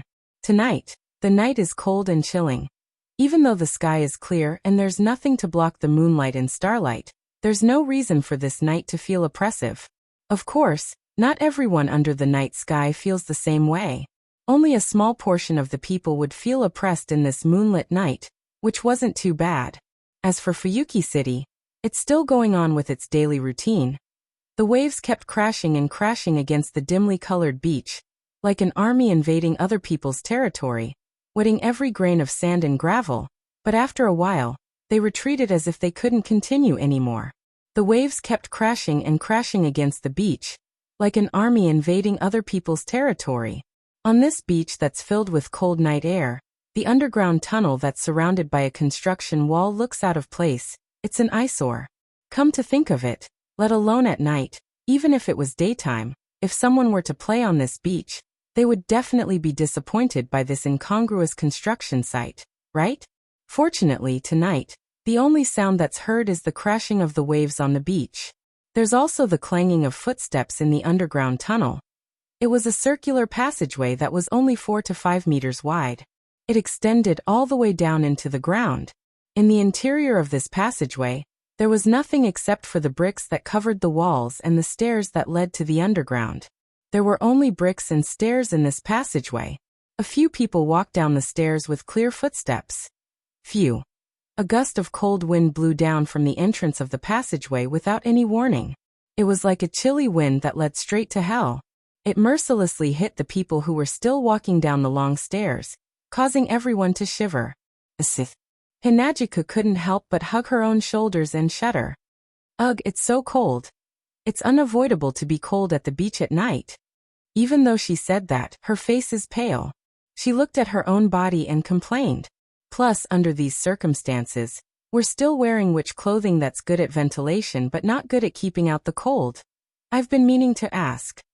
Rin, who's walking in front, turned around with a sullen expression. Why would you want to wear witch clothing in such an important battle? I can't say that your taste is bad. Livia sighed as she walked down the stairs. I can only say that I don't understand. Although it's a bit childish to wear this kind of costume in this kind of situation, but don't underestimate it. Hinajiko opened her arms and revealed a red and white witch costume. It's all thanks to him. Last time, we were punched by the berserker more than 10 times, but we were still fine. You were punched by a berserker and you're fine? Rin and Osaka looked at Hinajiku and Mikoto's robes again in shock. You were fine last time because of this? I thought the two of you were performing some kind of magic. Livia began to examine the two girls' robes. Is this some sort of magic costume? I've never heard of a magic costume with such strong defense. Well, it's a bit troublesome to explain. Mikoto brushed her bangs away from her forehead. Her long sleeves fluttered in the air, making this action less heroic and more elegant. Just think of it as a magic costume. I say. Wu Yan, who's walking at the front, or rather at the bottom, said helplessly as he listened to the girls' conversation. We're literally rushing to the battlefield. Is it really okay for you to chat so casually? Humph. Rin's grumpy expression turned into one of annoyance when he heard Wu Yan's response. It's not like we're going to fight, right? Are you still going to blame me? Wu Yan's helplessness deepened. Who do you think we're doing this for? Who do you think we're doing this for? Rin turned his head away in annoyance. Don't worry about other people's safety and end up dying in the mirror realm. That's not going to look good. Hinajika blinked her eyes and said with uncertainty. Are you worried about us, Rin? Who's worried about you? Rin raised his voice and looked a little agitated. I'm not worried about you. Hey Rin, do you know what people call this behavior of yours? Mikoto mocked Rin, who expressed his thoughts with his expression. It was as if he admitted to Chuju's words. People call this behavior of yours at Tsundere. Huh. Wu Yan laughed dryly. It's really interesting for you to say something like that. I don't care anymore. Rin Rin yelled and quickened his steps. Let's get down there. Amidst the commotion, the group of 5 continued to walk in the echoing underground tunnel. After walking for an unknown period of time, the surface finally appeared in their field of vision. Stepping on the ice-cold stairs and braving the cold wind, the group of 5 finally reached the end of the underground tunnel. The scene that appeared before everyone's eyes was a rather spacious basement that was similarly paved with bricks. Other than that, there was nothing else in the basement. We're here. Livia's voice sounded a little depressed as she looked at the basement. If we open the portal to the imaginary realm from here, we'll be able to jump to the mirror realm at midnight. So this is the place. Wu Yan, Chuju, and Mikoto looked at the empty basement. Is it really okay? Rin Rin couldn't help but ask. That's a heroic spirit that can't even be compared to that saber, who has superb sword skills, and that berserker who is like a monster. If you're afraid of your opponent's strength, then leave. This sentence didn't come from Wu Yan, Chuju, or Mikoto. It came from the staircase. The group of 5 looked at the source of the voice and saw Badget walking over with a barrel on her back. As a competitor, I'm only happy that all of you are leaving. Badget walked past everyone as if there was no one around her. She walked to the front of everyone and left them with only her back view. However, as a pure magician, I'm not happy that you're afraid. Don't lump everyone together with a battle maniac like you. Livia snorted. A magician can't be afraid? Who gave you that idea? Yes. At least in my memory, no one taught me what fear is. Badget tilted her head and glanced at Wu Yan. Even in the face of death. Is that all you want to say? This time, Wu Yan didn't treat Badget coldly. He also didn't try to suppress his emotions. Instead, he revealed a faint smile. As the opening speech of the competition, it's a bit boring. Unfortunately, I don't have the education that requires me to make an interesting opening speech. Badgetter seemed to be a little surprised by his speechless performance. However, she ignored him after a while and tightened the strap of the cylinder in her hand. Moreover, this competition should be very beneficial to me, right? Once the opponent uses a noble artifact, basically, if nothing unexpected happens, you'll win. Mikoto said eagerly. But before that, we'll take care of our opponent. Is that so? Badget turned around and showed her back to the crowd. I hope so. Let's stop chatting. Livia looked at her pocket watch. It's about time. Let's go. Wu Yan said without hesitation. Let's start the competition. Then an intricate geometrical pattern with dazzling light spread out from under Wu Yan, Hinajiku Mikoto, and even Badget's feet. It started spinning like a disc playing a movie. Be careful. Rin and Osaka finally shouted. Don't die. In response to Rin and Osaka's words, 3 waving hands were raised. Immediately, the colorful brilliance shrouded the 4 people who were trapped in the area covered by the precise geometric pattern, and illuminated the entire underground basement. Not long after, the multicolored brilliance dimmed, and the intricate geometric pattern also slowly disappeared. Along with him, the group of 4 disappeared as well. Rin and Osaka and Livia both stared ahead in silence for a long time.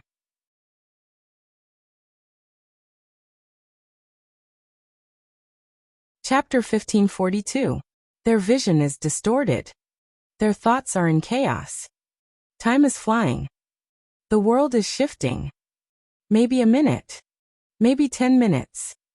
Maybe an hour. Maybe 10 hours. Maybe 1 day.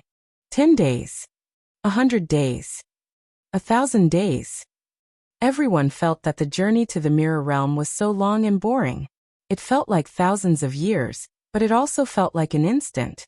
They couldn't tell how much time had passed. In front of their eyes was a field of white. Their sense of direction was swaying along with their vision.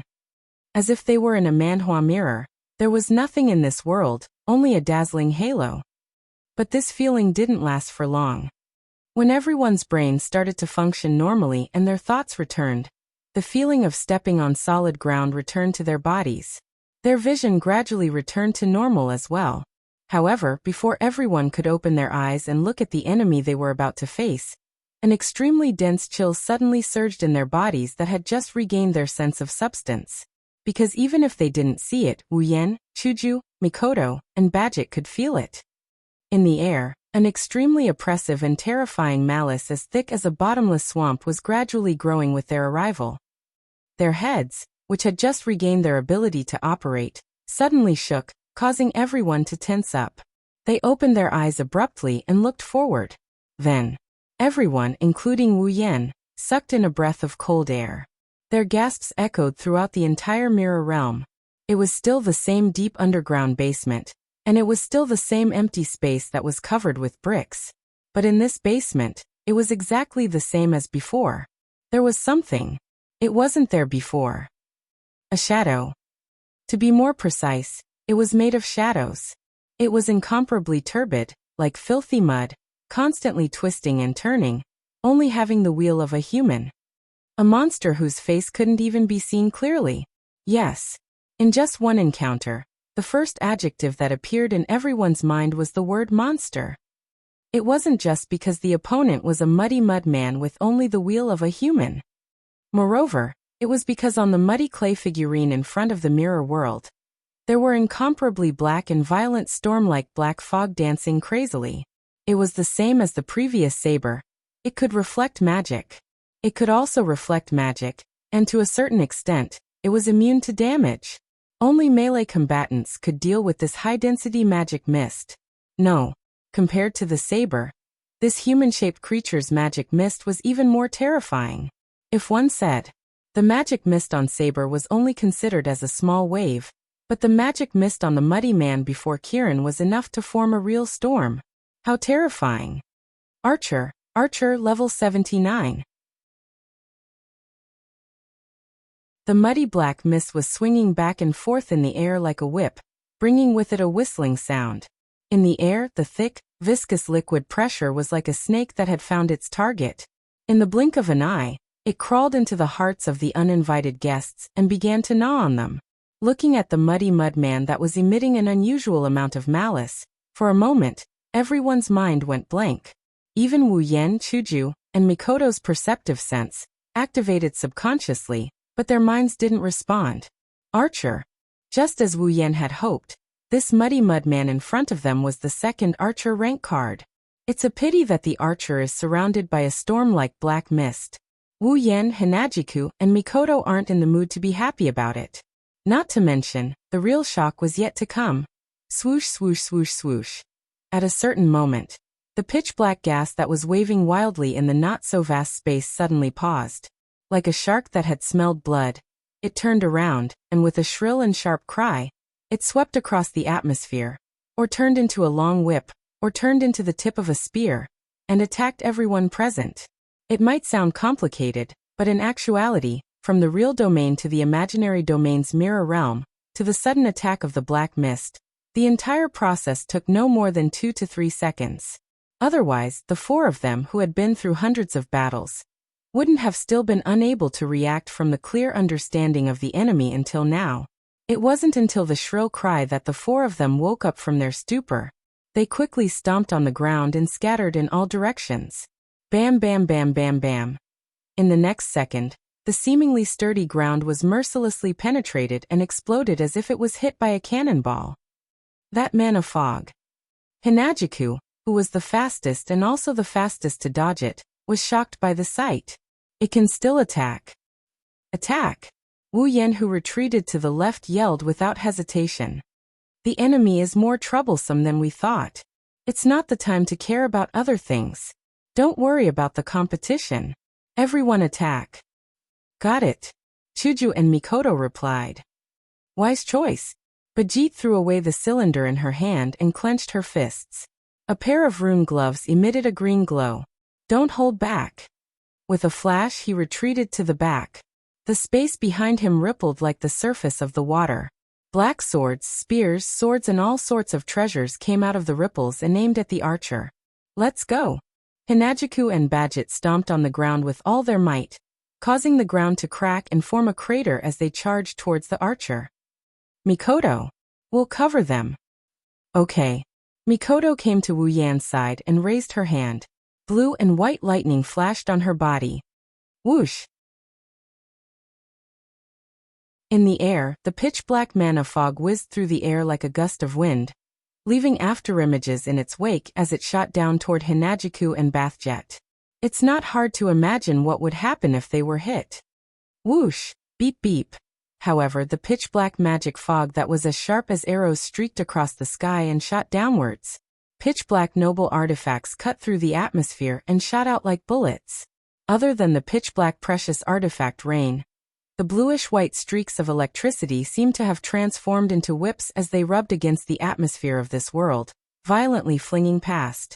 Bang bang bang bang bang. Bang suddenly. The pitch-black rain of relic and the rich blue and white electric current passed through the space, as if they were waiting for the mana mist to come to them. They collided with the mana mist that was falling from the sky. In an instant, the mana fog that was shot down like arrows was either destroyed by the pitch-black rain of noble relics or collided with the blue and white electric current, resulting in a strong explosion. With the protection of the black mana fog and the blue and white lightning flashes, Chuju and Bajit arrived at the archer's mana fog. The black shadow with only human wheels opened its mouth and wriggled twice. The part that looked like a hand also began to gently lift up. It won't be that easy. However, before the archer could move, Wu Yan and Mikoto moved first. The pitch-black rain of noble phantasm, and the blue-white electric current that collided with the high-density mana fog in midair dispersed the black mist. Just like how the mana fog attacked Hinajuku and Bathjet, it drew a perfect arc and fell to the ground. Bang bang bang bang bang. In the continuous explosion, the black mana fog and blue and white lightning flashes landed on the archer's mana fog and blasted the ground, setting off a thick cloud of dust. Now, seeing this, Hinajuku and Bajit's eyes lit up at the same time. One raised her white cherry while the other raised her fist that glowed with blue light. Mixed with a violent ki, they broke through the smoke in front of them and rushed into the center of the smoke to attack a blurry black figure. Just as Hinajuku and Bajit rushed into the dust cloud. Ah! Amidst the dust and smoke, a voice that sounded like a ferocious ghost's howl resounded throughout the entire mirror world for a long time.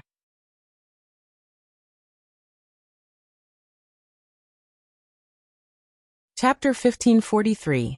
Ah!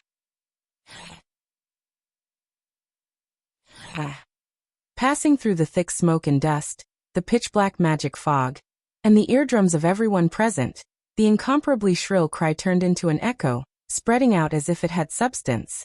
With such an ominous voice, there was no doubt that it belonged to the dark heroic spirit of the archer. However, this was not a scream. It was an angry roar. Ing. When the shrill cry faded away, the sound of a door being unlocked rang out from within the thick dust cloud. Whoosh! Soon after, numerous blurry black figures rose from the dense dust and shot into the air. They scattered the dense dust and blasted the two figures away like they were trash. Under Wu Yan and Mikoto's watchful eyes, the two figures that were sent flying fell to the ground with a loud crash. They slid across the ground and landed right in front of them. They were Chuju and Bajit. However, compared to the time when they dashed out and attacked the archer valiantly, the two girls looked completely different now. Hinajuku, on the other hand, was still fine. Her face had a tinge of pain and her robe was emitting a blurry layer of light. Although she looked a little wretched, she didn't suffer any injuries. Come to think of it, the moving church had probably protected her. But Badget's appearance was miserable to the extreme. Bayette, who had fallen to the ground, had weapons all over her body. There were swords and sabers. There were spears, halberds, and sharp weapons that mercilessly pierced through Badget's body, the front end of which was deeply embedded in her body. Blood splattered everywhere. The ground was dyed red. Chuju! Mikoto cried out in alarm, and hurriedly helped Chuju up from the ground. This is... Wu Yan looked at the weapon that pierced through Badget's body. His expression finally changed. A relic. That was right. The weapons that pierced through Bajit's body were all treasures.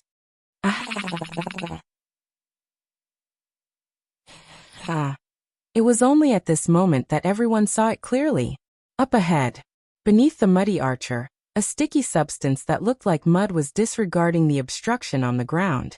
It was like magma that came out from the ground and started to spread on the ground around the archer. And in this pitch-black mud, there were sabers, swords, spears, halberds of all shapes and sizes. Weapons that were more diverse than Wu Yan's pitch-black precious artifact that was purely made of iron sand flew out from within. They soared into the sky and floated in midair, motionless. Not long after, the entire sky of the mirror realm was filled with weapons of all shapes and sizes.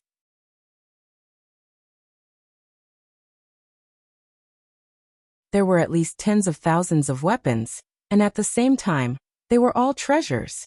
It was not like Wu Yan's, which was purely a shortcut. It was made of iron sand and had the power and hardness of a relic. There was nothing else. It was made of fantasy, belief, and miracles. It was the ultimate weapon that was only used by the legendary heroes. A hero spirit that can use tens of thousands of treasures. Wu Yan's face turned pale. Born from the beliefs of humans, the heroic spirits of the great heroes in myths, legends, and history all possessed the powerful weapons that symbolized the legends they had used when they were alive. This kind of weapon was the so-called precious artifact.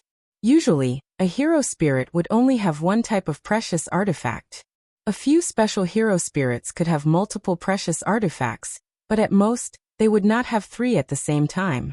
However, in the sky that covered the entire mirror realm, tens of thousands of weapons were all precious artifacts. They were genuine precious artifacts. Wu Yan knew that there was only one hero spirit that could have such an extraordinary number of precious artifacts. Gilgamesh.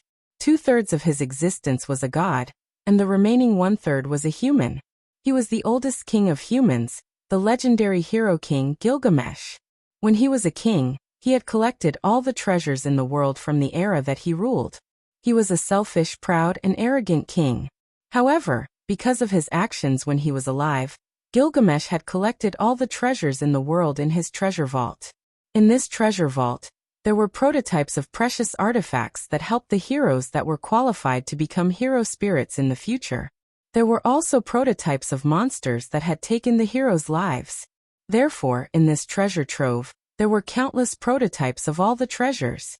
This treasure vault, even after Gilgamesh died and turned into a hero spirit, became a precious artifact that symbolized his legends and was used by Gilgamesh.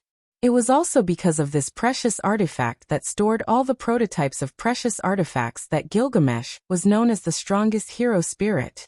This precious artifact that stored all the prototypes of precious artifacts was called Gate of Babylon. It was exactly the same as the Gate of Babylon that Wu Yan had been using. However, Gilgamesh's Gate of Babylon contained all the prototypes of noble artifacts.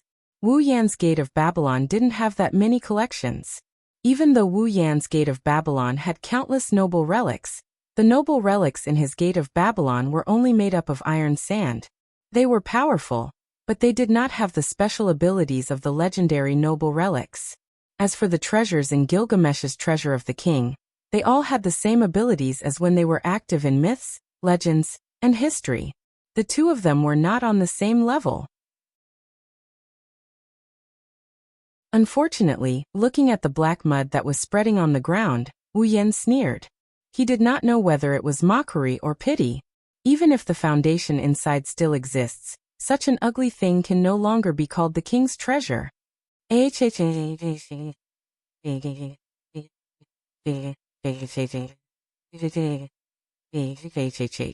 No one knew if it had heard Wu Yan's words, but the true identity of the oldest king of the human race. The monster let out a roar similar to resentment, raising its head and roaring madly. Then the treasures that covered the entire area tilted and pointed towards the direction of Wu Yan, Chuju Mikoto, and Badget. If all of these treasures were to fall from the sky, Chuju and Mikoto might not be able to escape unscathed even with the protection of the moving church. What's more, if any of these treasures were effective against the undead, then even Wu Yan wouldn't be able to escape unscathed. Wu Yan, Chuju Mikoto, and even Badget, who was still on the ground, felt their scalps go numb as they looked at the countless noble phantoms.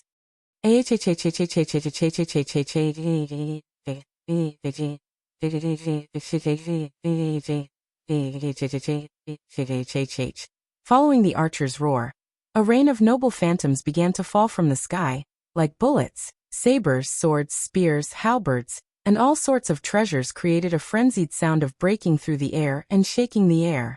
They shot towards the incomparably tiny 4 people standing on the ground, covering the sky and covering the earth. Chuju, Mikoto, hide behind me. He didn't have the time to think about it, he didn't have the energy to spare. He flashed in front of the 2 girls and raised his palm. In the next moment, waves of iron sand surged out from the crimson spatial ripples. They rolled like waves, forming walls that overlapped and blocked above the 4 of them. Bang bang bang bang bang. As soon as the iron sand walls were formed, a violent tremor and explosion came from the top of the wall, causing the thick black walls to tremble and scatter black particles. Fortunately, the iron sand was also a noble phantasm. Although it didn't have any special abilities, it still had the hardness of a noble phantasm. That's why it could withstand the torrential rain of noble phantoms. Otherwise, if it were a normal iron sand, it would have been broken into pieces by now. Unfortunately, even if it was a noble phantasm, the iron sand walls couldn't withstand the rain of noble phantoms. Sooner or later, they would shatter. When that happens, Wu Yen, Chuju, and Mikoto would be defeated. We can't go on like this. Hinajika's grip on White Cherry was so tight that her joints were cracking. We'll definitely lose if we defend passively. We have to take the initiative to attack. Mikoto gritted her teeth.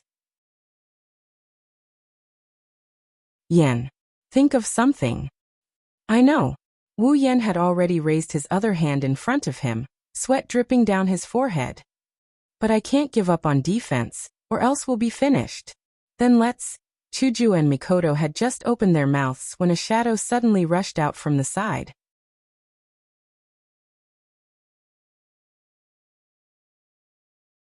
Chapter 1544.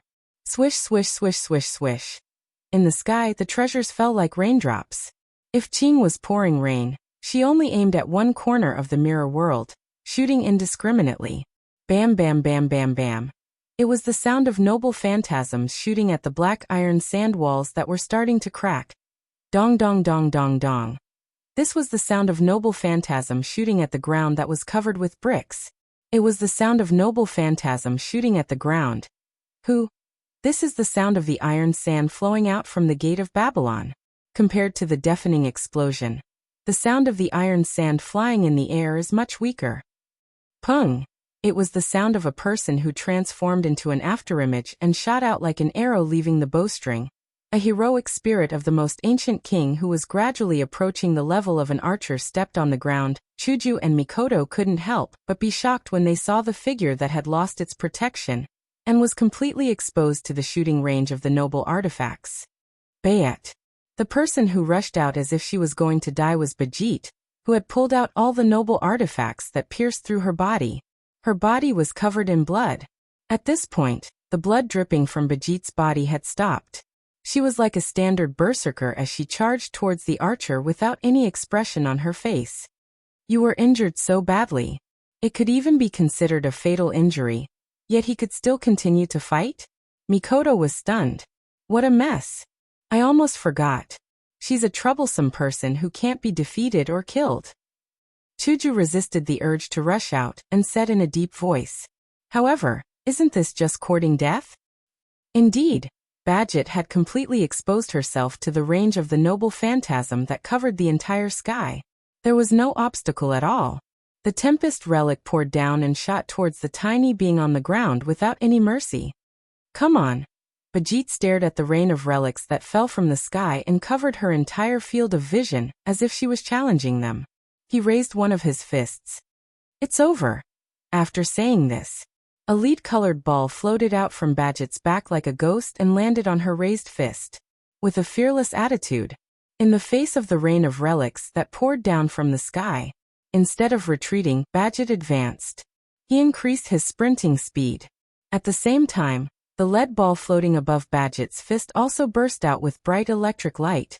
The electric light turned into a dazzling light, enveloping the entire lead-like stone ball.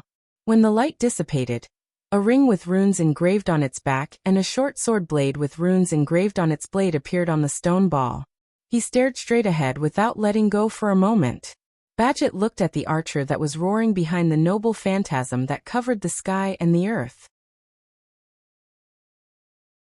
He accumulated all the strength in his fist, until Badget and the noble phantasm that covered the sky and the earth collided within a meter of each other. On his fist, the real form of the Flagellac was displayed. The magic formation on his fist shone brightly. Flagellac/. It was as if he was declaring that he was overestimating himself. Badget used his only noble phantasm that was at an absolute disadvantage against the noble phantasm that covered the sky and the earth. It was as if he was throwing a heavy punch. In an instant, a stream of light shot out from the Flagellac, passing through space and time. In a thousandth of a second, it hit the noble phantasm that covered the sky. It was the intersection of a point and a surface. There were all kinds of noble phantasm that covered the entire field of vision. A stream of light that was only 2 fingers wide was heading straight for him. It was as if the tip of a needle was pointing at a tall city wall, or a harpoon was aiming at a stormy sea. It was so overconfident and ignorant. It was indeed a small and sharp phosphorescent light that was as small as a needle. However, this streak of phosphorescent light was not even worth mentioning when compared to the torrential storm formed by tens of thousands of noble artifacts. The phosphorescent light that was quickly submerged passed through the ocean like waves of noble artifacts and flashed out from within. The lightning-fast attack was as if it was invisible from the start. None of the noble phantasm could touch it. Therefore, it turned into a deadly beam of light, splitting the space in half. Before anyone could react, the beam of light pierced into the archer's heart. The archer's roar that made people uncomfortable stopped abruptly. The noble phantasm called Flagellac had the ability to reverse time and distort cause and effect. It pierced through the archer's heart before he used his noble phantasm, destroying his heart. Ding! There was another sound that sounded like a door being unlocked. All the noble phantasms that covered the entire mirror realm disappeared. Everything returned to its original state. This was because the Flagellac had returned to the time when the archer had not released his noble phantasm and pierced through the archer's heart. Therefore, the archer's noble phantasm was erased. All the noble phantasms that were used by the archer disappeared. At the archer's heart area, everyone could clearly see it. A small hole appeared right there. It was the size of a pebble. It was an insignificant hole, but it froze the muddy mud man that was surrounded by a storm-like mana mist. It could no longer move. Dong! The abandoned stone ball, which had lost its lead color, fell heavily to the ground with a dull thud. Mikoto looked at the motionless archer and said with uncertainty, "It's over?" "It's over." Wu Yan focused his attention on the archer. "If it's that easy, then it's best." Before he could finish his sentence, everyone present felt as if their scalps were about to explode. Their faces were filled with shock as they took a step back. The archer, who couldn't move at all, suddenly raised his head and grinned from what seemed to be his mouth. Then, a stream of black mud suddenly appeared around Wu Yan, Chuju, Mikoto, and Badget and surrounded them. Not good. Wu Yan's pupils shrunk as he shouted, "Retreat!" She still couldn't finish her sentence. Weapons began to emerge from the black mud that surrounded everyone. The sharp tips of the weapons were aimed at Wu Yan, Chuju, Mikoto, and Badget's heads. Cold, sharp glints flashed on top of the weapons. Then, all the treasures that emerged from the pitch-black mud that surrounded everyone attacked everyone's heads from all directions. Bam! Different types of treasures collided with each other. Some struck the ground, and some shot out, but they shot into the pitch-black mud. The 4 figures were instantly covered by the luxurious rain of treasures, and rings of flames exploded.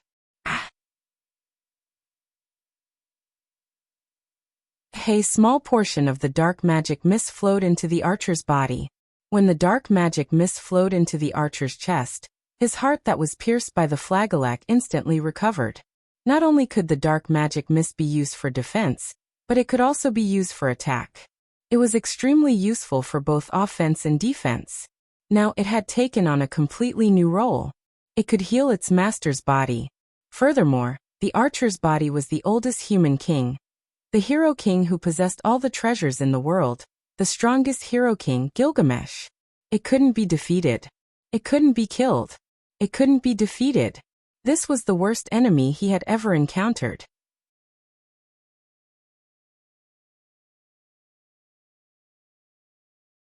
Chapter 1545. Cough cough this damned parvenu.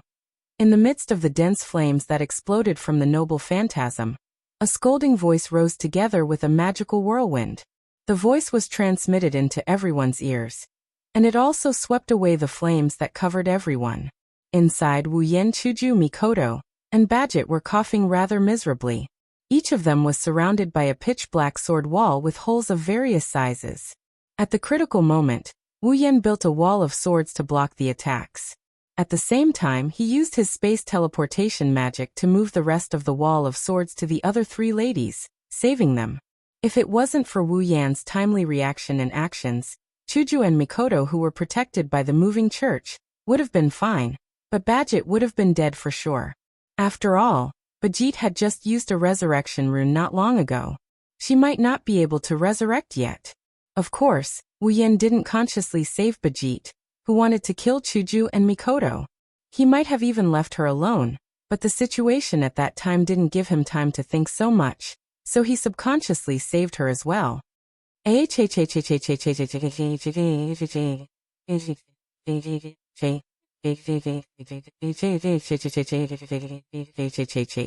Wu Yan, who was still coughing, smiled bitterly as the dark archer let out a dissatisfied hiss.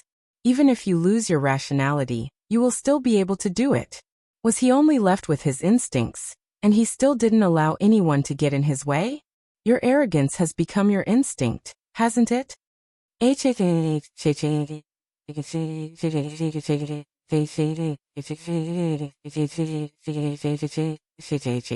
The archer, the ancient king, roared again.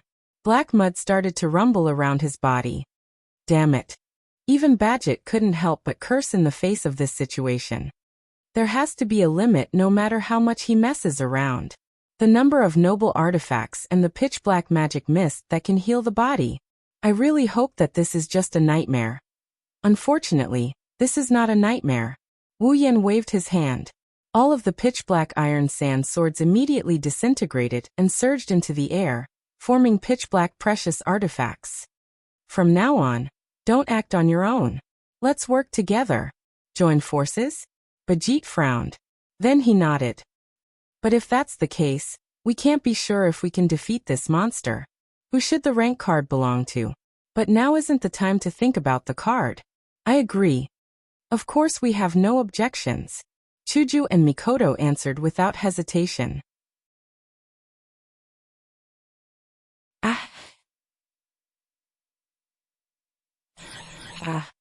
The moment the four of them decided to work together, Archer roared angrily.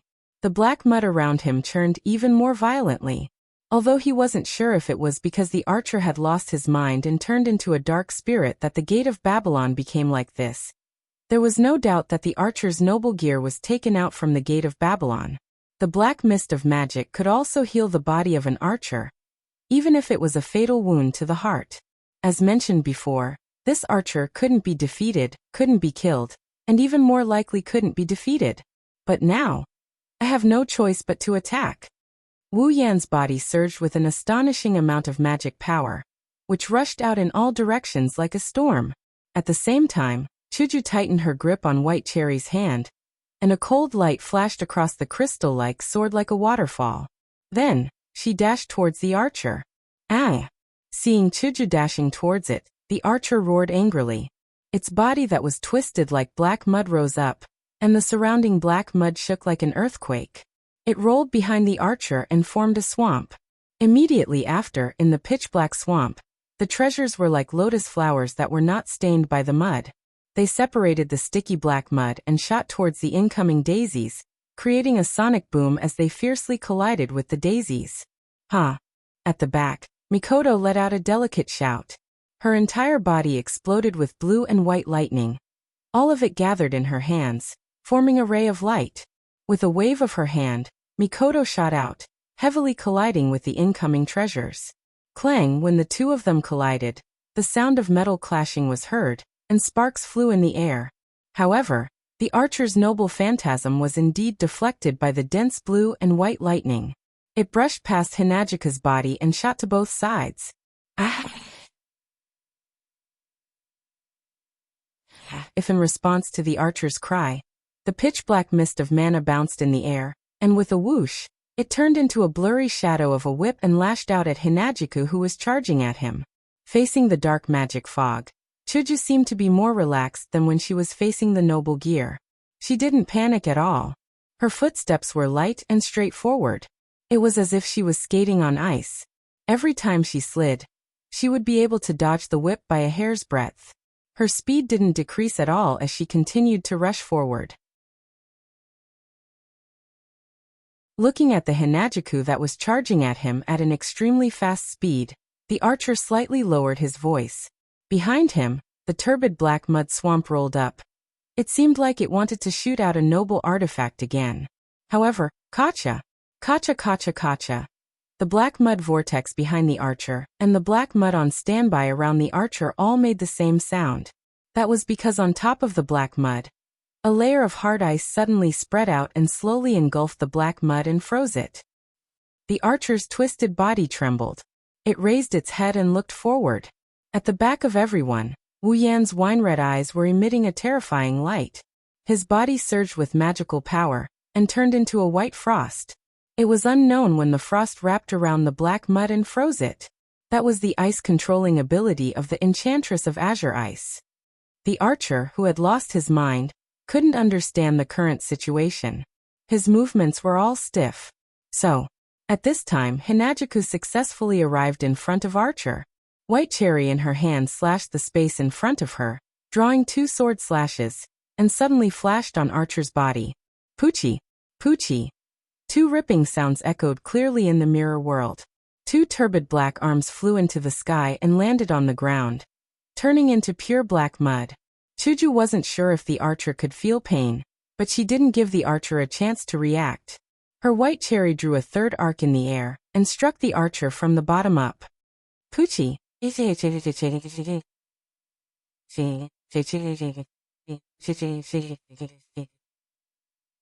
Swoosh. Then another air-piercing sound came from behind the archer.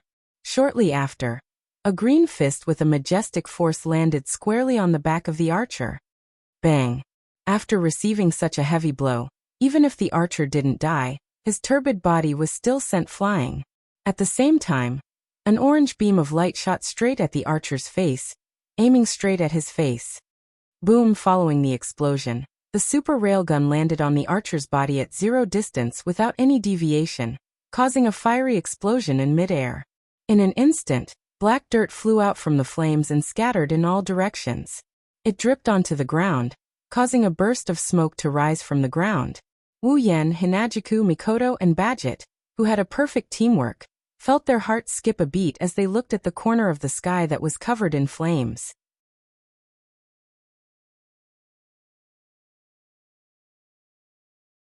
Chapter 1546.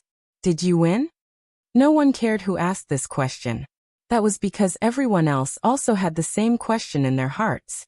Wu Yan, Chuju, Mikoto, and Badget didn't feel the slightest bit of joy as they looked at the sky that was covered in flames and residual electricity.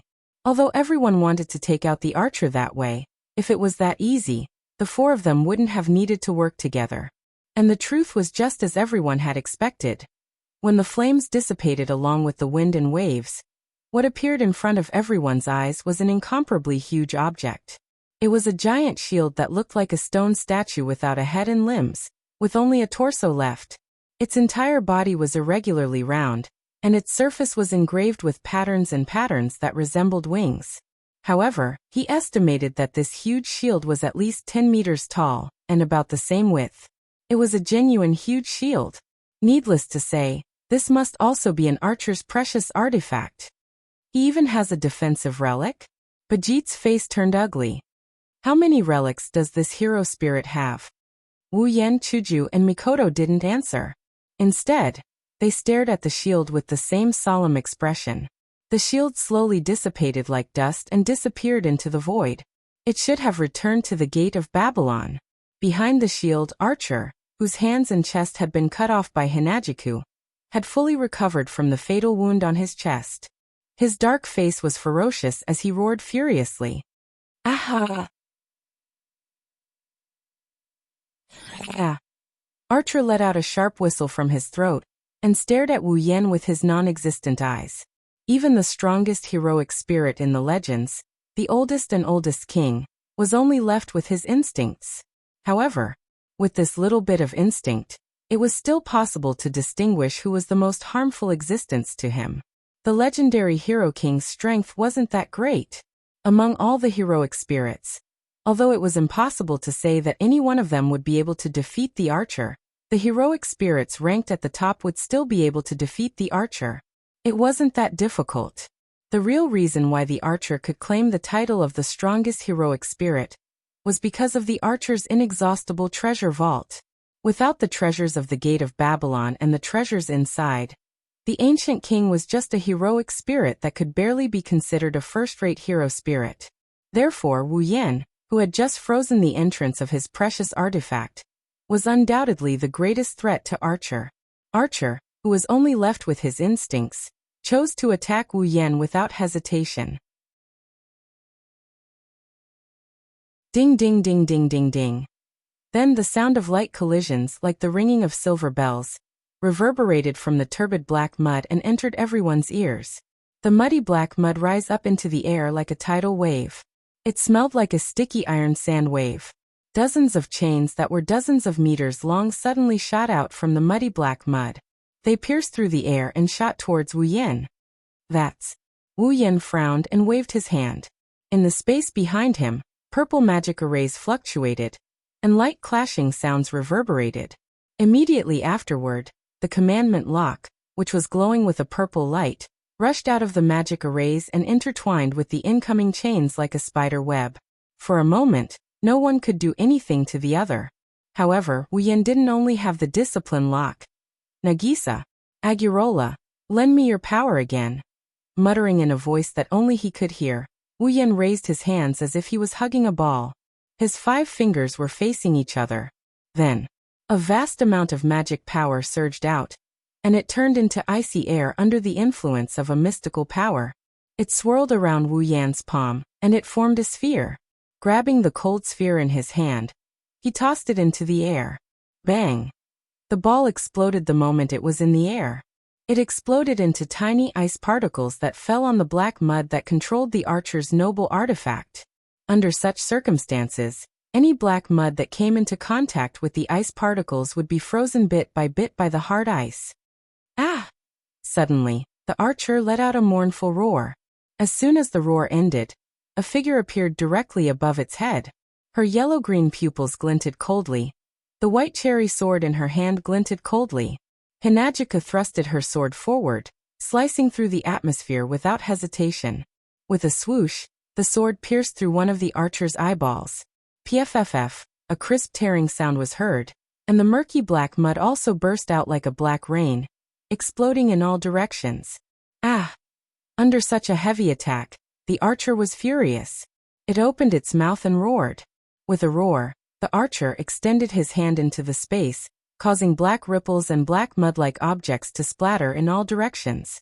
Not far away, Wu Yan had a bad feeling about this and he yelled at Hinajiku, "Chuju, come back." Unfortunately, it was a little too late. In the muddy water, the archer seemed to have caught something and pulled out a huge scythe. Aha! Pfff. In the next second, the archer grinned sinisterly and swung his scythe. The blood energy scythe attached to the scythe slashed through the air like a flash of red lightning, heading straight for Hinajiku, who had a slightly changed expression. Careful! Seeing the blood-red scythe flying towards Chuju, Mikoto cried out. From the energy scythe, Mikoto could clearly feel the power it contained. No matter who was hit by it, it wouldn't be easy. Wu Yan was the first to notice the danger of the energy scythe. Naturally, he wouldn't let Chuju get hit by it. He didn't have time to say anything and use space transfer. Leaving behind an afterimage, he disappeared from the spot and appeared in front of Chuju. Explode. Facing the powerful energy scythe, Wu Yan's body erupted with a strange power. What kind of strange power is this? No one at the scene knows Chuju Mikoto, and Badget only knew that when they came back to their senses, the world in front of them was covered by a blood-red light. Wang. Dense blood light suddenly appeared and unreasonably occupied the entire mirror realm, illuminating every corner of the mirror realm. The blood-red light is thick. It's as thick as real blood. However, looking at this bloody light that was no different from blood, no one present felt a chill down their spines. Instead, they felt that this bloody light contained a mysterious and charming aura. Bam! Then such a muffled sound suddenly rang out. He saw that the energy scythe that was previously filled with terrifying power directly trembled in the air and exploded into light spots that scattered all over the place. Seeing this, Mikoto was stunned, Badget was stunned, and even the archer with the giant scythe seemed to be stunned. No one reacted. What's going on? At the same time, the thick mysterious blood-red light in the air gradually dimmed. It didn't take long for the situation inside to be revealed there. Hinajuku was holding White Cherry in her hand, her body unharmed, without a single scratch. In front of Chuju, Wu Yan is standing there. No. He's standing there in the air. His hand is stretched out and clenched into a fist. It's like he's holding something. Wu Yan's wine-red eyes are a lot redder than usual. There's even a hint of arrogance in them. It was only now that Hinajuku Mikoto and Badget realized that something was wrong. On Wu Yan's back, there's a pair of bat-like wings, but they're extremely broken. It's like a part of the wings was intentionally torn off.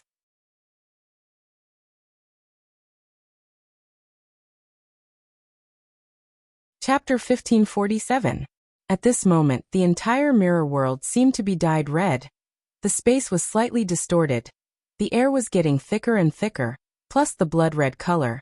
It gave people the feeling of being in a sea of blood. And the person who ruled this sea of blood was the figure that left the ground and floated in the air. It was still the same black clothes, the same outfit, but the pair of deep wine-red eyes that were usually reflected in the depths were now almost crimson red. The depth disappeared and was replaced by an oppressive aura of bloodiness and madness. A pair of pitch-black wings that looked like bat wings undulated slightly behind him, as if he was bathing in a sea of blood. The surface of the wings was tattered and looked somewhat unbearable to look at, but it also seemed to be the way it should be. It added to the oppressive feeling of arrogance. Looking at the figure floating in the air, Bajit's eyes couldn't help but tremble. Her face was full of shock. Death Apostle. Yes.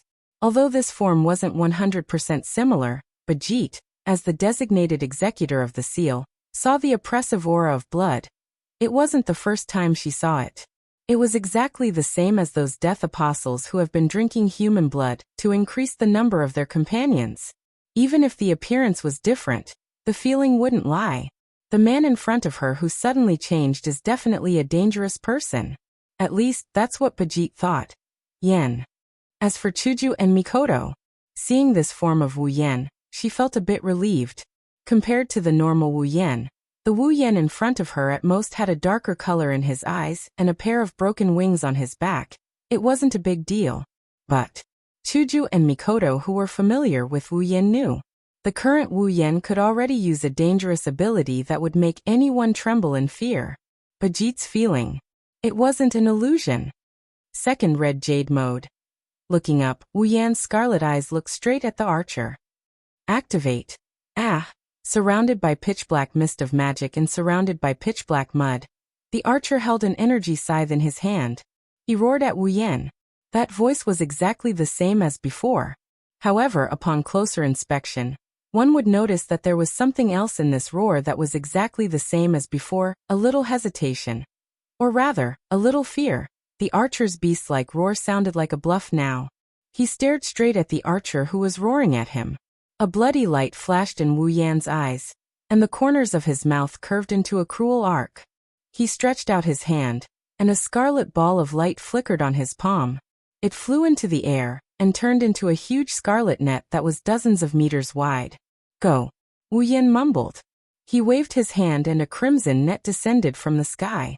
It enveloped the archer's murky black body. The sudden restraint caused the archer to go crazy. He started to struggle without caring about the consequences. However, if the archer used his noble phantasm, he might be able to cut the net open. However, with its own strength, no matter how much it struggled, the huge net was like a maggot in its bones, firmly adhering to its muddy body and firmly trapping it. Wu Yan's crimson eyes narrowed into a happy arc when he saw this. It was a subconscious emotion. He's not sure if it's due to the influence of Flandrachan or the owner of the Red Jade mode. Wu Yan felt like he's getting a bit more violent. Driven by such feelings, Wu Yan flicked his finger. The forbidden cranberry trap. As his voice faded, a row of dazzling light bullets appeared in the air in front of Wu Yan. They extended and turned into light vines that descended from the sky. Then, like whips, the vines landed on the archer's body with a shrill cry. Thud.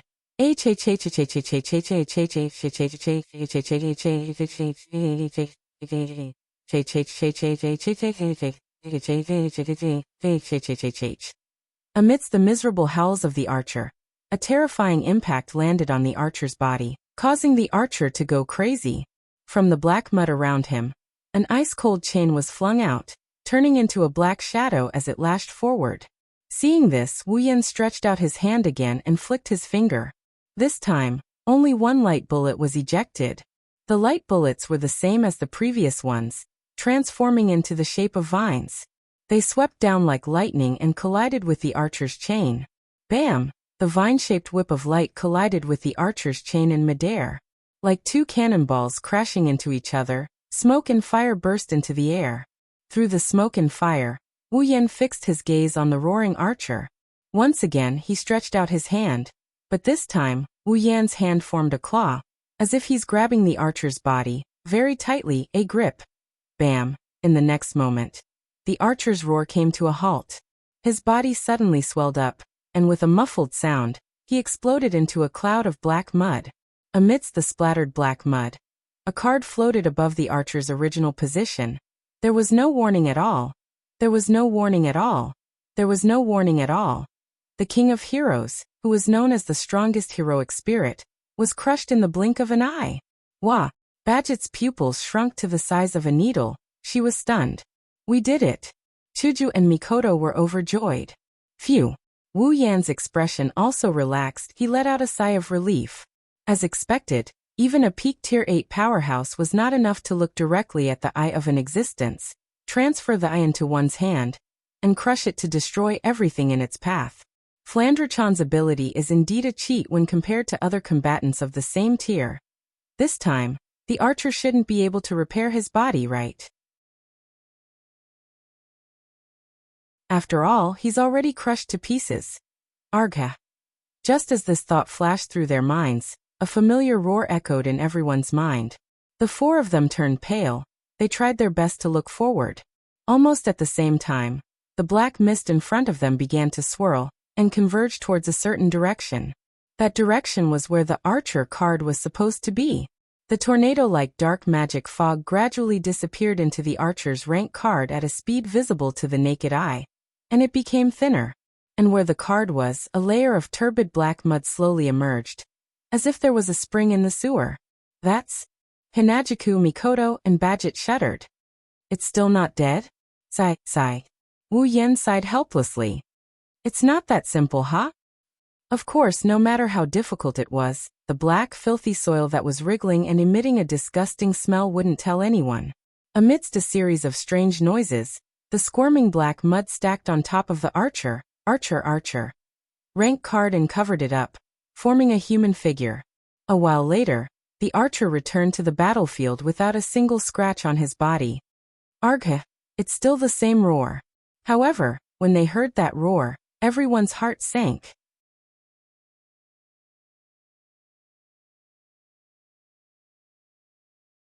Chapter 1548. It can't be defeated. It can't be killed. Thanks to Flandrachan's Ruby mode, Wu Yan can defeat the archer by himself. However, the archer's body is being repaired by the mana mist. Even if he can defeat the archer, he won't be able to defeat the archer. Wu Yan finally understood the feeling of helplessness that Badget felt when she faced him. He also understood the feeling of those who treated the true ancestors and undead creatures as their opponents. Tough. Too tough. Don't think that you'll be fine. Wu Yan's scarlet eyes glinted in anger. He raised his palm and reached for the archer. Even the true ancestors can be killed. I don't believe that a heroic spirit like you who doesn't even have the body of a wolf can keep resurrecting.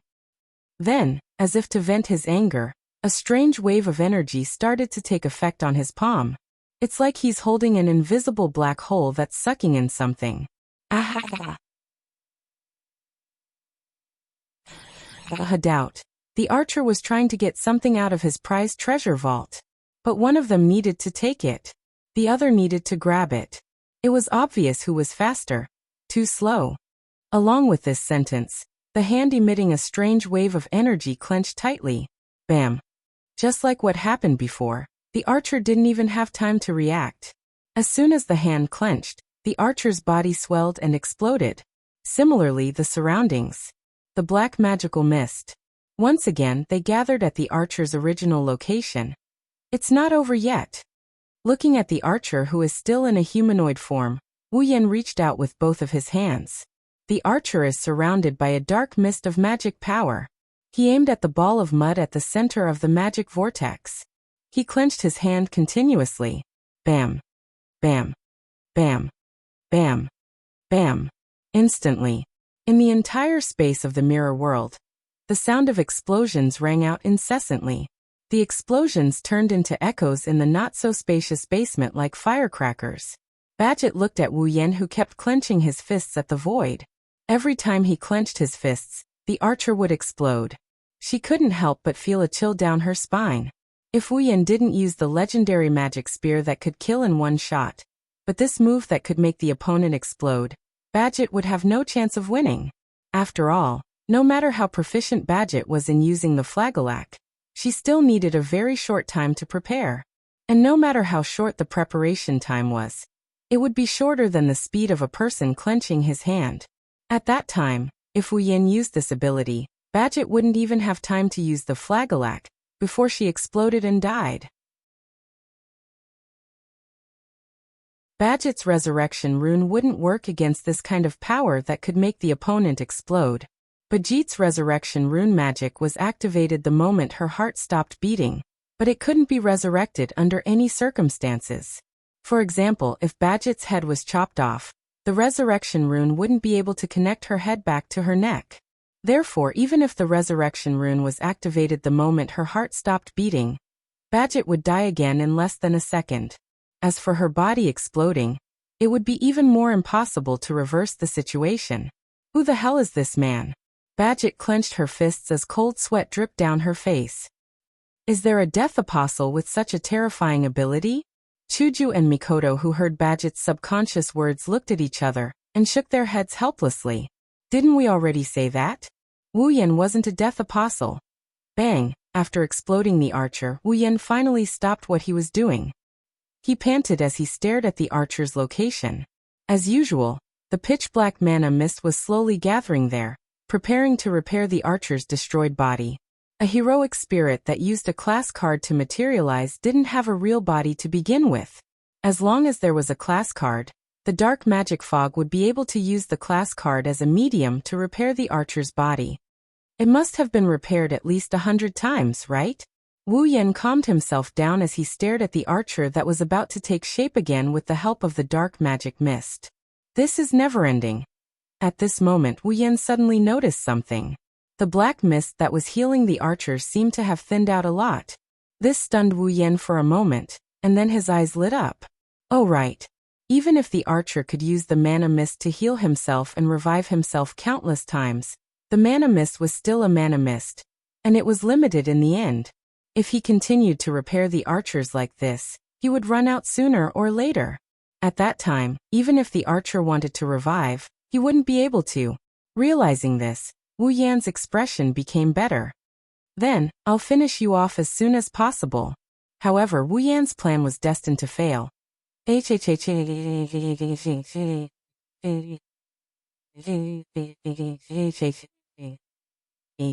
Archer, who had just repaired his torso head and one of his hands, while the other hand and the lower half of his body hadn't been repaired yet, let out an unprecedentedly ferocious and shrill cry. The murky black mud on his body was like boiling water, violently rippling.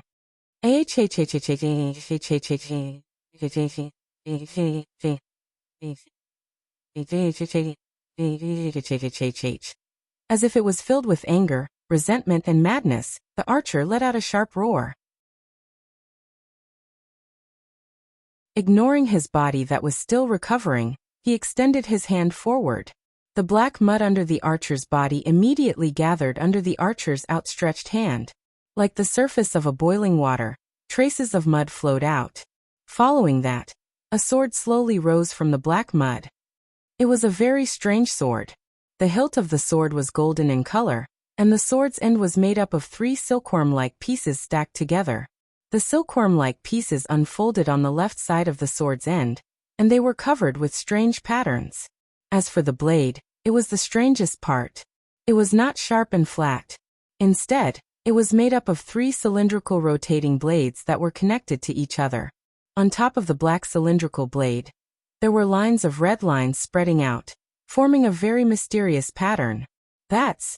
Wu Yan's body shook when he saw the strange sword rising from the murky black mud. Could it be? What's that?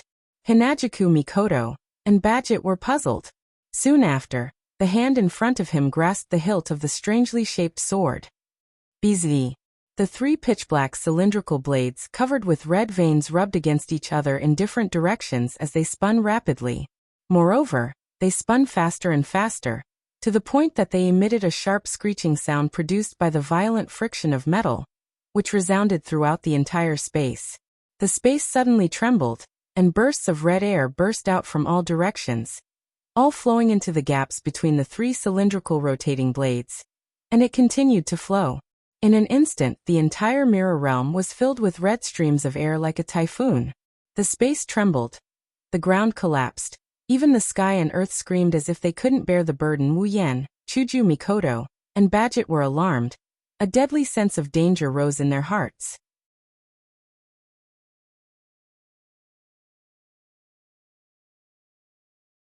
Chapter 1549. At the same time, in the real world. Ever since Wu Yan, Chuju Mikoto, and Badget entered the mirror realm, Livia has been standing in the same spot without moving. She crossed her arms and closed her eyes, waiting for the situation to unfold. Compared to Livia, Rin in Osaka looked calm on the surface, but he didn't stand there obediently. Instead, he paced back and forth in the small basement, his gaze drifting to a certain spot from time to time. That's where Wu Yan, Hinajuku Mikoto, and Badget used to enter the mirror world when they opened the passage to the void domain. If the 4 of them returned, the portal to the mirror realm would open there as well. Wu Yan and the others would return to the real world from there as well. Time passed bit by bit as Livia waited patiently and Rin Tobin paced back and forth. About half an hour has passed since Wu Yan and the others entered the mirror realm. Usually, if both sides were evenly matched in strength, it would take a long time for the battle to end. But no matter how long it took, half an hour, it was still too slow. After all, high-level battles are ever-changing. Even if the battle was slow, it wouldn't take long for the outcome to be decided. Besides, who knows if Wu Yan and the others' opponents were on par with them. Half an hour has passed and they still haven't returned. That's a bit too long. Of course, if Wu Yan, Chuju Mikoto, and Badget died in the mirror realm, the portal to the void realm wouldn't open by itself. Their corpses would be sent out. That way, Rin Enbin and Livia wouldn't be able to wait any longer. Time slowly passed. It didn't slow down according to other people's moods. It just passed by mercilessly. Finally, in the unbearable silence of death, Livia took out her pocket watch. She glanced at it. She muttered, "Too slow. Maybe the opponent this time is really hard to deal with." Rin Enbin stopped in his tracks, a worried expression appearing on his face. However, with the 4 of them working together, there shouldn't be any problem. That's true. Livia closed her pocket watch and continued looking forward.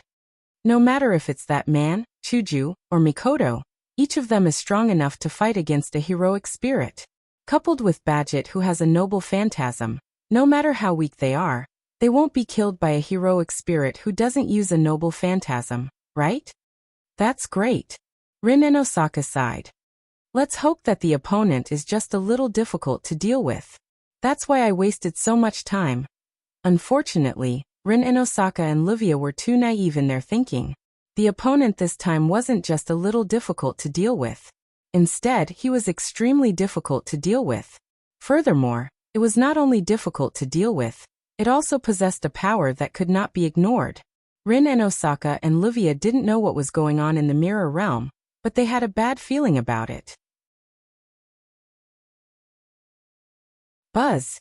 At this moment, in front of the basement, an intricate geometric pattern flickered from the ground, accompanied by a burst of colorful light, and began to rotate. They're back! Rin and Osaka and Livia's eyes lit up. They both started running towards the colorful formation. After running for a while, the two girls froze on the spot. Their relaxed expressions froze as well. This was because the group of people who had emerged from the colorful magic array were all sitting on the ground in a sorry state. Their faces were slightly pale, and they were gasping for breath. They didn't look like they just came back victorious. Furthermore, they didn't look like they just came back victorious. They were talking to each other. Are we back? While panting, Hinajika scanned her surroundings, her face slowly regaining its color. That's great, seriously. Mikoto patted her head. Her face was covered in sweat. I almost lost my life. Just now. Badget's face turned pale. She was shocked. Just now, what was that? Heh. Wu Yan, who had reverted back to his original form, stood up and forced a smile. Maybe it's hell. Rin and Osaka and Livia understood what happened after hearing this. Wu Yan, Chuju, Mikoto, and Badget didn't even finish off their opponents. They took back their rank cards. They ran back. Even the four of them managed to escape back after going into battle? Livia's face darkened. Just how scary are our opponents this time? I don't know. Rin and Osaka forced a smile. I only know that our lives won't be peaceful from now on. Wu Yan bitterly smiled. It couldn't be helped. They had indeed escaped from the hands of the archers. To be more precise, they ran back from the archer's sword. Under the summoning of the archer, the sword that came out of nowhere, Hinajiku, Mikoto, and Badget didn't recognize it, but Wu Yan knew where it came from. That sword doesn't have a name. Hero King Gilgamesh named it Obedient Parting Sword. It's also called Ie. In the Hero King's treasure of the king, there were tens of thousands of treasures. They were endless, and it was impossible to count them all. But among all the treasures, Obedient Parting Sword is the strongest? But Ie's was the strongest. This was because it was a true divine artifact that was able to cut open the world in the ancient times. It was a precious artifact that could cut open the world. Of course, the real Obedient Parting Sword? Wu Yan didn't know if Ie really had the power to cut open the world like the legends said. Using Obedient Parting Sword on an archer? Wu Yan didn't know if he could block Ye's attack. But in the mirror world, the archer used Obedient Parting Sword? The real name Ie had indeed cut open the entire mirror realm. That's right.